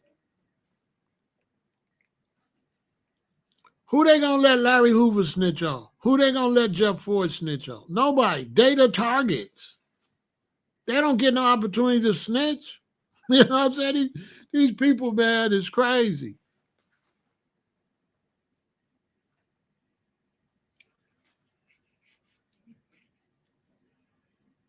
So if I go to jail and they come out offer me to snitch, and I said, I'm gonna snitch. You know why? Because when they offer me to snitch, they let me know somebody finna snitch. So they let me know, Pharaoh, somebody gonna snitch on you and you going to prison. So do you want to snitch and go home, or do you want them to snitch and they go home? It's real simple. So if it's a deal where they want me to go to snitch and go home, or they won't let somebody else snitch and go home, how is there no snitching when somebody else gonna still snitch to go home? So show me no snitching in that scenario. There is no snitching in that scenario. And this whole thing that I'm gonna do 20 years so I can come out and be a G, man, fuck that. The whole just idea, man, I did my 20 years. Bruh. You bragging because I went out there and did some stupid crimes and got caught, and I did my whole 20 years. I'm not finna brag about doing 20 years in the penitentiary, but whatever.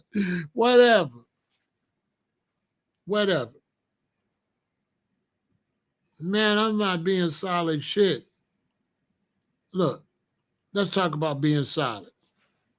This the crew, right? He finna snitch. Is the crew solid? This our crew. He finna snitch. Is the crew solid? Solid is not, there's no such thing as individual solid. That does not exist. When you come to crime, there is no individual, I say solid. Solid is everybody. This is solid. You not talking is not solid. If he talk, how is you solid? So they trying to teach our youth individualism. And I'm trying to tell our youth, when it comes to crimes in a group, there is no individualism. It's a group effort. The group has to not snitch. No snitching is a group mentality. It's not an individual mentality. And the idea that somebody shoot me and try to kill me, and I'm not supposed to tell on them, I'm supposed to go shoot him back and go to prison. So now let's say he shoot me. I don't tell. I go to shoot him, hit him in the shoulder. I go to prison. He free. I won.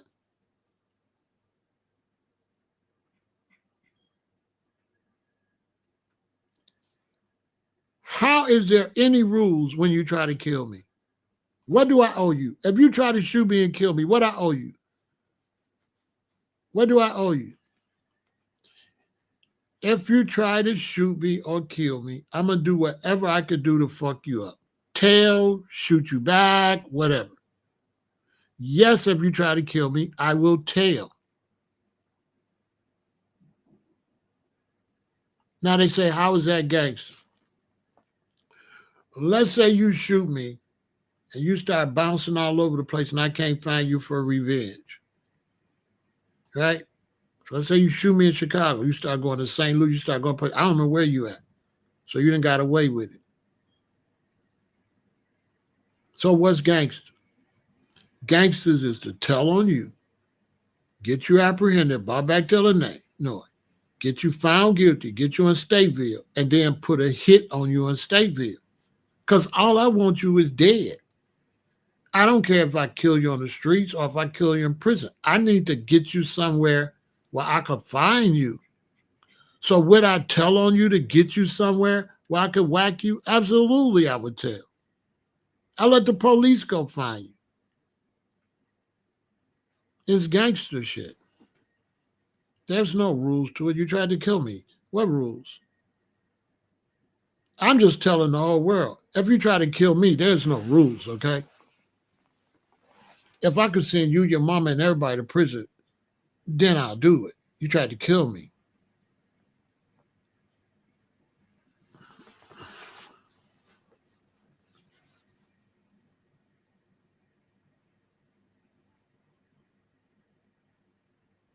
I'm not different. I'm telling the truth. Ain't no street rules. So I'm trying to tell you. What street rules? There's no street rules, Anointed One. That's just as some people say. There's no rules in the streets.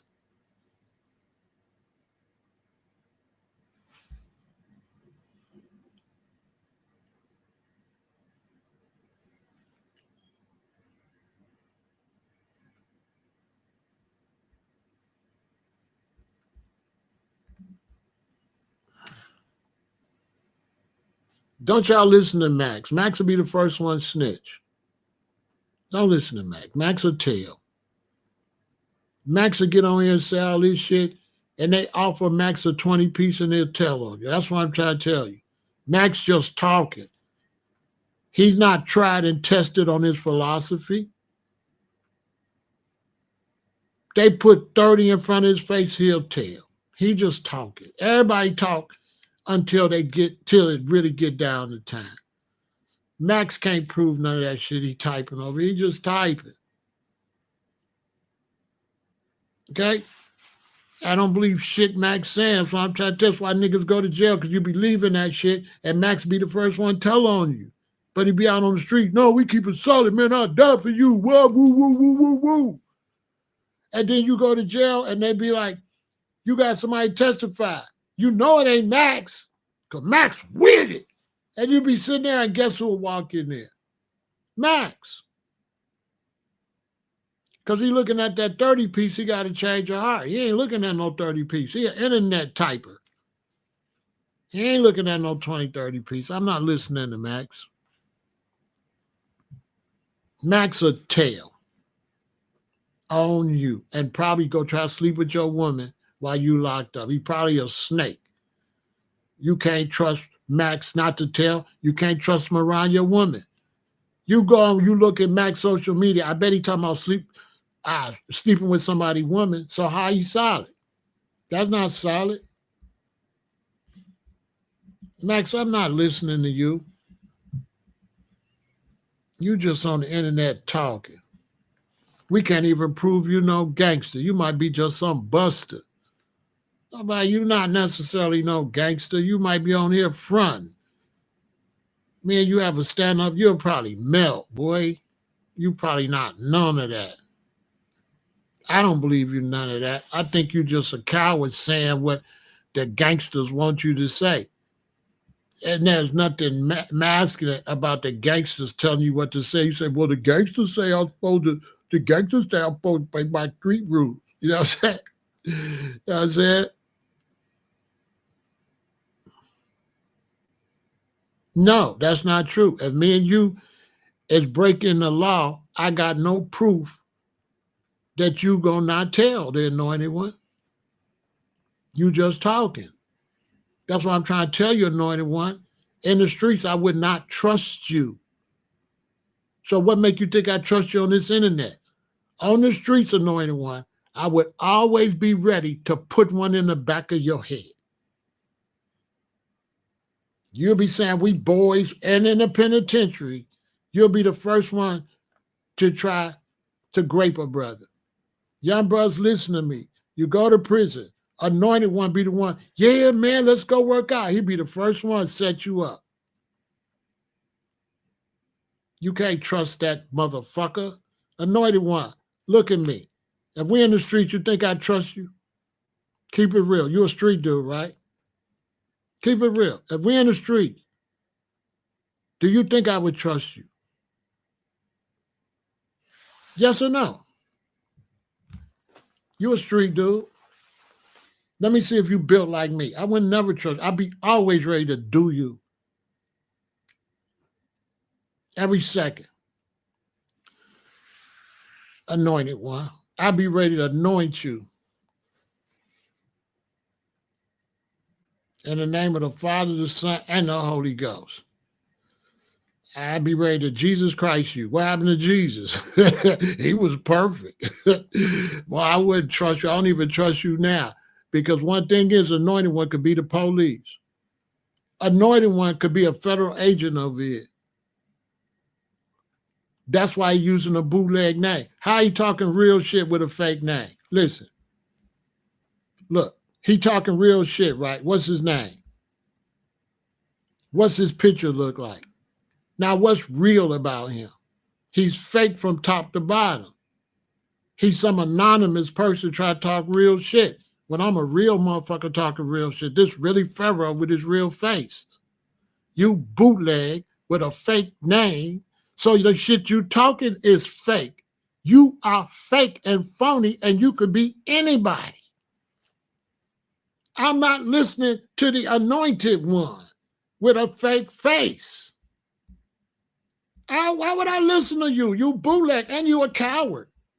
How you gonna talk some real shit and you too scared to show you? You a pussy, bro, basically. You pussy. How you a stand-up guy and you hiding on social media? Bruh, you's a bitch.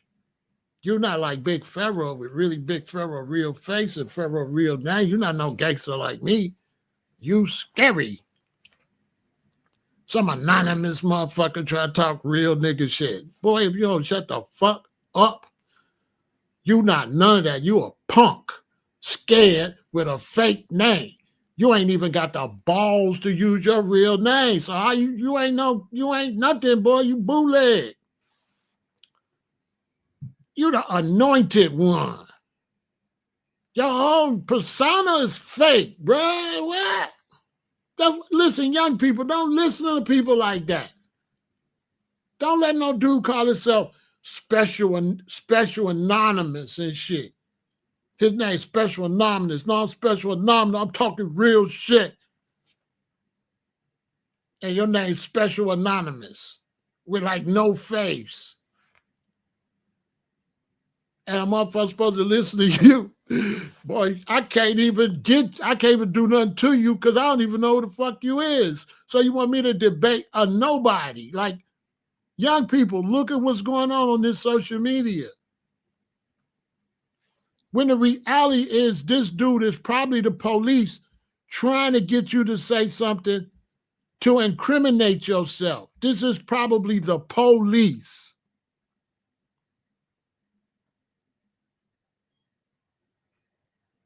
This is probably the police.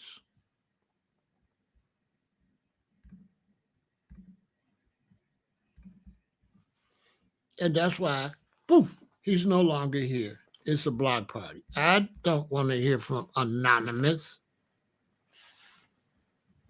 I'm not listening to Anonymous, bruh. And what's the other bootleg brother? Let me get you too.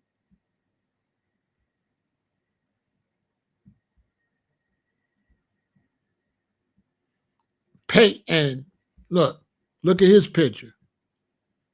Look at his picture.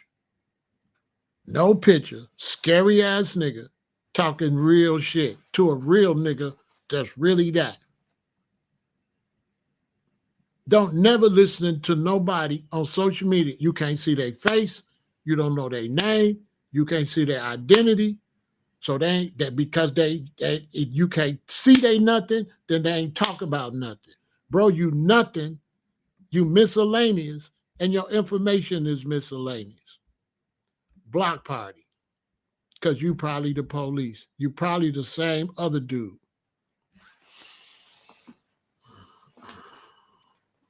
Fake name talking real shit because he too pussy to show his name. Like, I'm super the gangster with a fake face. I'm a gangster. I'm really that, but I'm too scared to use my real name and my real face.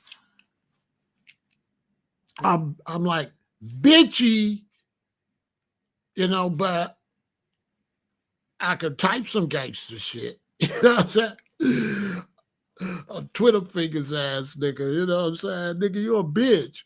You know what I'm saying?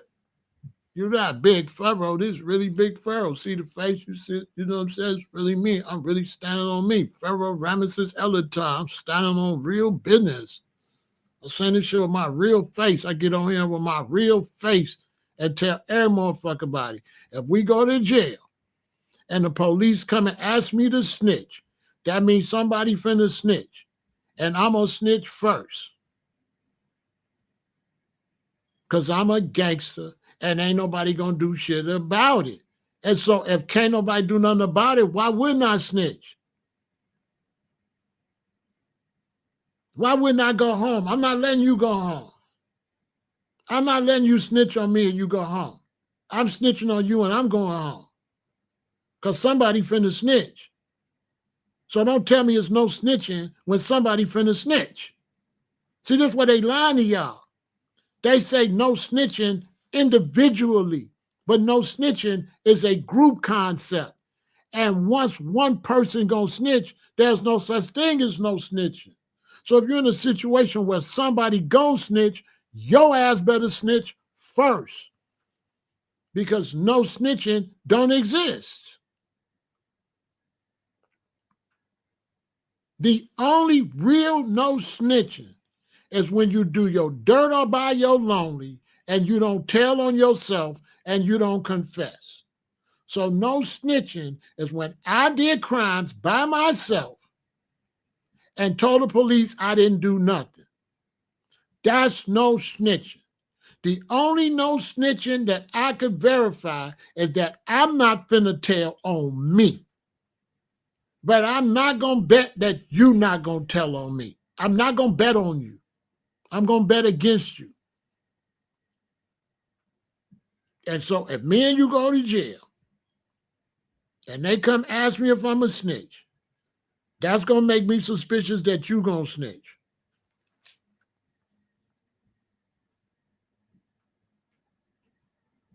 And I'm gonna think you a bitch. I'm gonna think you not as gangster as me. I'm gonna think even if I tell on you, and you ain't gonna do shit, and I'm gonna tell. And I'm gonna tell because I don't believe you not gonna tell. I'm not gonna tell because I'm scared to go to jail. Because if you shut up and I shut up, neither one of us is going to jail. And the only way I'm gonna go to jail is if you tell. So I got to make a decision.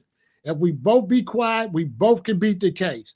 If somebody talk, somebody gonna lose the case. So I got to think, do I want to take a chance doing 20 years with your ass, or would I rather tell and holler at you outside on the street? I'd rather tell on your bitch ass and then holler at me when you see me. I'm not going to jail for you to go home. I don't trust you brothers. So I'm telling if I'm offered that opportunity, because you brothers will sleep with your brother's wife. And we live in a society where y'all will sleep with your homeboy's wife. So you young brothers have no dignity and no self-respect and no loyalty and no honesty to go by the no snitching code. Because if I'm hanging with you, I don't even trust you around my wife. You young brothers, listen to me. Stop trusting these dudes around your wife. Because this young generation is rats and snakes. And you think I'm going to get locked up with a snake and don't snake a snake? I'm finna out-snake the snake. You going to snake me. As far as I'm concerned, if me and a brother go to jail, he going to tell. Period. He going to tell. So I'm going to tell. I'm going to tell. And the only dude that don't tell is a punk, because you scared if you tell, they're going to do something to you. But a real gangster going to tell, and you still ain't going to do shit. Alpo, nobody did nothing. Alpo got killed over a woman. He didn't get killed over telling, because he was the gangster. Wasn't nobody going to walk up on Alpo asking him about snitching, or they was going to die right there. There's no such thing as no snitching. And I'm finna end this. But one more time, y'all remember, no snitching is a group concept. and you can't guarantee that the group gonna go by the concept. No snitching is not an independent concept. So when the mob said no snitching, they meant everybody. And what happened? People started snitching. People started snitching in the mob. So how is no snitching a reality when the people that created no snitching snitched? So young people always live by reality, not by a fake ideology. The reality is somebody's going to snitch. Period. And if you got the opportunity to tell and go home. Because if you don't, they're going to tell on you. And they're going to go home. And they're going to go right to your baby mama house on 4 Gray.